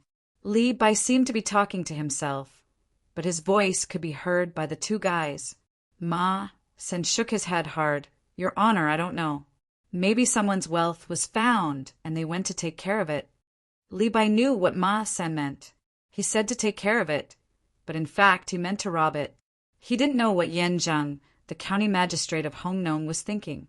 He dared to harm people at the risk of his family being exterminated. Was he sick? After hesitating for a while, Li Bai gritted his teeth and asked the two guys, Do you dare to go with me to have a look? Ah, Your Honor, you want to go? No, you can't. Your Honor, you haven't recovered from your illness. If you go out and get wet, maybe. All right. The two guys saw that Li Bai wanted to go in person, so they stopped him immediately. Ma San, who was speaking, wiped the raindrops from his hair and face and volunteered. Your Honor, you stay in the inn and I will go with you to have a look. I won't be too close and will stay far behind. I'm not afraid of being discovered. When I get the news, I'll come back and tell you immediately. The other guy immediately said, Your Honor, how about this? I'll find some companions and pass on the message along the way. It won't delay your business. Li Bai also didn't want to go. He knew that with his illness, if he went out and got wet again, he might be able to enjoy the treatment of a slightly better feng shui place. Seeing how serious the waiter was, Li Bai thought for a bit and nodded. He reached into his pocket and said, That's good. Thank you for your hard work. I still have some money here. Use it to buy some meat and make some hot soup. By the time he finished speaking, Li Bai already had 1 luo in his hand. Some were his own, and some were given to him by Wang Wei. He didn't even count them. He just stuffed them all into the hands of the staff and solemnly said, Thank you. Whether this matter succeeds or not depends on you. Please be careful. The shop assistant, who was stuffed with money, immediately became solemn, as if he had received a mission that could save the immortal world and the infernal realm at the same time, and he was ready to change the sun, moon, and stars. Go ahead, Li Bai urged. All right. The two waiters answered at the same time and came to the door. Ma San leaned out half of his head to observe. Seeing that there was no one in the corridor, he made a gesture to communicate with the waiters in code and rushed out first. The waiters behind him also left the ground and walked out on the front part of their feet, trying not to make any noise. Li Bai looked at the door and shook his head, helplessly. It's not like I'm asking you to rebel. Is there a need for this? It really can't compare to the inner courtyards of the Zhang family and the Wang family. 4. I win. The sound of mahjong still rang in the yamen of Hongnong County. Wang Wei had something on his mind and lost several rounds in a row. He was not in the mood to continue playing. He threw away the tiles in his hand and said, I don't want to play anymore. Come here. Immediately, a servant who was specially waiting for orders came from outside the screen. He bent down and asked in a low voice, Your Excellency, what can I do for you? Where's your county magistrate? Wang Wei asked directly without beating around the bush. I don't know. Maybe he's busy with the affairs in the county. He's been busy with the affairs in the nearest county and hasn't had a good rest for many days. Alas, the servant replied with a distressed look. That kind of sad expression was just right. Wang Wei didn't believe the servant's words. Hearing the servant's words, he said, I've stayed in the county for some time and know a little about the local affairs. Why don't you take me there? Maybe I can help. What do you think? Well, the servant looked embarrassed. He rolled his eyes and said, Your Excellency, you've come a long way. If you get sick because of this, I can't bear the responsibility. Why don't you go to bed early and make plans tomorrow morning? It doesn't matter. Take me there now. Otherwise, I'll go back to the capital immediately. If I can't help, there's no point in staying here. Wang Wei insisted. The servant lowered his head and pondered for a while. When Wang Wei was about to leave, he said, Okay, then I'll have to trouble you. Please come with me. Under the servant's guidance, Wang Wei followed him all the way to another courtyard. The servant walked a few steps and entered a room with a light on. Before Wang Wei followed, he immediately came out and said to Wang Wei, Your Excellency, I just got the news that my master has just left. It seems that there's a serious flood in the county. Your Excellency, why don't you? What? Another flood? Come with me quickly. I know a lot about flood control. Wang Wei didn't wait for the servant to finish his sentence and nervously interrupted. If it was when he had just entered, he would not have dared to do this for fear of being killed. However, now that he had thought it through, it must be Zhang Xiaobei who had come. Otherwise, Yan Zheng would not have been so afraid. With Zhang Xiaobei around, his threat to Yan Zheng would be put aside. The servant probably thought the same. He hesitated for a while and nodded. He found another 2 people to hold an umbrella and accompany Wang Wei out of the county. At this time, Yan Zheng was also in the rain. Someone held an umbrella for him. There was still a lot of water on his face. It wasn't rain but sweat. After confirming that Zhang Xiaobei really came to the county and guessing where she might be, Yan Zheng regretted that he didn't bring the group of burdensome children to the county. Although there was no food there, what if they didn't all starve to death and some survived? He didn't know that the school was a warehouse for merchants for free, and that there was a lot of food in the warehouse. Master, why don't we get on the carriage? The people carrying you must be careful. The people next to him saw that the county magistrate was having a hard time and tried to persuade him. It was not safe to ride a horse at night. The main reason was that Yan Zheng's horsemanship was too bad. When he was being carried, the people carrying him accidentally stepped on air and threw Yan Zheng off the carriage. Yan Zheng, who was obviously weaker than the bailiffs, nodded helplessly. Be careful. Don't fall again. In the county town, the roads were still passable. However, once they left the city and walked for a long distance, Yan Zheng and his group felt the power of the flood. Night was different from day. There were no stars in the sky, let alone the moon, other than the dim light from the lanterns covered with oil paper. The only light was the occasional flash of lightning. After every flash of lightning, there would be rolling thunder. Even though they were mentally prepared for the thunder, they would still be shocked. The cracking sounds seemed to come directly from their chests. As Yan Zheng followed the group, he cursed in a low voice.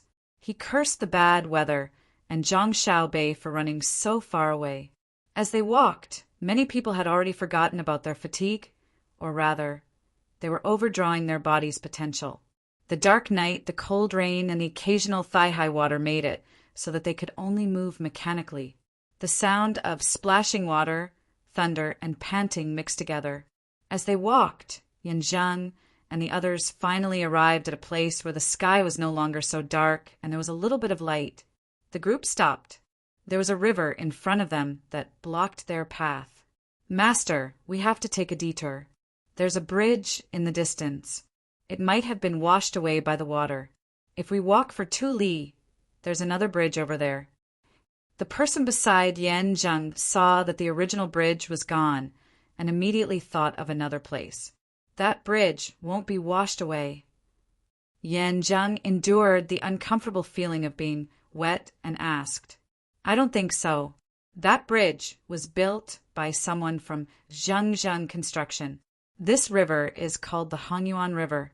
Once you cross the river, you'll reach the academy in less than 2 hours, the servant explained as he pointed in the direction of the bridge. Yan Zheng snorted to show his agreement. He really didn't want to talk about Zhang Zheng's builders. He felt very uncomfortable when others talked about it. The team followed the order and went around it. After walking for a while, the sky became brighter. Sure enough, they saw a bridge. It was a bridge that made people speechless. There was a big crack on the bridge, and there was a big tree that had lived for an unknown number of years. Beside the big crack on the bridge, there were countless broken places. Even the pier of the bridge was separated from the soil beside it, and there was a big crack on it. There was no need for others to explain why this happened. Anyone who saw this scene understood what was going on. "Master?"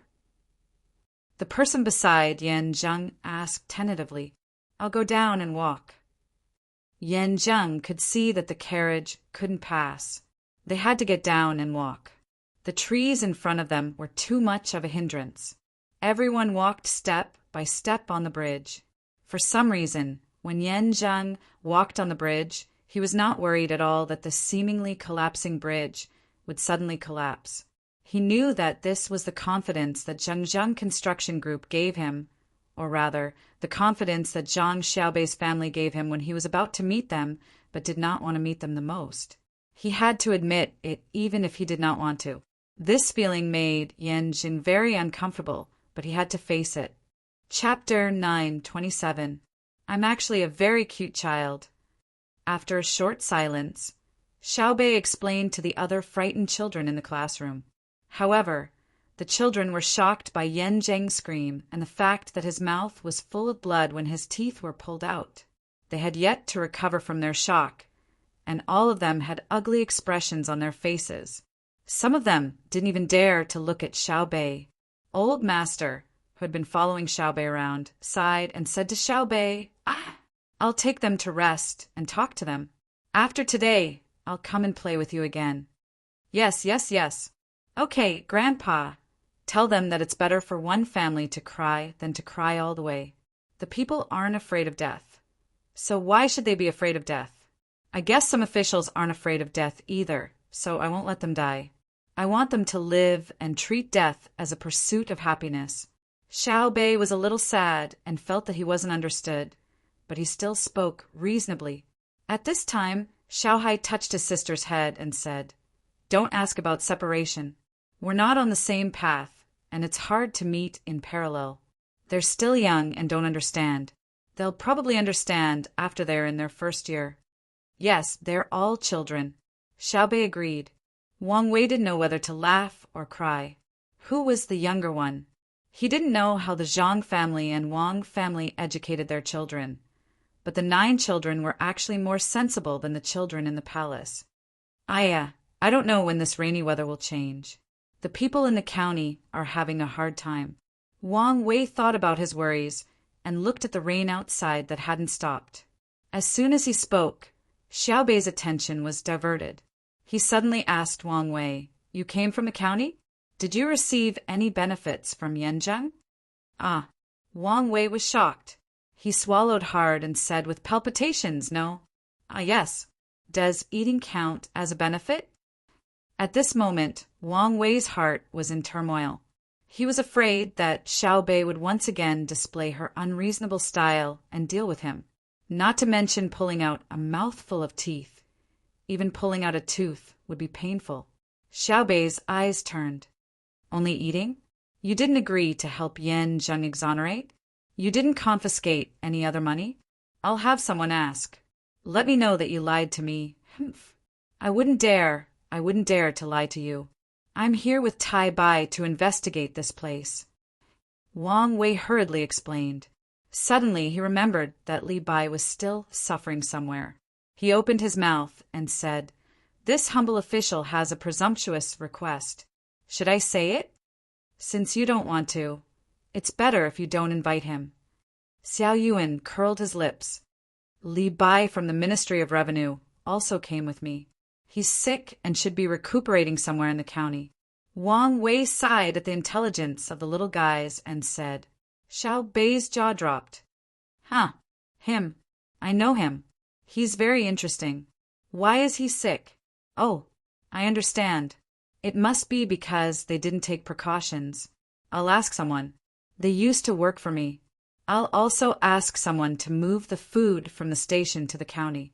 The other 8 children nodded in agreement. Zhang Chang pondered for a while before reminding Xiao Bei, "What about Hongnong County? Have you been waiting for Big Brother and Big Sister to come?" Hearing this, Xiao Bei looked at Wang Wei and asked, "What do you think we should do?" Severely punish without leniency. Give the people in the county an explanation," Wang Wei suggested in a firm tone. "What explanation? The property is gone and people are dead. Punish the officials severely and give them an explanation? If this is considered an explanation, then it won't take long for Tang Empire to give an explanation as well," Xiao Bei said with a double meaning. Wang Wei was speechless. This was all he could think of. He looked at the 9 children and guessed if they had a better idea. Xiao Bei didn't care about Wang Wei anymore. He gathered together with Xiao Hai, Xiao Yuan, and the others and whispered softly. It took them 15 minutes to reach an agreement and give orders to their subordinates. Get someone to go to the county and get the account book. Didn't the people record the account book when they moved to the county? See if we can still find it. Then mobilize people and go door to door in the county to inquire about the original property of their family. Take supplies from the surrounding businesses and compensate the people of Hongnong County after verification. Xiao Bei said the opinions of the 9 people. Wang Wei was shocked again and asked, "You want to use your family's money to compensate the people of Hongnong County? Why should it be my family? It was done by Uncle Emperor's officials. Uncle Emperor should be responsible for it. I just want to pay in advance because my family is the fastest at distributing supplies, right?" Xiao Bei asked Wang Wei. Wang Wei nodded and asked, "What about the dead people?" "They can't come back to life. We have to pay more. If the whole family is dead, there's nothing I can do." When Xiao Bei mentioned the dead people, his little face drooped, looking very sad. Wang Wei also took a deep breath, closed his eyes, and shook his head helplessly. After a few moments of silence, Xiao Bei gritted his teeth and said, "As for the governor of Hongnong and Guo Province, I'll persuade Uncle Emperor to issue an edict of self-punishment first. Then, we'll punish the officials of Guo Province. I don't believe that they don't know anything about the situation." Hearing what Xiao Bei said, Wang Wei felt a chill all over his body. He really didn't know what His Majesty was thinking. He gave a group of children so much power, but they didn't know how to be tactful. They just focused on one thing and didn't let go. If His Majesty issued an edict of self-punishment first, then the officials of Guo Province wouldn't be able to think it through. Many of them would be beheaded, let alone those who lost their official position. Go ahead and make a fuss. Make a big fuss. Wang Wei knew that he couldn't stop it, so he finally decided not to get involved. It was up to him whether he wanted to get involved or not. As soon as he had this idea, Xiao Bei had another idea. "You're Wang Wei, right? It just so happens that I don't have enough people. You can help me count the numbers. It's best if you can find someone to help you do it after you get to the county. Go from house to house and ask. Don't miss anyone. Otherwise—" "Yes, sir." Wang Wei didn't need Xiao Bei to say what else he would do. He agreed immediately. He was afraid of Xiao Bei. However, as soon as he agreed, he felt that something was wrong. He asked in a low voice, "You brought 600 to 700 people. In addition to the protection team, there should be many people from the inner yard, right? Based on the abilities of the inner yard of your 2 families, it shouldn't be difficult for the people you brought to handle the government affairs of a province, right?" "What did you say?" "Louder!" Xiao Bei asked with a stern face. "No, nothing."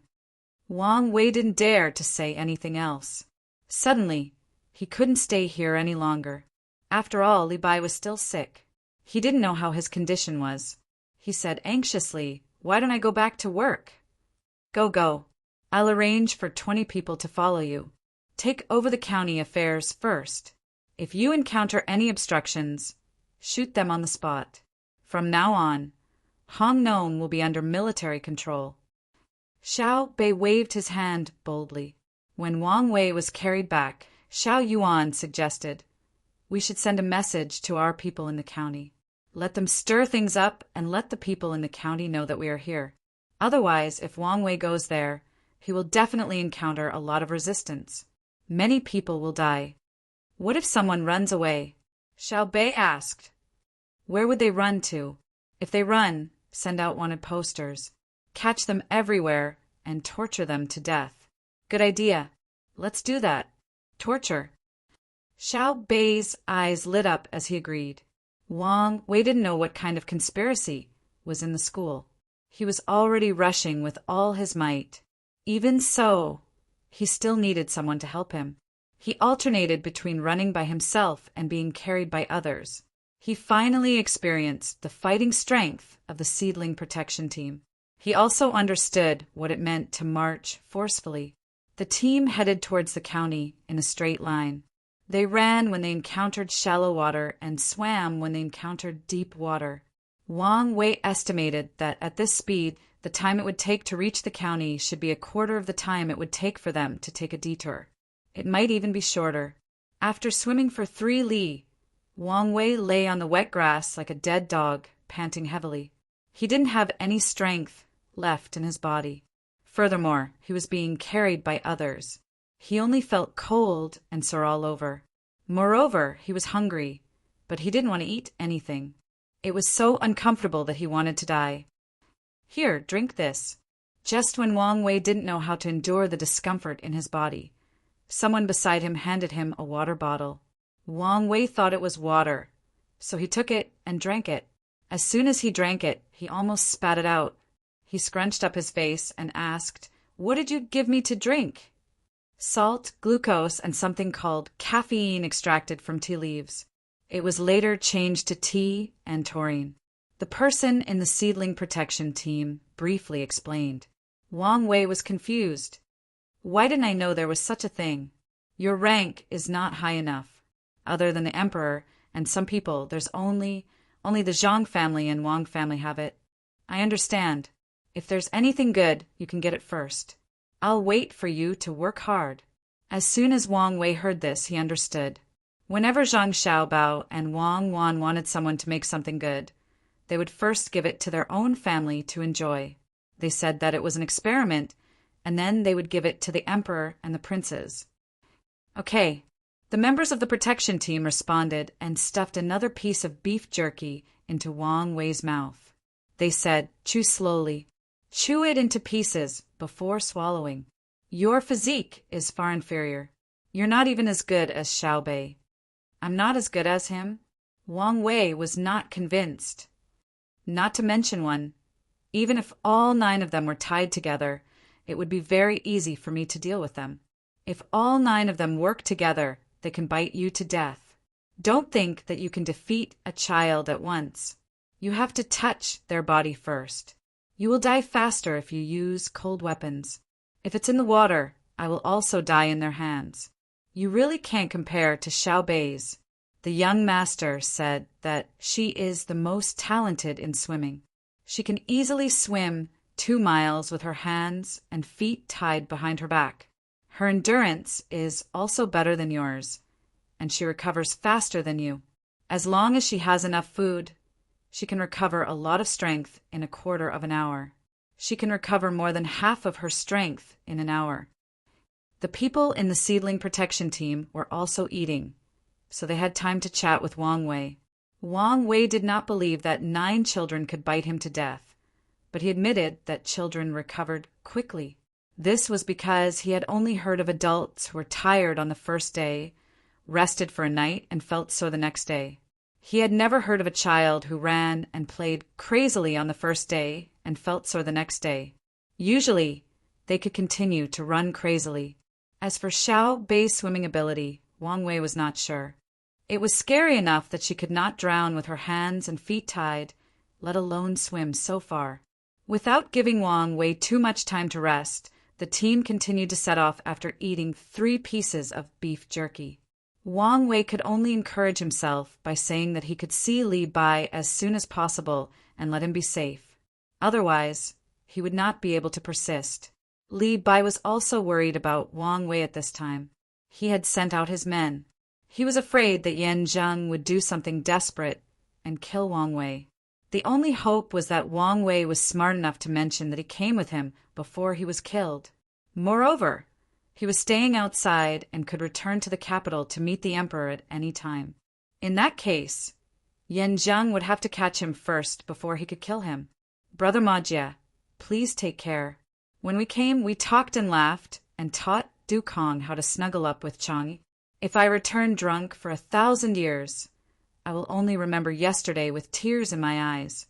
If you die, I will beg Zhang Xiaobao. I am an official arranged by Zhang Xiaobao. I will beg him to avenge you. If he doesn't agree, I will kneel in front of his house until I die. In the inn, Li Bai looked at the food on the table in front of him, but he had no appetite at all. Even though he was under the guise of the Zhang family and the Wang family, and the food was obviously better after he took out the money, he still could not eat. It was not easy for him to meet someone he could talk to. Both of them knew how to write poems, had ambitions, and understood that if Wang Wei really did not come back, wouldn't he lose a confidant? At this moment, Li Bai regretted it the most. He took a bite of the braised meat on the table. It was obviously salty, but he could not feel the slightest taste. It was as if he was chewing wax. He looked at the rain outside the window and said to himself with annoyance, "If I had known this would happen, I would have sincerely sought refuge with the Zhang family and the Wang family. Why did I have to be so virtuous? Why did I have to wait for the emperor to value me personally? If I was really a member of the Zhang family and the Wang family, even if I went to the yamen to question them immediately, what would they dare to do to me? They would not dare to touch me even if they were given 100 guts." Thinking of this, Li Bai ate more and more slowly. He only ate a few mouthfuls of food, but drank a lot of wine. He drank so much that he felt dizzy and did not feel hungry. He threw the chopsticks away and stared at the rain outside with half-closed eyes. His thoughts drifted away for a while. Your Excellency, good news. Your Excellency, good news. When Li Bai was in a daze, Ma San, who went to inquire about the news, came back. He did not continue to be careful and shouted in the corridor. With a bang, the door was knocked open. Ma San stood at the door with a silly smile all over his body. Li Bai looked at him in surprise and was confused. "What's the matter?" "Caught." Ma San grinned and spat out 2 words. Then he picked up the wine on the table and drank 2 mouthfuls. He continued, "Ha ha ha ha ha! Your Excellency, County Magistrate Yan." Yan Zheng was caught. Zhang Xiaobei came. She really came. Yan Zheng was caught when he went there. It was said that he was beaten beyond recognition. Who did you hear that from? Li Bai suddenly felt that the sky was clear and the clouds were gone. It was just because of the 3 words, Zhang Xiaobei. He knew what these 3 words represented too well. She was the youngest child of the Zhang family and the Wang family. Just like her name, Baby, this was a name that people loved and feared. Chapter 928. Ma San was happy. He thought that since Li Bai had found the organization, they could also get close to the Zhang family and the Wang family. Li Bai was both happy and annoyed. Zhang Xiaobei was here, and Yan Zheng was arrested. Wang Wei would naturally be fine, but he did not complete the task assigned by the emperor. Could it be that his purpose of coming here was to run hundreds of miles and then get sick? To feel the feeling of being sick in a foreign place? No, he had to do something. He couldn't just wait. Zhang Xiaobao didn't like incompetent people. Yes, he had to cooperate with him. After this incident, Li Bai decided to tie himself to the chariot of the Zhang family and the Wang family.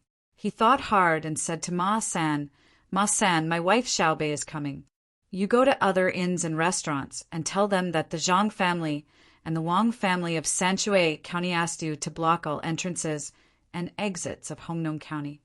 Okay. Ma San agreed happily, but he was puzzled. Why? There are other fish in the county that haven't been caught yet. If we don't block them first, we have to arrange people to chase after them when Xiaobei comes. It's troublesome. You have to do it well. Li Bai patted Ma San's shoulder seriously. Ma San tried to straighten his back and said solemnly, "Don't worry.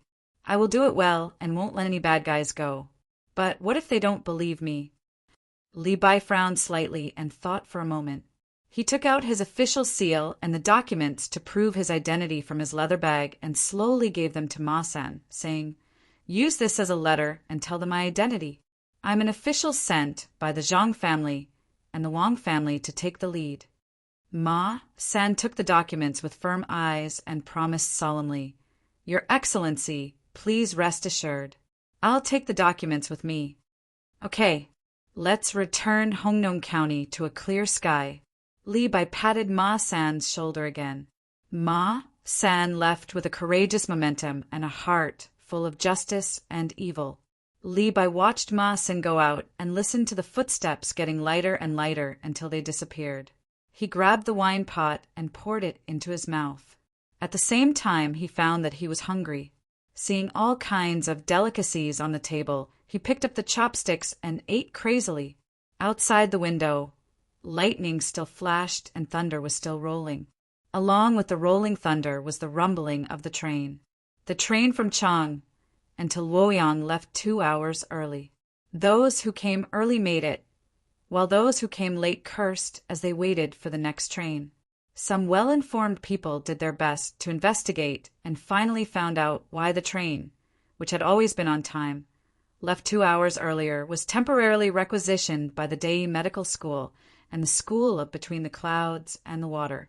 Moreover, the next train would depart 1 hour later, leaving only one carriage for other people, and the rest would be requisitioned. When the people who were cursing heard the news, they shut up almost at the same time.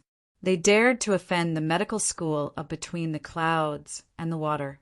At worst, they would not go to eat, but they did not dare to offend the medical school of Dei. They were afraid that if they fell ill in the future, they would not treat them, even though they had both medical skills and medical ethics.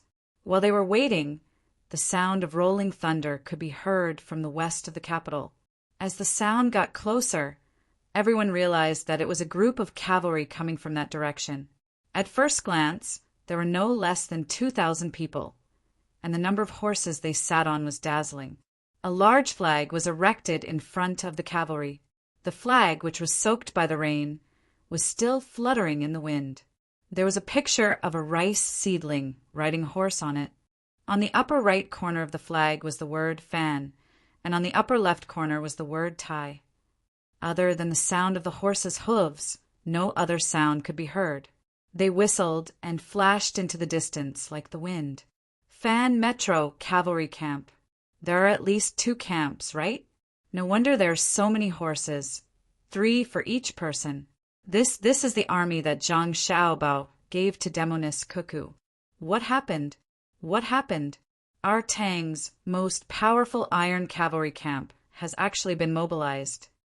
Among the people waiting at the train station, one of them had seen the battle between Zhang Xiaobao and Wang family. While he was deeply shocked, he also firmly remembered that Demoness Cuckoo had at least 8 iron cavalry camps and a special force under her command. Now that 2 camps of iron cavalry had been mobilized, it would be a lie to say that they weren't curious. Of course, they were only curious and not afraid. No matter where the battle was, they believed that Cuckoo would be able to handle it. Otherwise, they wouldn't have mobilized just 2 camps. As long as it wasn't an attack on the capital or a rebellion, they didn't have to worry. Another person dressed like a scholar nodded in agreement. Yes, something must have happened somewhere. The last train was mobilized from the medical academy and Between the Clouds and the Water.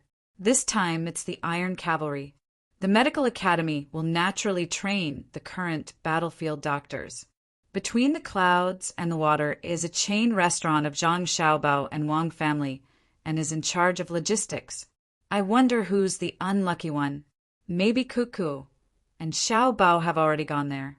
I wonder who's so powerful that the 2 of them have to take action personally. Oh, I just remembered. What's going to happen to this year's autumn examinations? For a moment, the people waiting at the train station and the passers-by began to discuss, each looking for evidence to prove their point. It was very lively. There was also a group of people strolling on the platform of the train station. After entering the platform, because there was shelter, the servants put away their foldable umbrellas and handed the leader of the group a foldable fan that Wang Wan had invented. The fan moved up and down as the person fanned it, and the surface of the fan looked like it was painted, making it difficult for people to see clearly. Cuckoo's iron cavalry has been mobilized. Do you know where they're heading? The person fanning the fan heard the voices of others and asked the person beside him, "Your Highness, I don't know. I don't think it's a big deal. At most, it's just a battle. Since Deputy Military Governor Wang has gone there personally, he should be able to return victorious in a few days." "Oh, the person who went to investigate has come back. I'll ask him." The person replied and took a letter from the person who had hurried over. After a while, he replied to the person fanning the fan, "Your Highness, it's not a big deal. The tractor cannons haven't been mobilized, and the Air Force hasn't been mobilized. The gunships stationed in the capital are still docked at the harbor. The logistics camp in the capital also hasn't made any preparations. The capital is fine." "Of course I know that the capital is fine. Let me ask you, in this big world, who can attack the capital? The gunships in the river haven't been mobilized. But what about the ones in the sea? The artillery and air force around the capital haven't been mobilized. But what about the Bohai Commander-in-Chief's office? If Zhang Xiaobao and Wang Wan are going out together, why would they need to mobilize the logistics in the capital?" The person fanning the fan asked several questions in a row. The person who reported was speechless for a moment. After thinking for a while, he said, "Your Highness, even if they're mobilized, I'm not worried. The Tang Empire's strong army, under the leadership of Cuckoo, what's there to be afraid of?" "Yes, I also know that, but a little girl can give the Tang Empire so much confidence. It would be a lie to say that I'm not worried. Listen to the people around us. They only talk about who is unlucky. No one said that the Tang Empire will lose a battle. She fought a battle and used tactics to flatten the Commander-in-Chief's office and the Protectorate General's office in the north of Hebei Province. Is she really invincible?"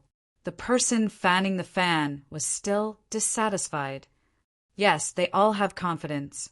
But Cuckoo has always won against other generals in the sand table." The person explained, "It's just an armchair strategist. This." The person wanted to say that it was not an armchair strategist. The sand table deduction took into account the terrain, weather, and other factors. If she could win in the sand table, it wouldn't be bad in reality. Thinking like this, the person didn't dare to say it out loud. He had to mention his matter. "Your Highness, Concubine Li asked me to tell Your Highness to visit Empress Wang more often. Concubine Li said that the Empress is kind and asked Your Highness to listen to her more. She said that with the Empress around, Your Highness' position as the Crown Prince will be stable." I know. But the Empress also has her own children and has a good relationship with Cuckoo. Why don't you find time to visit Zhang Xiaobao and Wang Wan? Also, you have to visit Master Gao often. And Li Sun, he's not in his own place. He's gone to Bohai Sea.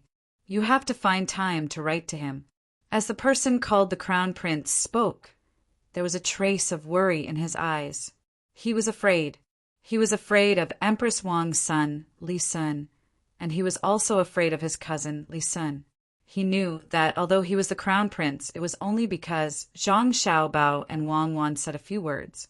It could no longer be described as doting. He personally sent food to his father, but it had to be tested before he could eat it. His father actually ate the food that Zhang Xiaobao personally sent. Wasn't he afraid of being poisoned? Fortunately, the two of them didn't care about the position. They were only helping Empress Wang in the palace. Otherwise, wouldn't the Tang Empire be in chaos? The two of them were also good to him. Every time they sent something, he would receive more than the others. They were very strict with the rules. As for Li Sun, he couldn't compare. They had a private relationship and had been in contact with each other before they became successful. Your Highness, It seems that Shueyun and Hongwan are going to have children. I heard that the eggs have been laid. Why don't we collect some useful things and send them over? Oh, the baby eagles are coming out? That's good. Maybe we can ask for one when the time comes. Shueyun is not ordinary. It's not an exaggeration to say that he's a person with wings. Eagles eat meat, right? Then buy 2 cows or deer. We'll kill them and feed them when the time comes. Your Highness, this humble subject has an idea. Let people catch grasshoppers and find a warm place to raise them. When the time comes, we'll feed them Tang. The chicken will grow strong after eating grasshoppers. Okay, you arrange this. The person called the Crown Prince made a decision. On the train from Chang and to Luoyang, there were also people talking about Shueyun and Hongwan. Zhang Xiaobao flipped through a report that had just been sent over from the seaside in Henan province. Wang Wan sat across from Zhang Xiaobao. She held a cup of coffee in her hand and sipped it from time to time. This coffee was not obtained from North America. It was obtained from the mainland. Some businessmen in the past brought back foreign students and gave it to Lilongji as a rare gift. When Wang Wan saw it, she wanted to grind it into powder and drink it with water. She also asked people to take other coffee beans to Lu Zhou to try planting them. She also asked other businessmen to bring back more coffee beans. If anyone brought back seeds that could grow into trees, she would let Zhang Xiaobao reward them. It's autumn on the other side of the sea, right? Wang Wan took another sip of coffee and asked. Yes, it's spring in South America, Zhang Xiaobao replied. You didn't ask about South America. Since it's autumn, there should be other eagles laying eggs, right? How does our Shueyun, Hongwan, compare to them? Wang Wan looked at the report in Zhang Xiaobao's hand. Her question had nothing to do with the report. It's normal. Different eagles lay eggs at different times. I think the baby eagles will be born after we're done with this matter. Our eagles can lay 11 eggs, 1 for each child. There are still 2 left. This is also a sum of money. Zhang Xiaobao looked at the report and said something important. Yes, Shueyun and Hongwan's children were more important than the report. Wang Wan put down her cup in dissatisfaction and said, You still want to sell it? I'll rent it.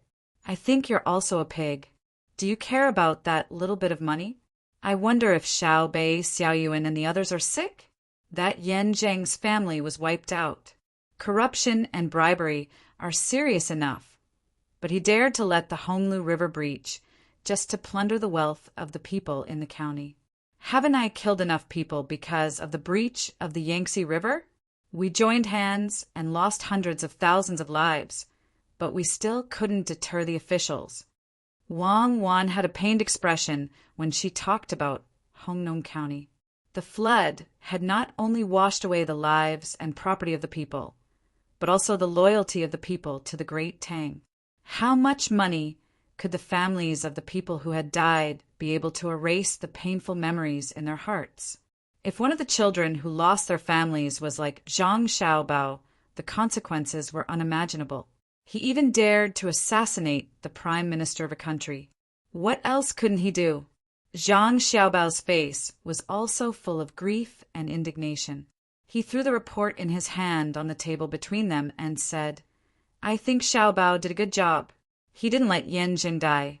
He put him outside the south gate of Hongnong County and let him live a painful life. This is more of a deterrent than a dead person. What about his family? They actually went to Japan.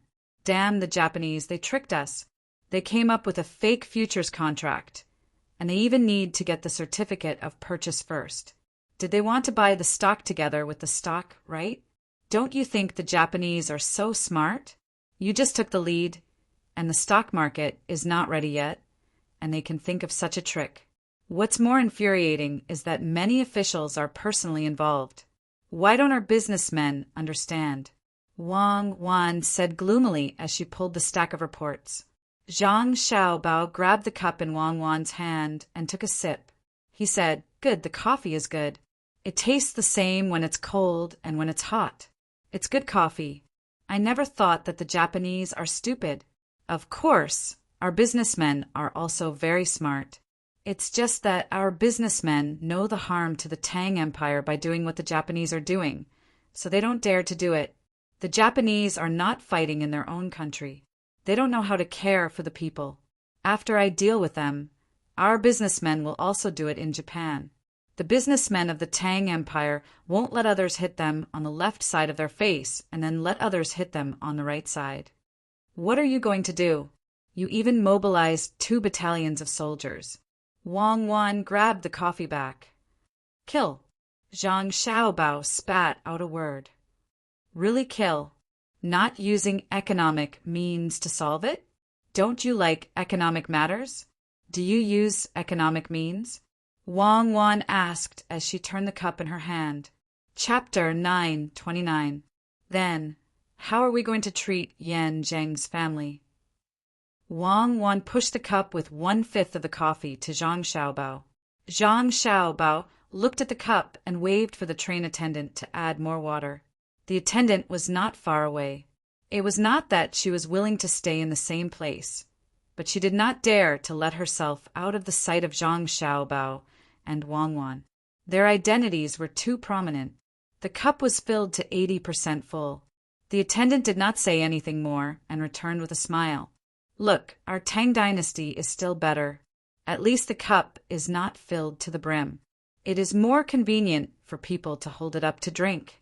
Unlike our time, when we ordered a cup of draft beer, the cup was filled to the brim. The standard was also high, and there was no foam at all. I had to bend over to drink it. Zhang Xiaobao praised and took out the coffee bottle from Wang Wan's bag. He poured the coffee into the cup and threw in 4 pieces of sugar. Wang Wan stared at Zhang Xiaobao for a full 5 seconds. It's better for you to drink sugar water. My cup is a coffee cup, not a teapot. Luckily, someone added 80% of the water. If it was 90%, you wouldn't even be able to throw in the sugar. You were talking about before you went abroad, right? When you were eating snacks at the roadside stalls, people would want to give you 50 to 60% beer and 40% foam. But can you drink that kind of foam? Are you willing to spend the price of a cup to buy half a cup of wine? No one is like you. That's called being practical, okay? Ah. Zhang Xiaobao seemed to have understood something and said, when there are more types of coffee in the future, there will be no need to extract caffeine from tea leaves.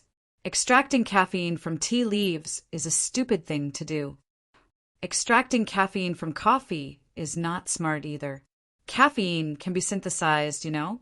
Don't change the topic. I'm asking you about Yan Zheng's family. Wang Wan sometimes felt helpless when it came to Zhang Xiaobao. Zhang Xiaobao didn't care that it was hot and took a sip of the coffee. He smacked his lips twice and said, "There's really too much sugar. It's like the coffee candy I ate when I was young. It's a pity that it lacks the taste of milk. I'll make some for Xiao Bei and the rest later. Actually, I learned how to use your unfinished coffee when I was working as a waiter in a coffee shop. They were too immoral, so I quit after 2 days." Yes, Xiaobao. I know you have a lot of life experience and know that there are unscrupulous businessmen. I agree to make coffee candies for Xiao Bei and the rest. Yan Zheng's family is in Japan now. What do you plan to do? Wang Wan didn't have the slightest intention to give up on this question and continued to ask. Zhang Xiaobao lowered his head in silence. After a while, he raised his head and said, according to the laws of the Tang dynasty, Yan Zheng deserved to die even if his entire family was executed. From my point of view, unless his family was directly involved in this matter, he shouldn't be killed. Yan Zheng's family used to be very poor.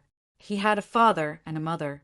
The year he passed the Jinshu examination, his father was bedridden. In fact, he was paralyzed. He was very filial. After that, he married a wife and had 2 concubines. He had 2 sons and 4 daughters. The youngest daughter is called Miao Miao. She's 3 years and 4 months old this year. Look, there's a sketch drawn by someone after our intelligence personnel dictated it and then colored it. She's a very cute little girl. She likes to eat the jelly from the candy house named by our Xiao Bei. She likes to wear the princess dress that Xiao Bei used to wear. The person she wants to see the most is Chang, E on the moon. The thing she's most afraid of is meeting the Queen Mother of the West. Her biggest wish is that every child in the world can have an endless amount of jelly. What she wants to do the most is to invite homeless children to her home in winter and treat them to hot pot. Zhang Xiaobao said in a flat tone. He even pulled out a page from the intelligence report. On it was a colored sketch. After that, he didn't wait for Wang Wan to ask, and continued, "So, what I mean is that Japan should send them back and hand them over to the Tang dynasty for trial. I'm not talking about the Japanese's conditions. I'm talking about the Tang dynasty, who asked them to take in the family of the guilty official. They have to pay the price and promise that they won't dare to take in people from the Tang dynasty again. They have to bear the consequences of the Tang dynasty's material and mental damage caused by this matter. We still have the right to investigate further." And then Wang Wan looked at the cute little girl in the sketch and asked, "Then I propose a punishment. An eye for an eye, a tooth for a tooth. Drown all of Yan Zheng's family members to comfort the people who died in the flood in Hongnong County. The amount of money that Japan compensates must be more than the loss of the people of Hongnong County. The rest of the money will be formed into an open fund that accepts donations from all walks of life. It will be used to hunt down the escaped officials of the Tang dynasty and their family members. For example, before you caused me to go to the Tang dynasty with you, you said the same thing as the person with the hair release detonator, right? It's very scary. $100 million in bonuses. Even such a vicious person was frightened by you. When you swapped the children, you became a hero, right? Many people will remember you. Can you really bear to drown Miao Miao?" Before Zhang Xiaobao finished his words, Wang Wan continued. When she asked about drowning Miao Miao, her expression was very complicated. Zhang Xiaobao knocked his head with his fist and said, "I reckon that when the media reports about me independently, freely, and truthfully, they will say that I am in cahoots with that person, and that you are the hero, the blood-stained genius, Overlord Flower. Therefore, the death of Miao Miao and the others can be done to the same extent as the media." Wang Wan smiled. "You are really soft-hearted. When it comes to children, you can't bear to do it. How are you going to do it? Bring them back and drown them in water for a quarter of an hour. Then take them out and give them to the medical school for research. From then on, there will be no Yan Zheng's family and no Miao Miao in the world. Drown them in front of Yan Zheng. Yang Kang's son Yanggua is not as bad as Yang Kong. He is a national hero in the novel, although he hinders the integration of the nation." Zhang Xiaobao's mood was much better. It took him a lot of effort to come up with this idea. Wang Wan also nodded with satisfaction and said, "Well, tell me about how you slandered me." "I'm not slandering you. You are indeed a hero. At least you still followed us when you knew that we were facing a dangerous situation. Do you think the coffee milk candy should be wrapped in candy wrappers or made into lollipops?" Zhang Xiaobao pointed at the coffee cup and said. Wang Wan fell into deep thought for a moment. She tapped the table and asked, "If you use candy paper, do you need to put glutinous rice paper in the middle? Our technology is not good enough. The milk is too pure. We lack edible stabilizers and hardeners." "Then make a lollipop. Roll it with glutinous rice flour and make it bigger, 20 centimeters in diameter. One piece of candy is enough for 10 children to lick for a day." Zhang Xiaobao gestured with his hands. "I'm afraid it's too heavy. The children can't hold it." Wang Wan immediately thought. In this way, the two people began to discuss about the candy. When the sound of brakes resounded in the station, the food that followed the 9 children had been transported to the county by the people in the city. Zhang Xiaobei's team was about to arrive at the county. Following her were the children from the school. Some people kept reporting the news. To Zhang Xiaobei's surprise, none of the people in the county who were related to Yan Zheng escaped. Those who were invited by Yan Zheng to gamble on the right to buy goods were stopped by the people at the gate of the city. After a struggle, they were beaten down and tied up. The government runners with the homemade firearms didn't resist at all. They handed over their weapons and let the waiter of the opposite inn take care of them in a courtyard. If someone else had come instead of Zhang Xiaobei, the bailiffs might have had other thoughts. But when they heard that Zhang Xiaobei had come, they felt a sense of helplessness. They didn't think that they could escape the country, especially when they had their families with them. Li Bai, who had not recovered from his illness, met Wang Wei first. After sighing with emotion, they separated to organize people to do statistics and arrange things in the county. Ma San, find 20 people to help fill up the potholes in the front street. The water can't go out. Li Bai, who was wearing a straw raincoat and a bamboo hat, issued a new task to Ma San, who had just finished arranging other things. His voice passed through the rain and fog. Hey, I'm coming. 20 young men, follow me. Ma San seemed to have endless energy. He wiped the rain on his face and shouted with all his strength to command the team to run to the front street. Li Bai looked at another person who was helping to distribute food to the people who hadn't had a good meal for many days. He waved and shouted, You, the one in black pants, come here. Which restaurant are you from? My lord, I came in from West Gate. There's a dog meat restaurant 200 steps south. They call me Gozar. The person who was called ran over and replied with a smile. That's good. Do you know the small river beside West Gate? Just now, someone said that the water is too big. Go find a sack and fill it with soil. You must block the water back. Li Bai was relieved when he heard that the other person was working at West Gate. Gozar was stunned and shouted anxiously, My lord, there are no more sacks. Take out the sacks of food. If there's not enough, go to the cloth shop. Even if you have to wrap the soil in cloth, you have to block it. Li Bai shouted as he reached out to support a little girl who ran over with a bowl in her hand. Gozar obeyed the order. The little girl tiptoed and raised the bowl to Li Bai's mouth. Mother said that my lord is sick, so she made ginger sugar water for my lord to drive away the cold. Li Bai paused and took the bowl. He didn't care if there was a lot of rain in it. He raised his head and drank it all. Then he gave the bowl back and said, I'll also give you a task. Do you have the confidence to complete it? Yes, the little girl shouted excitedly. She looked at Li Bai with her big eyes and waited for the task to come. Do you see those children? Don't let them run around. Take them to the room to study. We have to fight against the heavens and learn at the same time. We have to learn tenaciously and fight resolutely. We have to bravely advance toward victory. Li Bai used the things he learned from Zhang Xiaobei in Jianan County. Waiting for the little girl to run to gather the other children, Li Bai sighed to himself. He was now beginning to feel grateful to Zhang Xiaobei.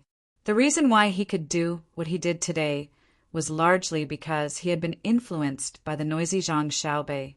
Otherwise, he really wouldn't have organized people.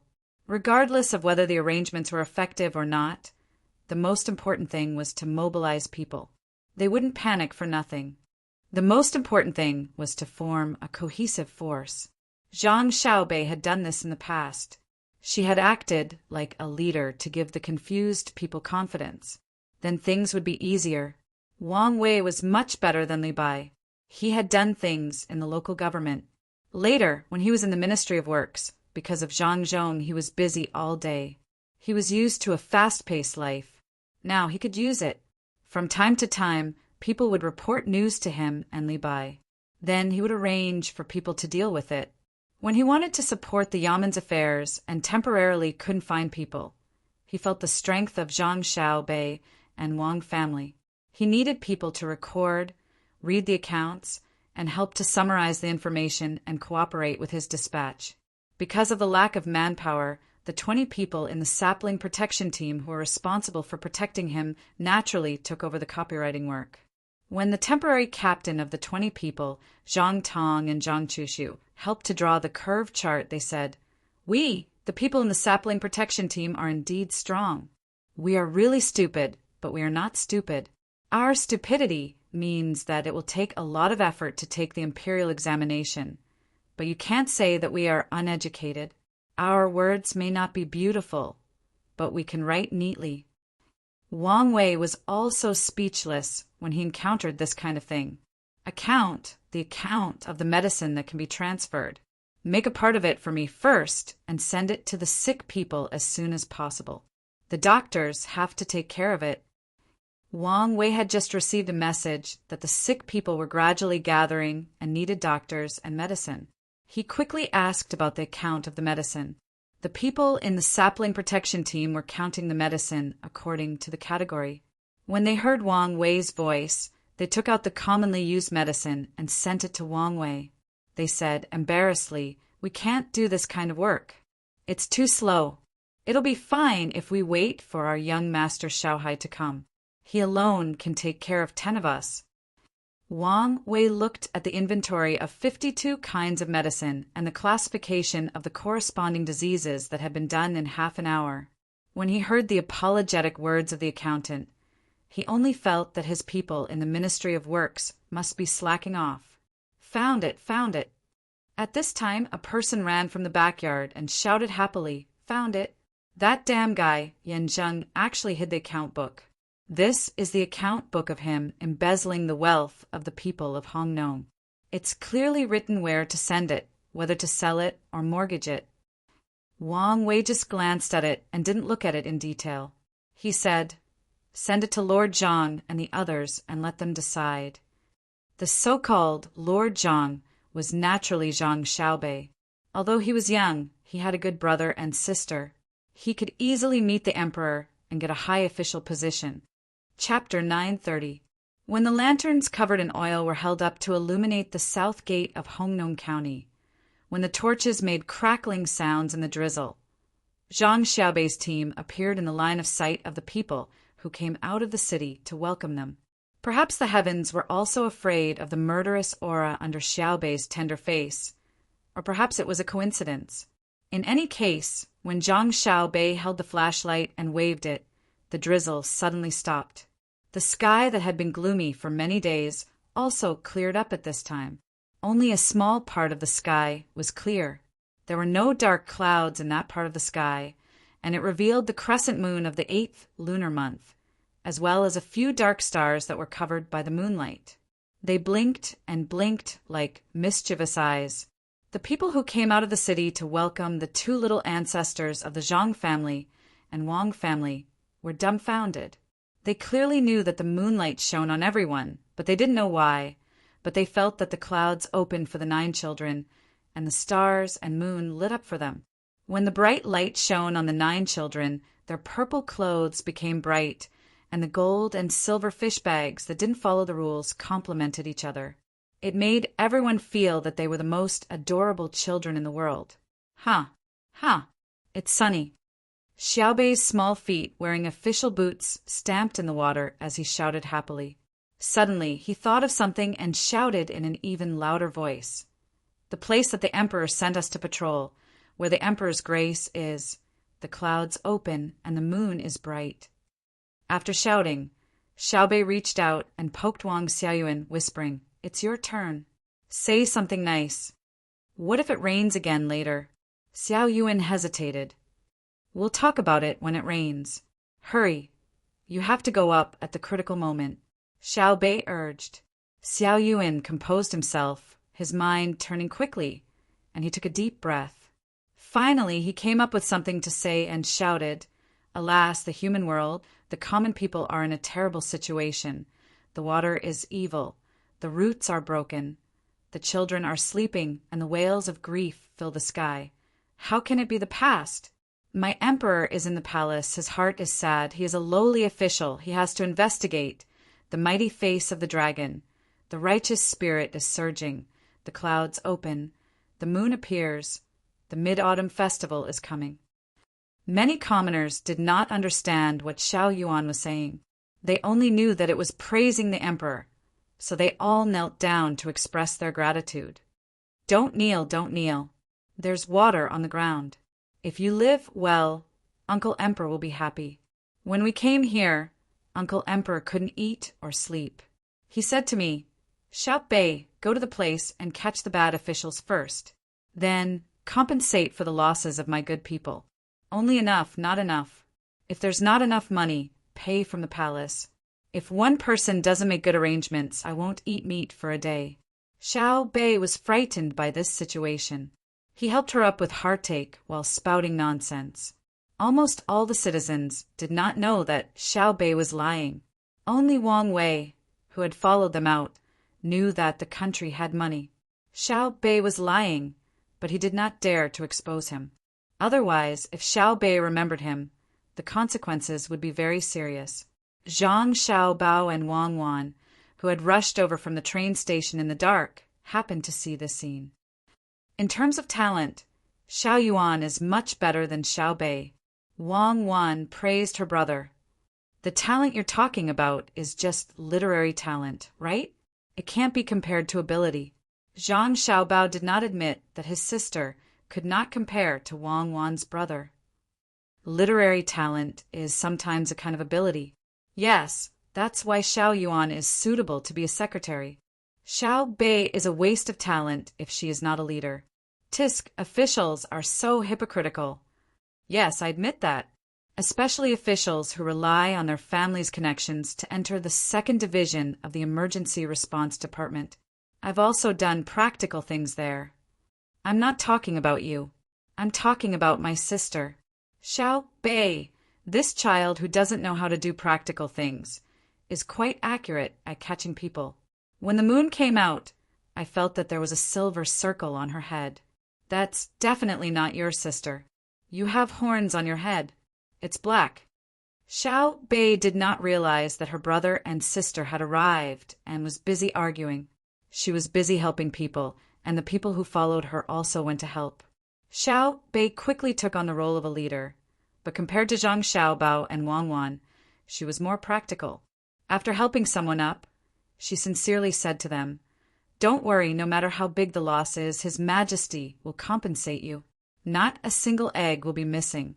If your family's land doesn't produce any crops this year, you will compensate according to the highest yield of the nearby area during the autumn harvest. If your family's cow goes missing and is about to give birth, you will compensate with a calf." Xiao Yuan was frightened when she heard that. She softly asked Xiao Bei, "Then if my family was doing business before the disaster and could earn 1,000 strings of coins a month, would you compensate me?" "Yes, I'll compensate you even if it's 10,000 strings of coins. Not only will I compensate you, but I'll also remember you," Xiao Bei whispered back. "Why are you threatening people? If you want to compensate, you have to be fair." "Why should I be fair? I'm not a scale. There's no way to truly compensate for this kind of thing. What I want to do is to compensate the majority of the people in the county with their assets. For the few rich people, I'll only compensate them with what they lost before. A family has 2 cows, 1 male and 1 female. Do you know what it means to have an additional calf? If a village has 2 additional cows, do you know what it means? However, for a rich person, I can just compensate him with the original amount of money. He won't eat less meat or wear bad clothes because of a lack of income for a period of time. Just like us, we work hard to be obedient, study hard, and then get rewarded. The money added up is quite a lot, right? Is that money useful to us? We only want to make our grandparents, parents, brothers, and sisters happy. At the same time, we are better than people of our age." Xiao Bei's words were similar to that of an adult. Xiao Yuan thought about it and nodded. Rich people don't care. Besides, they know the ways of the world, so they don't dare to care. That's it. I've already thought about it. Not only do I want to compensate, I want to compensate more. Every village will have to compensate for more cows. Xiao Bei stretched out her small white hand and waved 4 fingers in front of Xiao Yuan. "Why do you want to compensate more?" Xiao Yuan also stretched out 4 fingers. "Are you stupid? Don't you listen to your brothers and sisters? This is called political meaning, understand? Hong Nong suffered a disaster this year, and Uncle Emperor values him. We can't value him for nothing. Naturally, wherever Uncle Emperor values, That place must be powerful. Even if there's a disaster here and there are more cows, the land will be easier to plant next year. This shows that Uncle Emperor's favor is very useful. Xiao Bei continued to wave her fingers and explained to Xiao Yuan. Xiao Yuan cupped her hands in admiration and said, "It's been hard on you." "It's nothing special." Xiao Bei lowered her head and smiled bashfully. Stop him, don't let him escape." While Xiao Bei and Xiao Yuan were talking in low voices, there was a commotion not far away. When the two of them went over, they realized what was happening. It turned out that Yan Zheng had run toward the city wall when no one was paying attention. Unfortunately, his hands were tied, and he couldn't control his balance well. He tripped in the pit under the water that reached his ankles. Then he was held down and couldn't move. The people in the city thought that he was going to run, but Wang Wei knew that Yan Zheng didn't want to run. He wanted to bang his head against the wall. For him, the greatest happiness in the world right now was to die. Wang Wei also went over to take a look at Yan Zheng. At this time, one side of Yan Zheng's face had been scraped and scratched. Streaks of scars were washed by the water flowing down his head, but he didn't feel the pain at all. He turned his head numbly and looked behind him. Wang Wei's first thought was that this Yan Zheng had a good understanding of the Zhang family and Wang family. He understood the way the two families did things and understood the status of the two families in Tang. He must have been in a hurry to commit suicide after hearing Xiao Bei's words about compensating the people of Hongnong County. The reason was very simple. People who knew the two families knew that the so-called compensation was not paid by the imperial court, and the imperial court couldn't mobilize enough materials in a short time. Then, only the Zhang family and Wang family could show their ability to organize logistics once again. They used their own reserves and logistics to support Hongnong County. Then there was a problem. Would the emperor really take out cash to give the Zhang family and Wang family? It would be difficult, not to mention the preferential policy in exchange. Even if the emperor insisted on it, no one could do anything. Xiao Bei kept calling him Uncle Emperor. Whether it was outside or in the morning court of Xingqing Palace and Hanyuan Palace, the emperor had never objected. Every time he would happily agree. Since Uncle Emperor was short of money, why couldn't the juniors, as nieces and nephews, give some pocket money? Yes, pocket money. If the 9 little guys took out their pocket money, it would be enough to support the compensation of Hongnong County. Therefore, the money would probably fall on Xiao Bei and the others, who asked her to agree on her own accord. How could she torture Yan Zheng to vent her anger? So Yan Zheng should be afraid. Xiao Bei didn't think too much at the moment. She waded in the water and looked down at Yan Zheng, saying, "Why are you running? You dare to do, and you dare to admit." Yan Zheng tried to straighten his upper body that was stepped on by others. He turned his head and said in a hoarse voice, "I want to see the emperor. I have something to say." "You have something to say?" Xiao Bei asked. Then she turned to the 2 girls and asked, "Guess what he is going to say?" The 2 girls had been with Xiao Bei for several years. Under the influence of her, they knew a lot of things. Hearing Xiao Bei's question, the 2 girls looked at each other. Then they said, "He will definitely curse the emperor when he sees him. Let the emperor kill him in anger, even if he is cut into 2 pieces. At least it's better than falling into our hands." "Did you hear that?" Xiao Bei asked Yan Zheng, whose eyes were full of shock. Without waiting for Yan Zheng to answer, she continued, "Okay, you can see Uncle Emperor, but not now.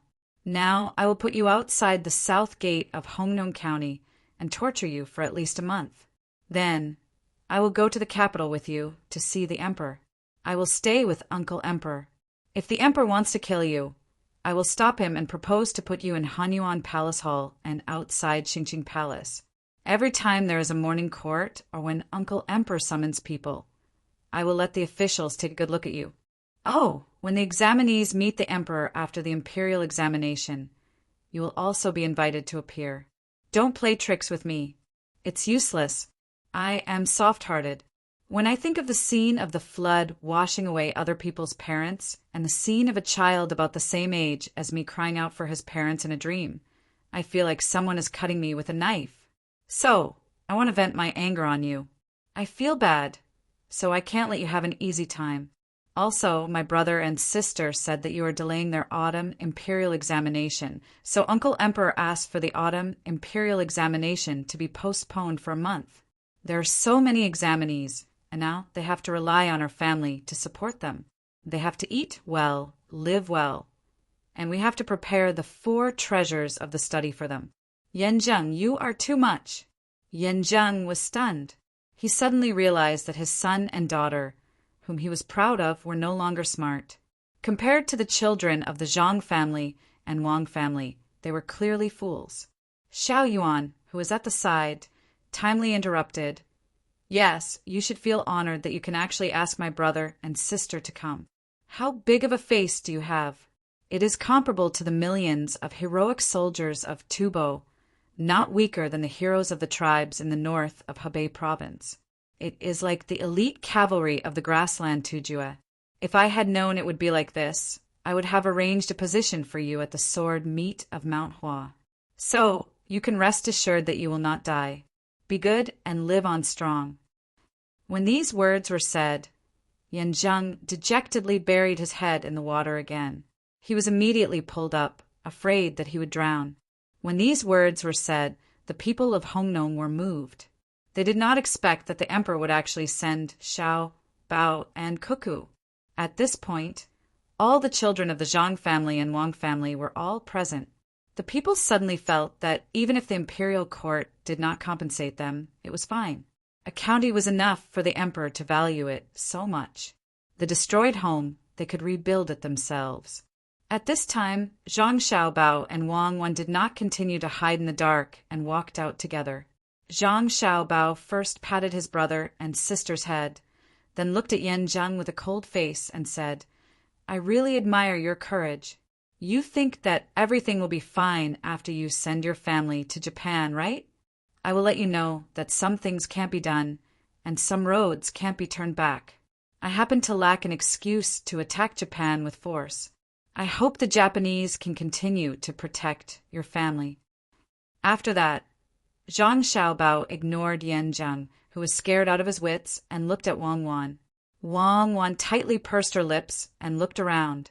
With a smile at the corner of her mouth, she said in a soft voice, "Order the Tibetan underground cavalry camp to take care of Guo province. Order the Hunan province garrison army to seal off all provinces and counties in Hunan province. Order the Bohaisi commandery army to cut off the Tang Empire's Hunan province. Order the Tang Empire to enforce martial law within 100 nautical miles of the Hunan province coastline." There was no trace of anger in her words, but in the ears of the people around, it was like a clap of thunder. There was blood, and it was fatal. As expected, the emperor did not send Xiao Bao and Cuckoo here to play. Devilish Cuckoo smiled. Someone was going to die. The people who knew the legend of Devilish Cuckoo were first frightened, then relaxed, and then became comfortable. Cuckoo only killed bad people.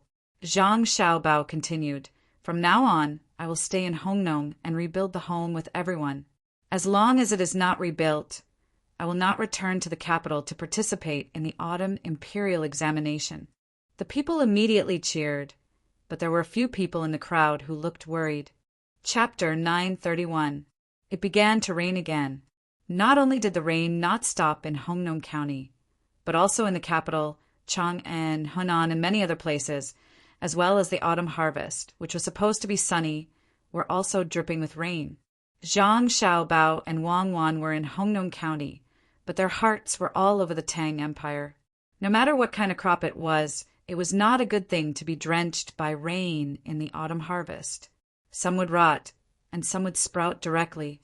It shouldn't be just a matter of calming down after the price of necessities has skyrocketed, and it shouldn't be passed on to the people. Officials who know that there is a disaster but don't act first and wait until the disaster is serious should be killed. Zhang Xiaobao did not want to waste his energy on Yanzheng, a person who had a death wish that was harder than stepping on the heavens. He picked up Xiao Bei and walked towards the city. At the same time, he spoke to Wang Wan, who had disregarded her status and kicked Yan Zheng. Wang Wan picked up her brother and followed beside him. It's okay.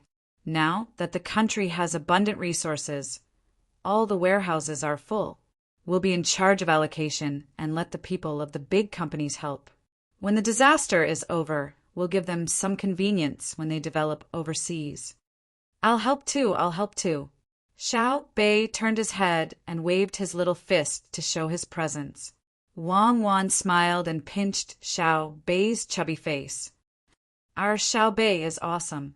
Patrol Inspector Zhang Xiaobai, listen to my orders. Yes. Xiao Bei first put on a serious face, then smiled and hugged his brother's neck. What's so fun about this?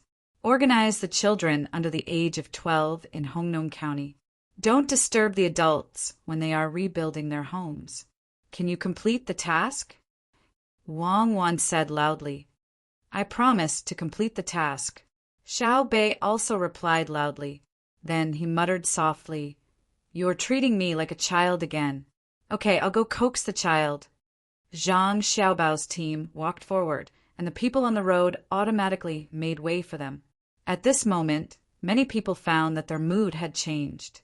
They were no longer depressed or angry. The rain didn't stop, the flood was still raging, and the lost property didn't suddenly come back. But for some reason, there was a kind of relaxed feeling. It was as if even if the sky fell down, everything would be fine, even better than before the disaster. Li Bai, who was carrying his sick body, rushed to Wang Wei's side. After observing the expressions of the people, he sighed, Brother Majia, it has changed. It has all changed. Wang Wei nodded in agreement. That's true. The 11 treasures of the Zhang family and Wang family are all here. It can be seen how important Hongnong is to His Majesty. If he can't do this, who else can? When will we be able to do that? Li Bai did not say anything more. He looked around and remembered that he still had work to do. Dragging his weak body, he continued to arrange for reinforcements everywhere. It didn't take long for someone to come over and take Li Bai's pulse and auscultate. In the end, the two doctors combined their opinions and took the current situation into consideration. They decided to use intravenous drips to treat Li Bai. The two of you have worked hard. Why don't you take a seat and rest? Li Bai followed the tube from the bottle to the needle that was inserted into the blood vessel in his hand. He didn't know what kind of glue was used to make the doctor stay. We don't have time. There are other people waiting for help. The male doctor of the two doctors, who was in charge of traditional Chinese medicine, did not appreciate his kindness at all. He waved his hand and was about to leave. Li Bai hurriedly stopped him. Don't. I have to know what disease I have. You don't need to know what disease you have. You just need to know that the people who have been treated by me will definitely be cured, the male doctor said confidently. Seeing that the two doctors were about to leave, Li Bai stopped them again.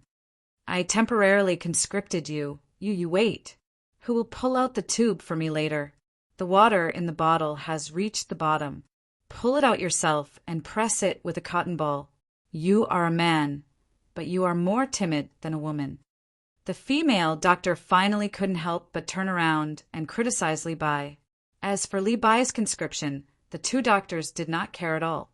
No one could command the people of the Zhang family and Wang family without an imperial edict. Looking at the doctor who was gradually disappearing in the rain, Li Bai sighed and said to himself, Sure enough, there is no good doctor. Medical ethics, medical ethics. A doctor should have the heart of a parent. Ma-san, come here. Find the original doctor of the medical center in the city and pull out the tube for me later. Ma-san was sweating profusely after running around. When he heard Li Bai calling him, he saw that it was a small matter like pulling out the needle. He held back his helplessness and said, Sir, I will pull it out for you later. The people in the medical center are all busy. That bastard, Yan Zheng, has made the people in the county suffer. When I passed by the south gate just now, I took a glance and was really tortured there. Ah, now the officials have no medical ethics, and the doctors have no medical ethics. I don't trust you to pull it out. You should at least tell me what disease you have. Li Bai was still worried. My lord, why don't you go back to the inn and rest?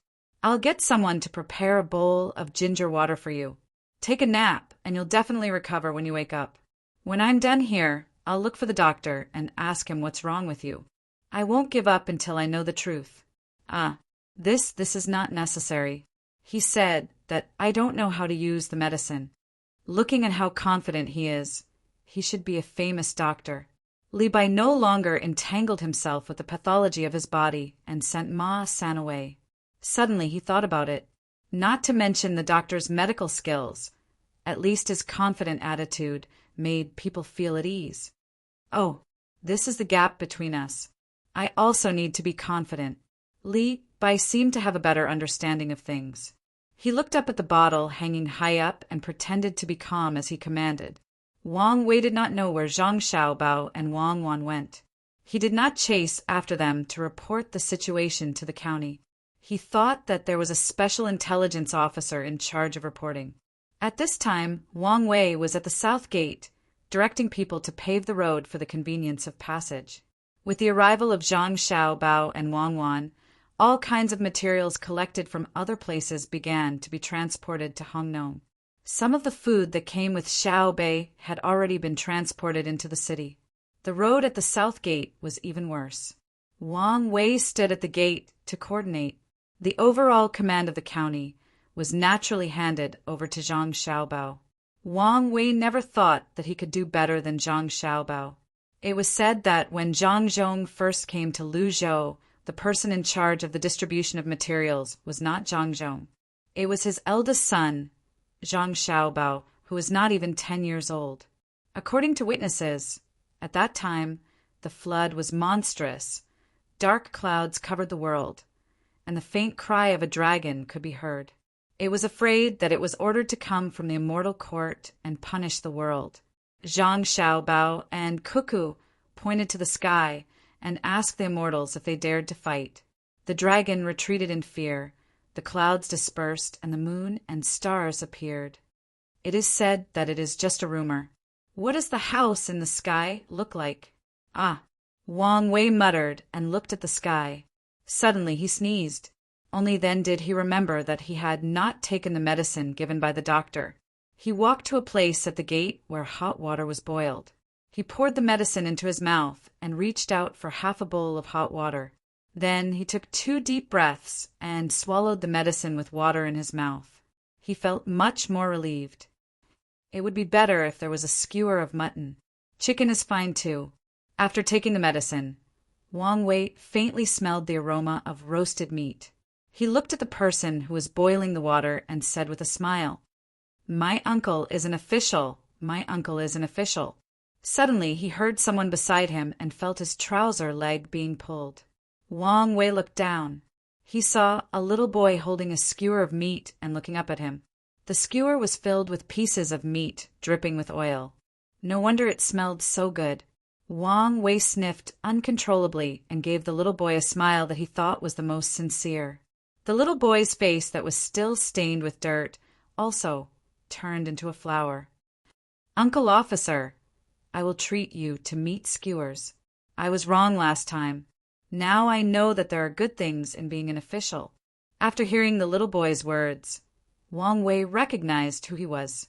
It was the little boy whose family specialized in barbecuing meat skewers. At that time he said that there was no good in being an official and ran into the rain with anger and disappointment toward the whole Tang Empire. No matter how hungry Wang Wei was, he could not snatch the food from the little boy. He said with a smile, "So my position is good?" Yes, it is good. Eat the meat. I roasted it. I am full. I roasted it especially for Uncle. Each piece is 1/3 of the muscle, 1/3 of the fat, and 1/3 of the lean meat. Haha, if Uncle doesn't eat it, I will throw it away. I will really throw it away. The little boy introduced the meat and pretended to throw it away. He looked at Wang Wei with longing eyes. Wang Wei was indeed hungry. He looked at the meat skewers and said, "Eat half of it and give the other half to people who need it more. Uncle can't eat more." Then he asked, "How do you know Uncle's position is good?" The little boy nodded and gave half of the stick to Wang Wei. Then he answered, "Because Uncle swallowed when he smelled the barbecued meat. An official who is not a good person would be sick of eating meat. He would not be greedy. Just because of this." Wang Wei did not agree. "Not really. There is more important. You were not caught by the Zhang family and the Wang family. You came back with Patrol Inspector Xiao Bei. So your position is good, while the bad ones are suffering." While speaking, the little boy used the remaining stick to point at Yan Zheng, who was placed at the door. He was thinking about what to do to successfully commit suicide. Wang Wei did not know whether to laugh or cry. The little boy's thinking was too simple. He actually used this reason to judge whether an official was good or bad. Didn't it mean that Zhang Xiaobei represented the justice of the world? "Is it not?" the little boy asked Wang Wei. "Yes, you're absolutely right. Now that you've mentioned it, I've realized that it's indeed the case. You've wasted years of cold and heat without knowing the Lord earlier. Therefore, you have to listen to the good things among the officials. Find a place to take shelter from the rain and don't get sick." What else could Wang Wei say? He had to coax the little boy away first. The little boy nodded understandingly. "Then I will go. I will go with Patrol Inspector Xiao Bei to save the children in other villages. They are waiting for us. Uncle, don't be sad. I will definitely learn from you." Looking at the little boy's figure disappearing in the rain, Wang Wei shook his head. This day. He took another bite of the barbecued meat in the rain and smacked his lips. "It tastes better than last time. The people in the yamen really don't know how to barbecue meat. They are indeed professionals." While he was talking to himself, Wang Wei strolled in front of Yan Zheng and waved the stick in his hand. "County Magistrate Yan, I'm afraid I won't be able to take away the benefits from playing mahjong. I wanted to put in a good word for you, but who would have thought that a child who gave me meat skewers would say that I'm a good official? A good official naturally can't speak up for a bad official. That child's family barbecued meat and raised a lot of livestock that they were going to kill for barbecued meat. You killed his livestock, so I'm being generous. Come, I'll let you smell it. It smells good. When I return to the capital, I'll help you in Hanyuan Palace." Chapter 932. 1212. Let's take a break first. Everyone listen to me. We have a difficult task now, and that is to rescue the trapped children in Old Willow Village. At the same time, we will help the locals rebuild their homes. The terrain there is high, so we will stay there for a while. Is there anyone who is afraid or misses their parents? In order to make room for reconstruction in the county town, Xiao Bei led more than 300 children out of the county town so that the adults would not be distracted. Unfortunately, after running for less than 3 miles, some children cried for their parents. Xiao Bei had no choice but to stop and use his talent to trick a group of children under the age of 12 into obeying him. The children above the age of 12 stayed in the county town to help. Seeing Xiao Bei stop and hold the loudspeaker in his hands, the crying children almost instantly quieted down. Alternating between crying and laughing was the ability of every child. Xiao Bei smiled with satisfaction. He swept his eyes around and pointed at a little boy in the group. He continued to shout, "I see a little boy who is not a man. He is still wiping his tears. So embarrassing. He can't even compare to us girls. That's him." I didn't. The boy who was pointed at could not bear the stares of the group of children. He hurriedly explained and rubbed his eyes. "The wind is strong. Sand got into my eyes. No, it's raining now. How can there be sand? Shame, shame." A little girl beside him did not believe him. "Yes, there was a gust of wind just now. You ran with your head down, so you didn't see it." The little boy made a threatening look. "I ran with my head up just now. Shame, shame. You can't compare to us girls." The little girl was not stupid. She hid behind another child and used her fingers to scratch her face. "Are you looking for a beating?" The little boy flew into a rage out of humiliation. He clenched his fist and waved it. "Idiot Nyo, how dare you? If you dare to hit her, I will tell my father that my restaurant does not accept your family's tofu, even if the price is cheap. My father said that your tofu can only be steamed and cannot be fried. Once it is fried, it will break." Another little girl stood out to defend injustice. "That means my tofu is tender." The little boy also knew how to find a way out. He was very smart to find an excuse for his family's tofu. Tender actually meant that there was a lot of water. Other people's tofu could be made from 1 kilogram of beans, and his family's tofu could be made from 1 kilogram of beans. After listening for a while, Xiaobei said, "There was indeed a gust of wind just now. If you don't know whether what he said is true or not, you will continue watching, right?" "Yes," the group of children yelled. Xiaobei was very satisfied. At the same time, he felt that the other party was really a child. If it was him, he definitely wouldn't have followed suit. "I'm really not crying. When my tofu shop opens, I'll treat you to it," the little boy added. "Xiaobei, Xiaobei, Xiaobei, Xiaobei, go back to the road. Xiaobei, go back." As for whether or not he could eat the tofu that the little boy's family had grinded for him, it didn't matter. Xiaobei knew that his family made their own tofu. 1 kilogram of beans could make more than 4 kilograms of tofu. If they used gypsum to make the tofu, it would not be a problem to make 6 kilograms. It was the same for beans. The reason was all in the process. The amount of bean dregs, the amount of water added, and the amount of soy milk in the water lost when pressing the tofu were all very important. Of course, 6 kilograms of tofu from 1 kilogram of beans was not suitable for making fermented bean curd or stinky tofu. Otherwise, it would all fly when soaked in the brine. Xiaobei was satisfied with the children's obedience.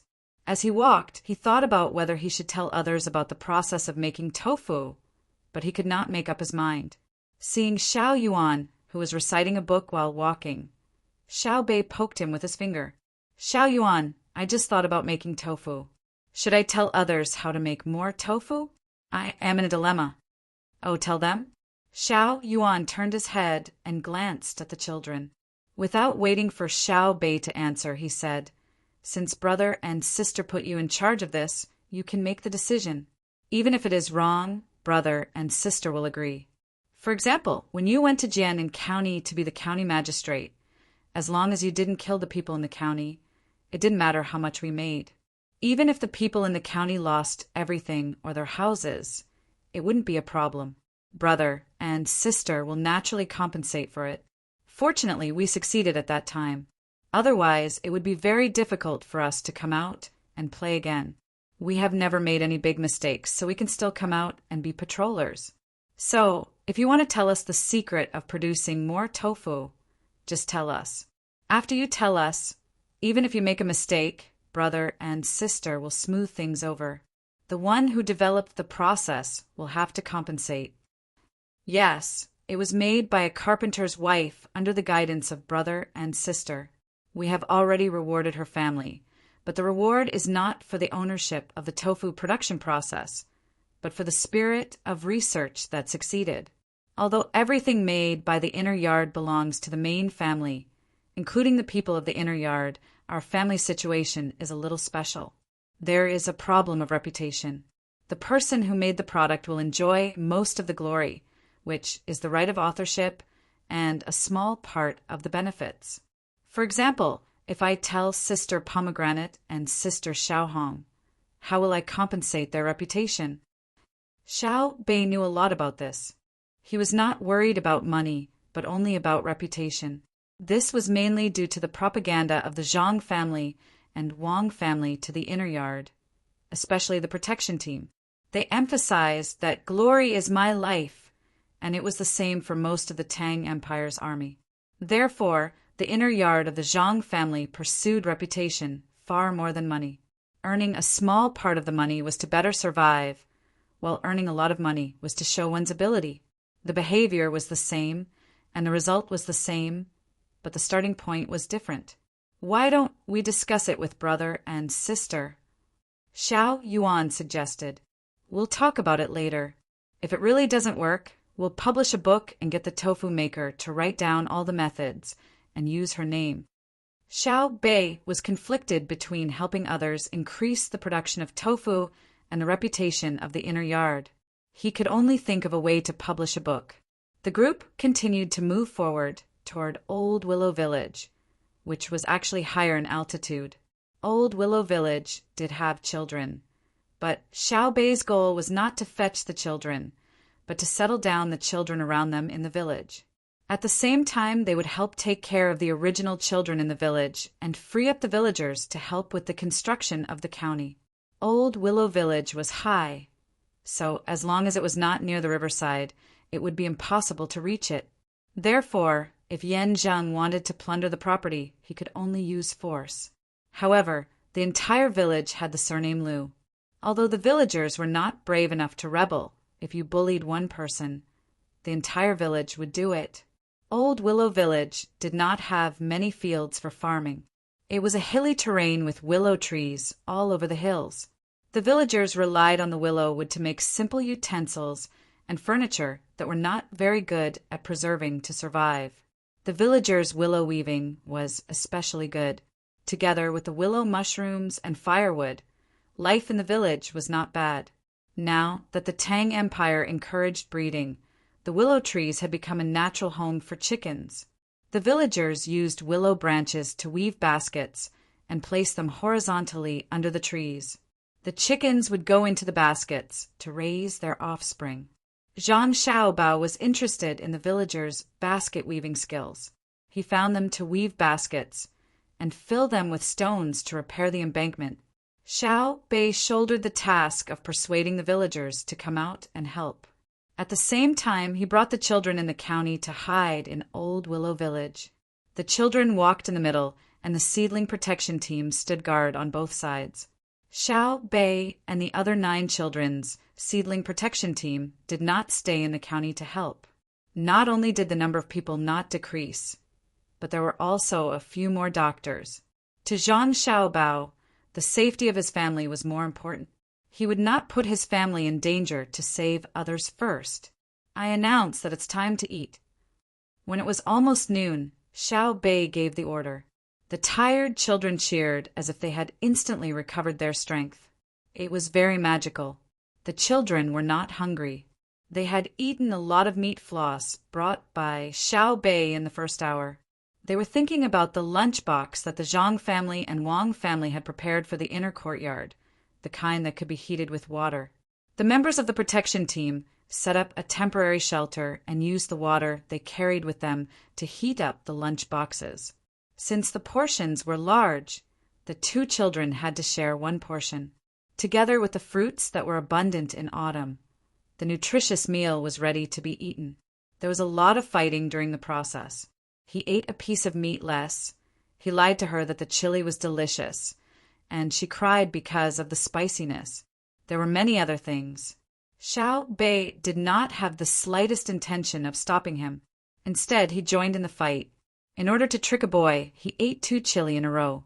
In the end, the boy was fooled and grimaced because of the spiciness.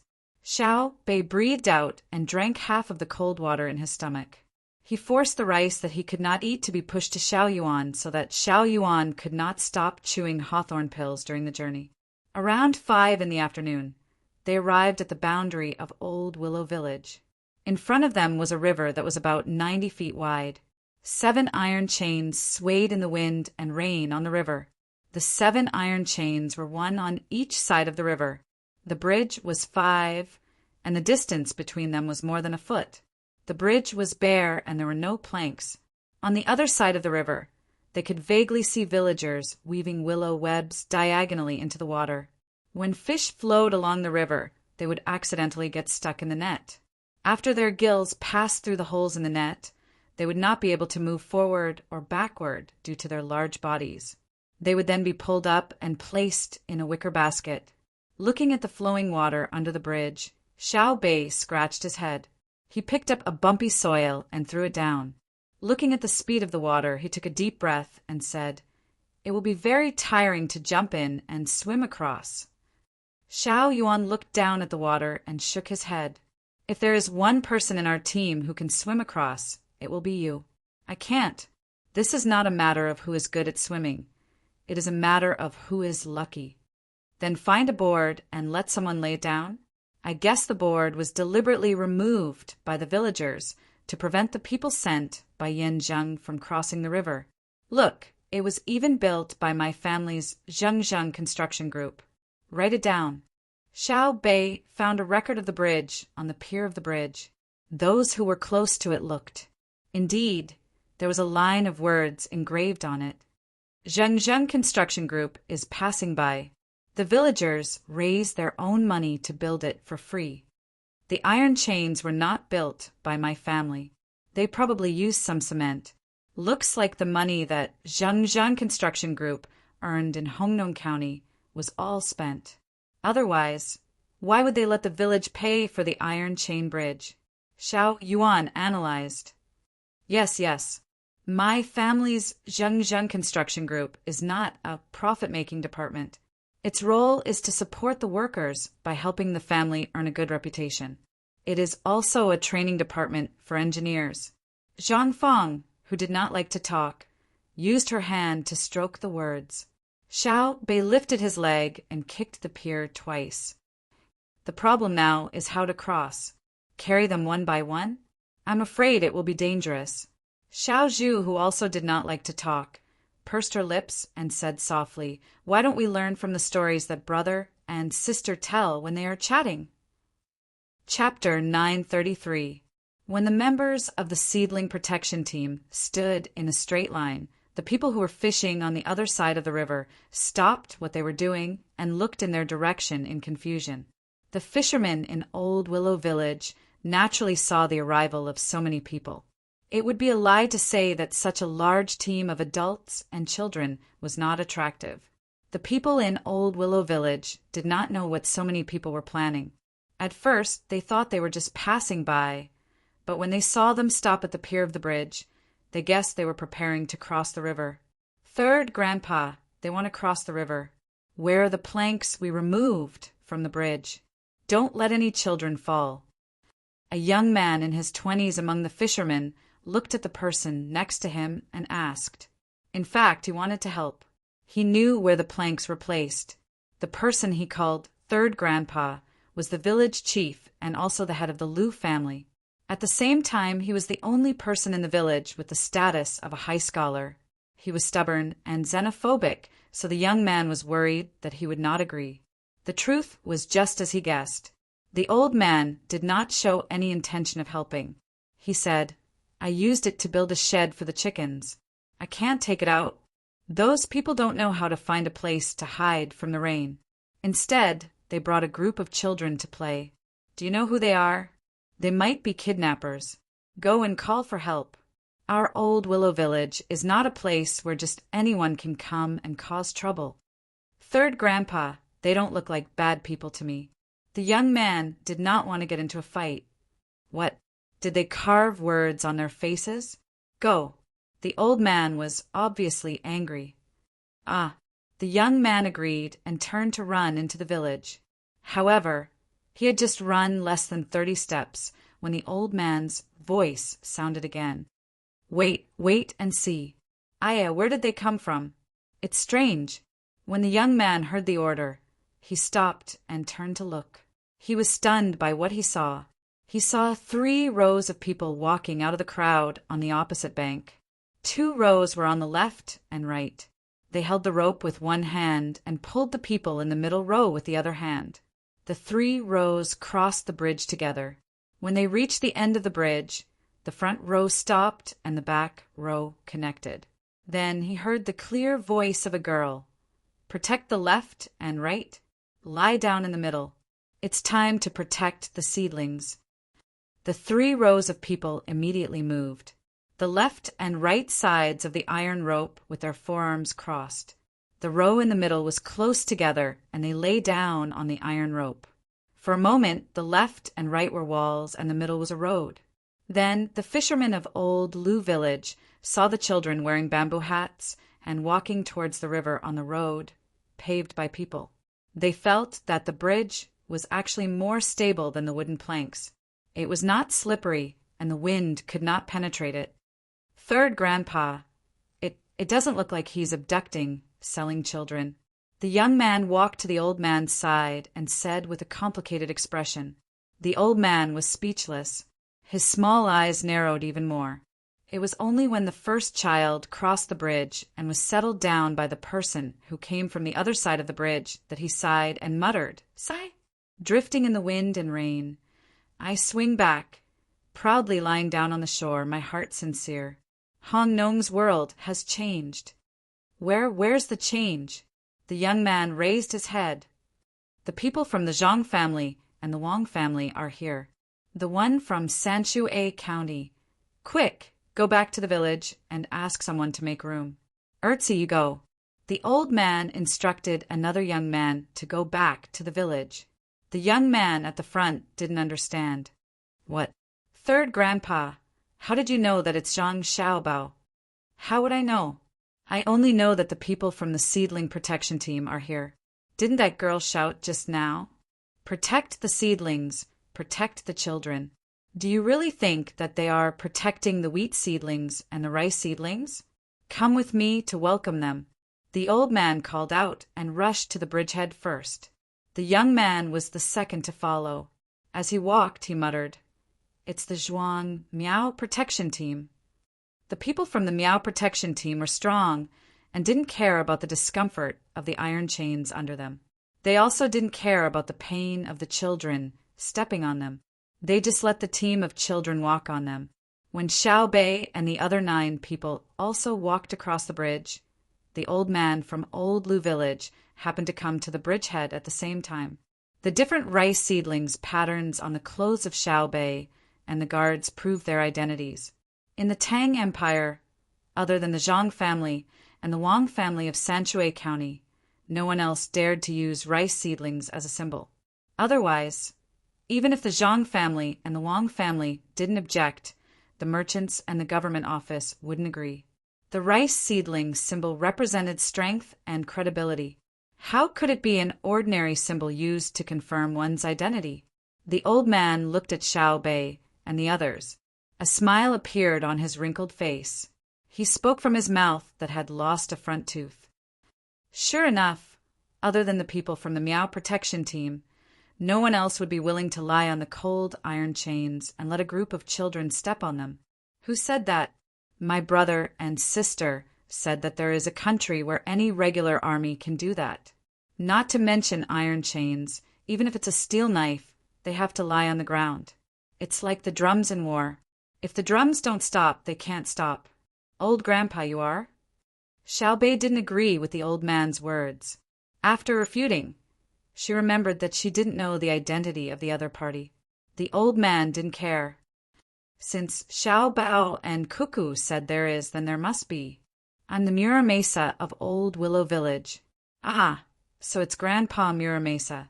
I've heard so much about you. Grandpa Muramesa, I finally meet you. Let's not talk nonsense. Help the children to settle down. It's time for them to freeze. Xiao Bei, who was about to be polite, was pulled by Xiao Yuan. She quickly changed her words and talked about business. Grandpa Lu, I'm Zhang Xiaohai. I have other important things to ask of you. Xiaohai was afraid that his sister would forget the important things when she was happy, so he stood up and said. The old man was shocked and quickly said, Don't say anything. If the Zhang family and the Wang family ask for something, it must be for the Tang Empire. How can we retreat? Is there something in the county? That's also my business. Just tell me, and I'll do it. The emperor has one child, and I serve the Tang Empire with no disloyalty. Grandpa, Lu looks like a good person. Oh, you're a good person even if you don't look. My name is Zhang Xiaobei. Grandpa, Lu calls me Xiaobei. Xiaobei didn't expect to meet such a strong old man in a small village. She confirmed his identity, meaning that she didn't want the old man to call her an official. Some people should be respected. Old man Lu was speechless. Then he smiled and praised, This old man is jealous of the old bastards from the Zhang and Wang families. It's not because of their generous salary but because of their descendants. I don't know how they taught them. They're still young, but they're much better than most people who are in their 30s. This is filial piety. When Xiaobei and the other 9 children heard Grandpa Lu mention their elders, they immediately raised their heads and leaned forward to show respect. They usually like to fool around, but when it was time for them to show the temperament of an aristocratic family, they didn't hesitate at all. They were even better than the children of the royal family. Sayuan said, "In fact, we haven't done enough. True filial piety is not to be praised by others, but to be happy to laugh." The young man behind old Muramesa was confused. He didn't understand what they were saying, so he looked at third grandpa in confusion. With this comparison, old man Lu felt even more helpless. As he led everyone into the village, he whispered to his juniors, "What Xiaobei means is that we don't need to talk about official positions. If we really want to talk about official positions, they have a bunch of official positions. Even the youngest one is older than me, the village chief. I'm older, so they respect me, so I praise them for being sensible." Later, the young boy said that they don't feel happy because others praise them for being filial. What makes them happy is that they can often see the smiles of their relatives. Sigh. These kids have all turned into spirits. Who's so powerful? Who taught them to be like this? The young man said with jealousy, "Why don't you ask why they're so powerful? How can they be taught by others?" Old Muramesa glared at the young man. The young man lowered his head in shame and didn't dare to make a sound. Old Muramesa didn't continue to compare the young man with Xiaobei and the others. He also knew that they weren't on the same level. Instead, he instructed the young man, "When we get back to the village, immediately arrange for people to lay planks on the bridge. Many children come. Everyone in Tang knows that the Zhang family and the Wang family value children very much. They will definitely bring a lot of things. The planks need to be laid, and holes need to be punched and tied to the iron chains with willow twigs. The same should be done on both sides to prevent people from slipping down. Tied? That's too troublesome." The young man could imagine the difficulty of the actual operation. "Is it more troublesome than building the bridge for free and using cement for our village? That's what they do. Are we freeloaders? When it comes to willow weaving, Old Willow Village in Gua Province is the best. If we don't do it, we'll wait for them to move the construction here to lay planks. In the future, when we meet outsiders, I'll lie down and you'll sit on my head." "How dare I? Why would I sit on your head?" "Tell others that they don't need to look at my old face. They can know what the people in Old Willow Village look like by looking at your buttocks." "No, I'll go. I'll go right away. Please don't be angry. Otherwise, I won't be able to sit even if I want to. But we'll be smashed by my father with willow twigs." The young man was frightened. He ran away, leaving behind a trail of mud, and disappeared from the sight of the team. Xiaobei looked at the departing figure and pondered with a finger in his mouth. After his brother, Xiaohai, patted his finger, he rubbed his arm and said, "The road is not easy to walk on. We have to arrange for people to build a cement road." 2 children in their teens happened to run out of the village. When they heard Xiaobei's words, they seemed to know how to build a cement road. They reminded him, "It's impossible to build a cement road on a rainy day." Xiaobei's eyes turned into the shape of a crescent moon. He smiled and said, "Others can't build it with cement, but our family can. Not to mention the rain, if necessary, we can build it with a knife." "How do we fix it?" The children in the village were not convinced. "First, use a charcoal fire to roast it. Then, build a shed to shelter it from the rain. Then, fill it with cement and lay a straw curtain. Pour water on it while roasting it," Xiaobei said. The 2 children obviously did not expect to be so wasteful. They were surprised and continued to ask, "It will cost a lot of money. Don't you think it's not worth it?" "Whether it's worth it or not depends on the result. I think it's worth it to build a cement road now. Then it must be worth it." Xiaobei clearly had the temperament of a rich second generation. "Wastrel," the 2 children said in unison. I'm not. When I go to a restaurant to eat, I don't throw away the leftover steamed buns. When my clothes are too small, I don't throw them away. My coat can be changed into a waistcoat.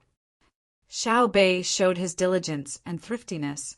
Therefore, the project of building a cement road on a rainy day in Old Willow Village was put on the agenda.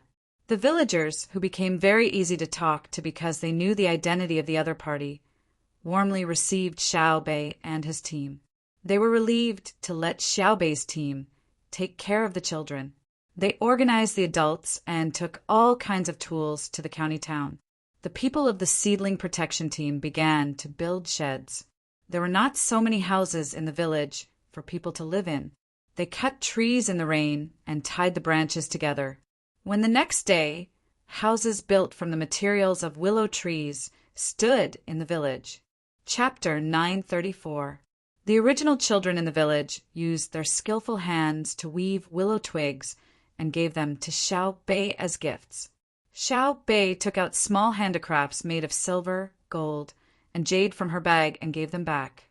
In her eyes, the willow grasshoppers were more precious than the jade beads because she did not make the beads herself.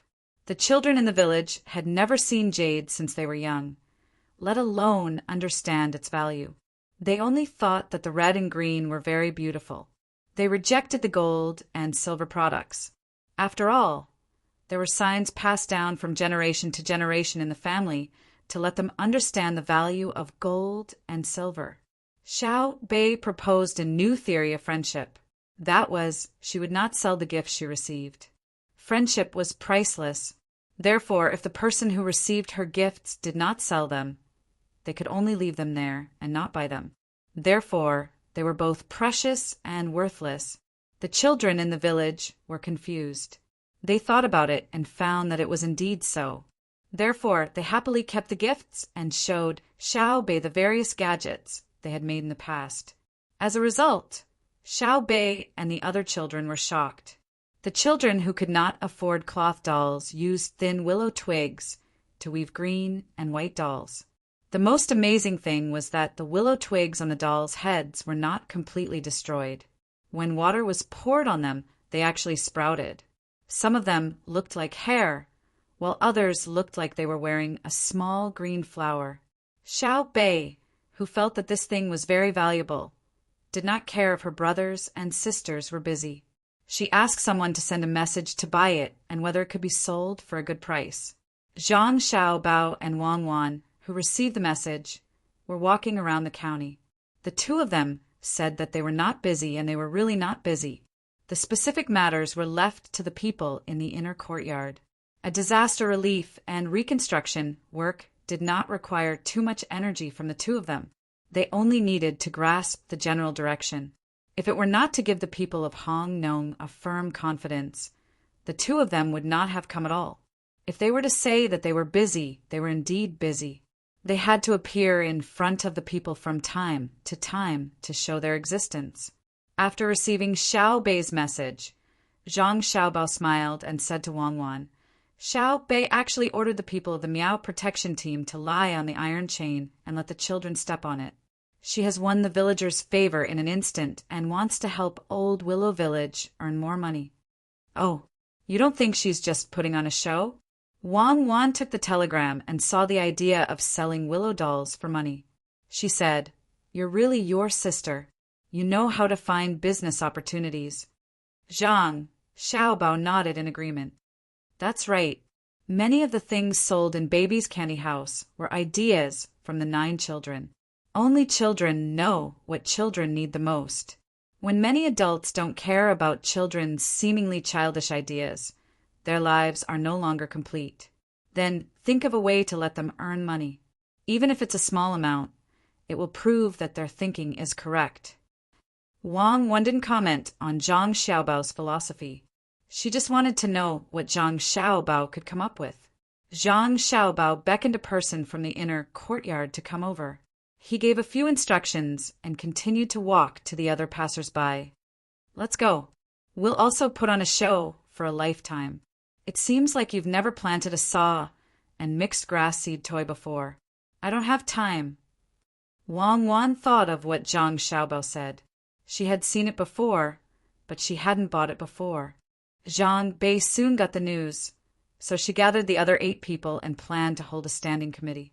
Later, considering that the people of Old Willow Village needed to participate directly, she added a few older children of Old Willow Village. It became an expanded standing committee meeting. At the meeting, Inspector Zhang Bei emphasized the spirit of the meeting. Then she explained that under the guidance of an emperor and the care of 2 direct family leaders, the 9 people of the inspection team followed the work principle of go where you go, get rich. It was important to give specific guidance to the willow weaving industry of Old Willow Village in Hongnong County, Guizhou. After carefully listening to the positive introduction of the willow weaving industry by the people of Old Willow Village, Inspector Zhang Bei praised the achievements of Old Willow Village's willow weaving industry and gave important instructions. She said, "We need to further carry forward the spirit of Old Willow Village in the willow weaving industry. Continue to improve the corresponding support system. Strictly pay attention to the relevant people's thinking. Open up new ideas. Carefully verify.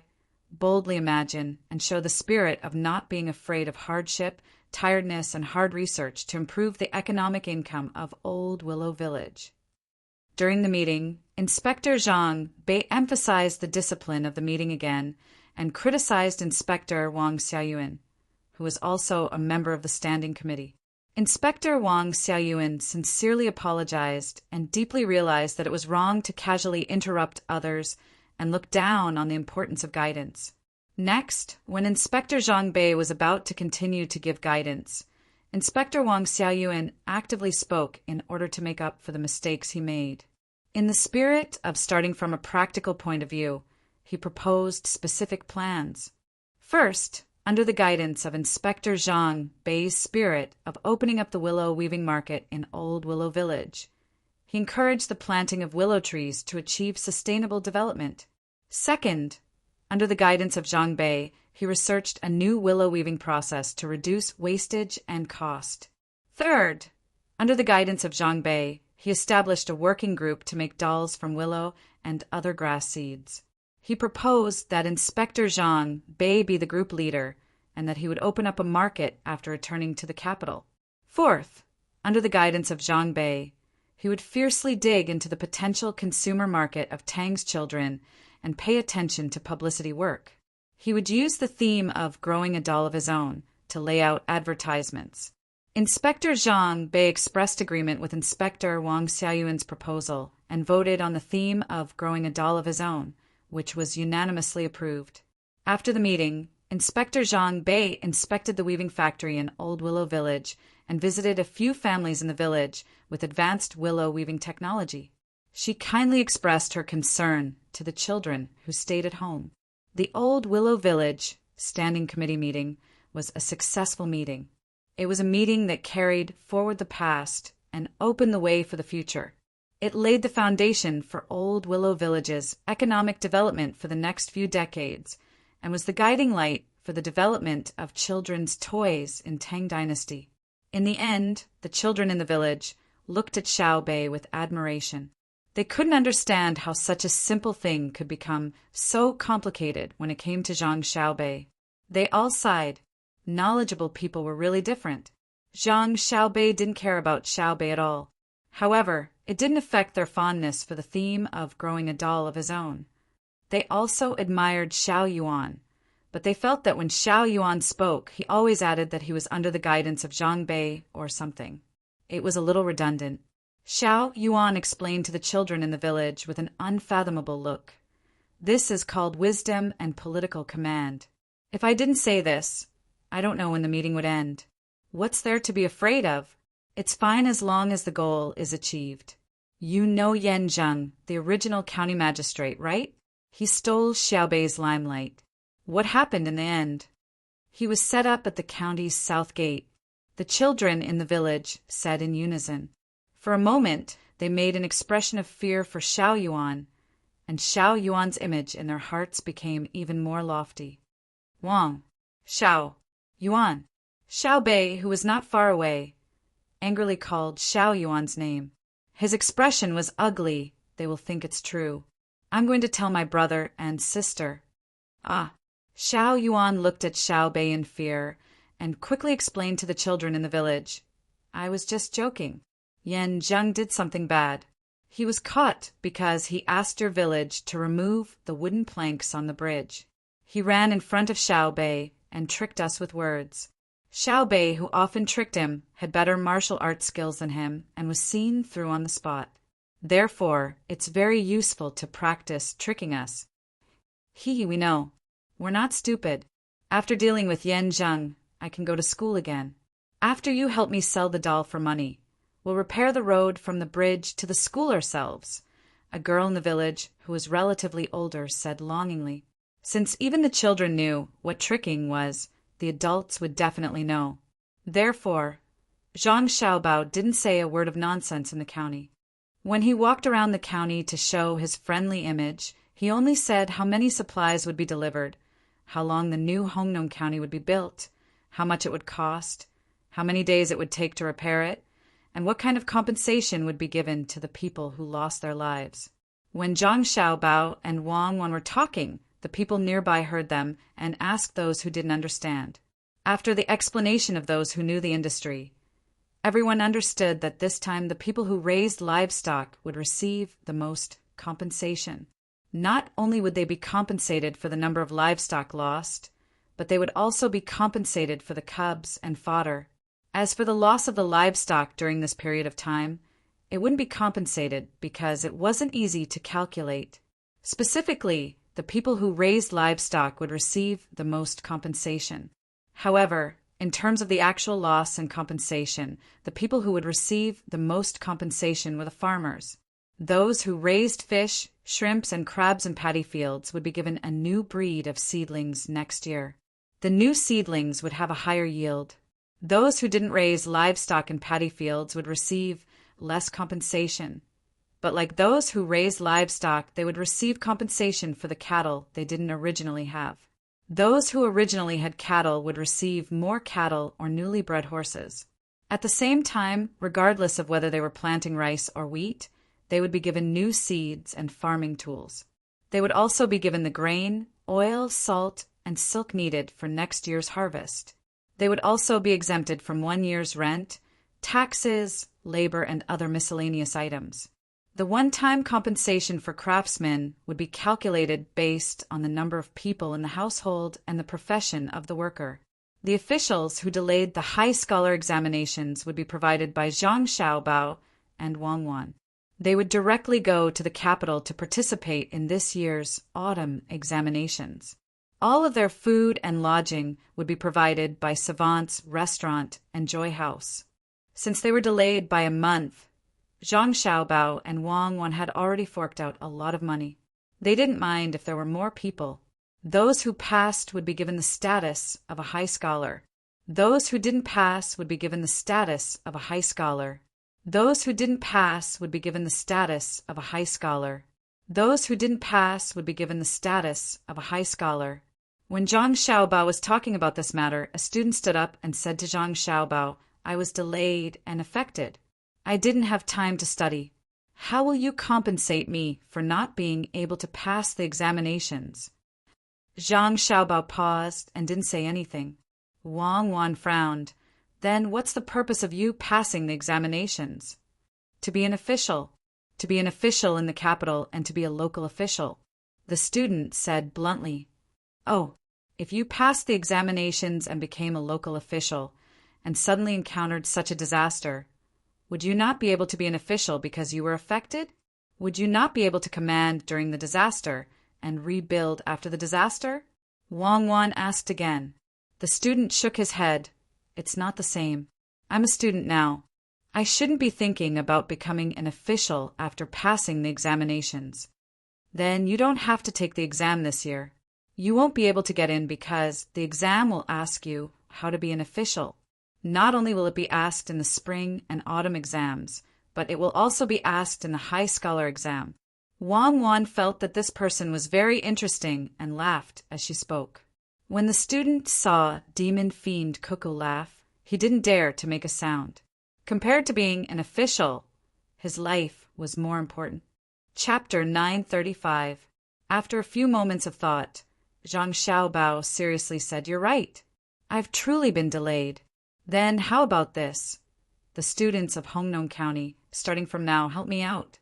I will give you all the tasks that officials should do, be it the storehouse or the chow, the stratagem or the scribe, the punishment or the worker, the farmer or the farmer, the official or the proprietor. As long as you do your job well, I will give you an official position. If anyone can come up with a better post-disaster reconstruction plan or a locally improved method of trade, I will give you an official position based on your ability. If anyone can truly understand the situation of the Great Tang, come up with a reasonable development plan for the Great Tang, report it to the imperial court, and obtain approval, I will give you a position under the Secretariat." As soon as his voice fell, it caused an uproar. The fact that he had mentioned so many officials was already shocking enough. Fortunately, given the statuses of Zhang Xiaobao and Wang Wan, it might have been possible. But now he had even mentioned the Secretariat, and that was the Prime Minister. After the uproar, the crowd fell silent once more. Putting aside whether or not the position of Prime Minister was up to Zhang Xiaobao, they first needed to see if they had the ability to be Prime Minister. The students lowered their heads in shame. The student who had just said that he had been affected blushed. He didn't even dare to think about the Prime Minister, because he didn't even know the locations of the various provinces of the Great Tang, let alone the land, population, specialty products, agriculture, industry, and taxation.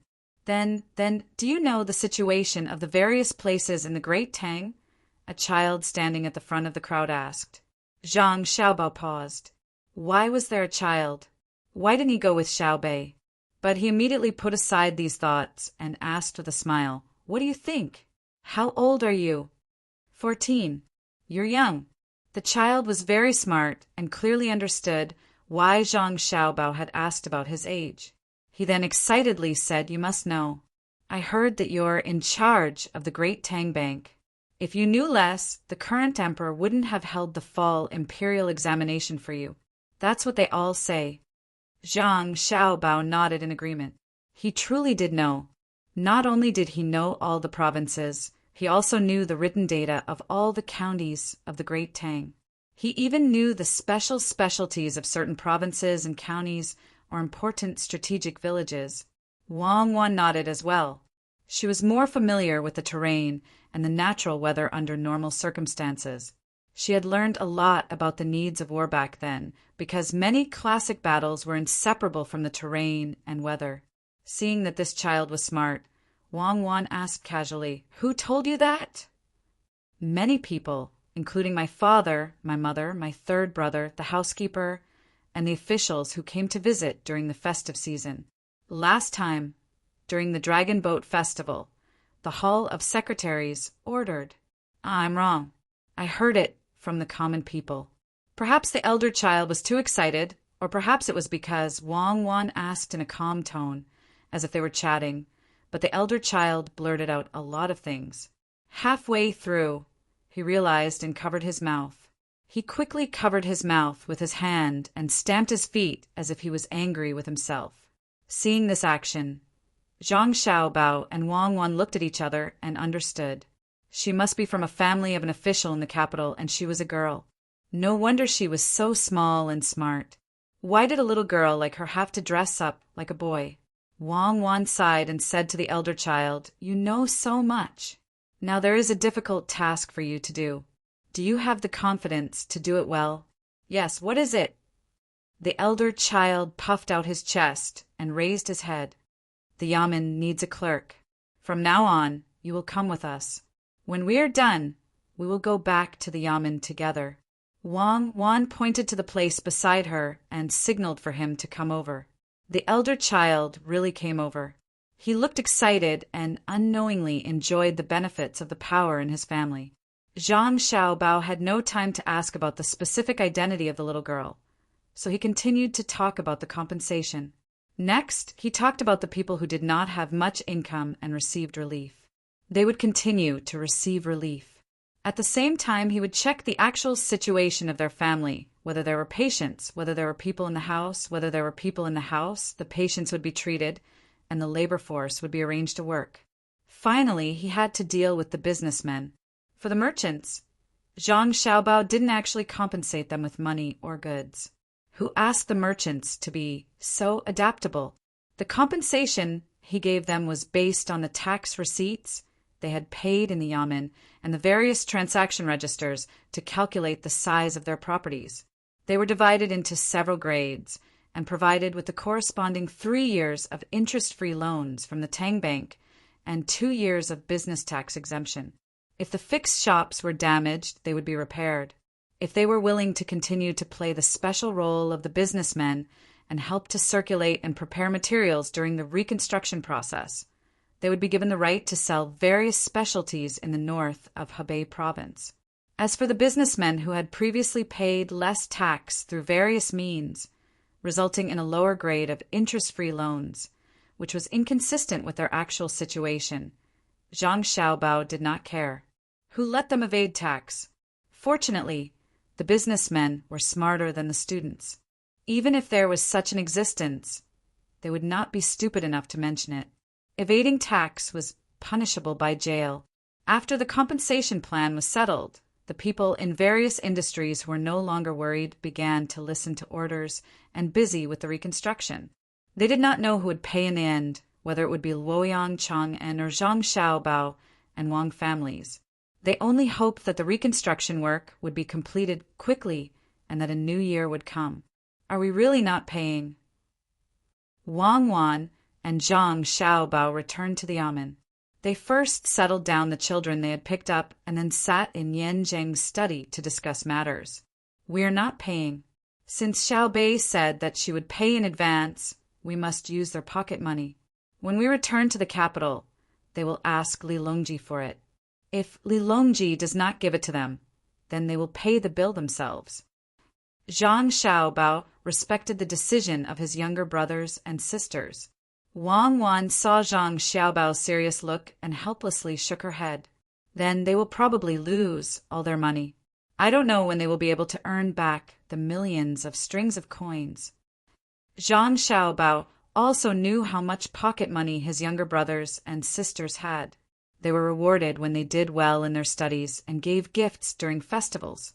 They were also the image ambassadors of Lu Er's business group.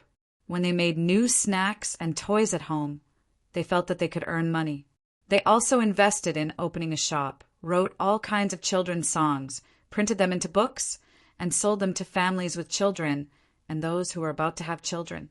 They gave half of the royalties to their brothers and sisters. They even rented a space to the left of Chang and Top Scholar's restaurant and hired 2 chefs to specially make soft and sweet children's meals. They did not pay any less than they should, and they even took advantage of Top Scholar's restaurant's loophole. The manager of Top Scholar's restaurant would never have dreamed that a place that sold children's meals could earn so much money. He sighed in amazement at the magic of the owner. This was because the advertisement said, "Top Scholar starts with children." Just like that, Xiao Bei and the others saved up less than 3 million strings of coins. According to the terms of the compensation, it was estimated that they would be able to empty it all in one go. When the sun set and rose, a new day had arrived.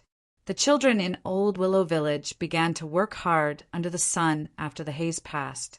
The plan to grow a doll that belonged to oneself had entered the production phase. Looking at the prototype of the doll being produced one by one, besides the seriousness on Xiaobei's face, there was also a hint of reluctance. Xiao Yuan and the others also buried their heads in work. Last night, they had received news from their brother and sister, allowing them to use their own pocket money to pay for it. They had also estimated the size of the expenditure and found that it was about the same as their reserves. Xiao Bei carefully pressed the grass seeds into the doll, added some sawdust and rice husks, and then pressed a new layer of grass seeds. He appeared very sincere. As he pressed the seeds, he spoke to Xiao Yuan. "It's over. We've become the proletariat that brother and sister talked about. If we go back to Chang and ask Uncle Emperor for money, and he doesn't give us, We'll have to foot the bill. Xiao Yuan was also in low spirits. Money. As a child, was it easy to earn money? At the same time, he felt sullen in his heart. What do you think this is? Not only did they trick us to come here, but they also want us to pay for it. They really know how to choose people. In the entire Great Tang, there are tens of thousands of children, but we're the only ones who can afford this. How are we going to live in the future? In fact, we haven't used that money, but why do I still feel bad? Xiao Bei thought for a while and found this problem. More than 1 million strings of pocket money in the bank seemed to have no effect on the 9 of them, but they just couldn't feel happy. After Xiao Hai, who was in charge of the overall planning, sorted out the data, he came over and said, "Do it quickly. If we don't have enough money, we can ship this batch to the capital and sell it. The use of money for us is in the present. When we want to make our own decisions, we can take out the money. But this time we took out too much. We don't have money now. If we run into trouble again, we can't take it out even if we want to. After we showed our autonomy once, we lost the opportunity to show our autonomy again. That's why we feel bad. In the near future, we'd better think of ways to make more money." Xiao Hai's analysis made Xiao Bei and the others understand. When they had money, they could be self-righteous. They didn't need to discuss with their elders, and they didn't need to care about other people's feelings. But this time they were too self-righteous. They didn't know how long it would take for them to save up for the next time. Xiao Bei was in low spirits as he was loading the grass seeds. He accidentally pricked his finger by a rice husk. He lowered his head and put his finger in his mouth, sulking. After a while, he looked up and said, "I found something." The other 8 people looked at him. "We are here to patrol Hongnong County. Because of Yan Zheng, Hongnong County suffered a disaster. He got a lot of money himself, but the people lost money. Then, why are we only responsible for giving money to the people and not raiding his house? Who else is colluding with him?" "Colluding with him," Xiao Yuan said. "You understand, don't you?" "Why?" Xiao Bei was fuming. The other 8 people suddenly understood. They were here to patrol, not to distribute money.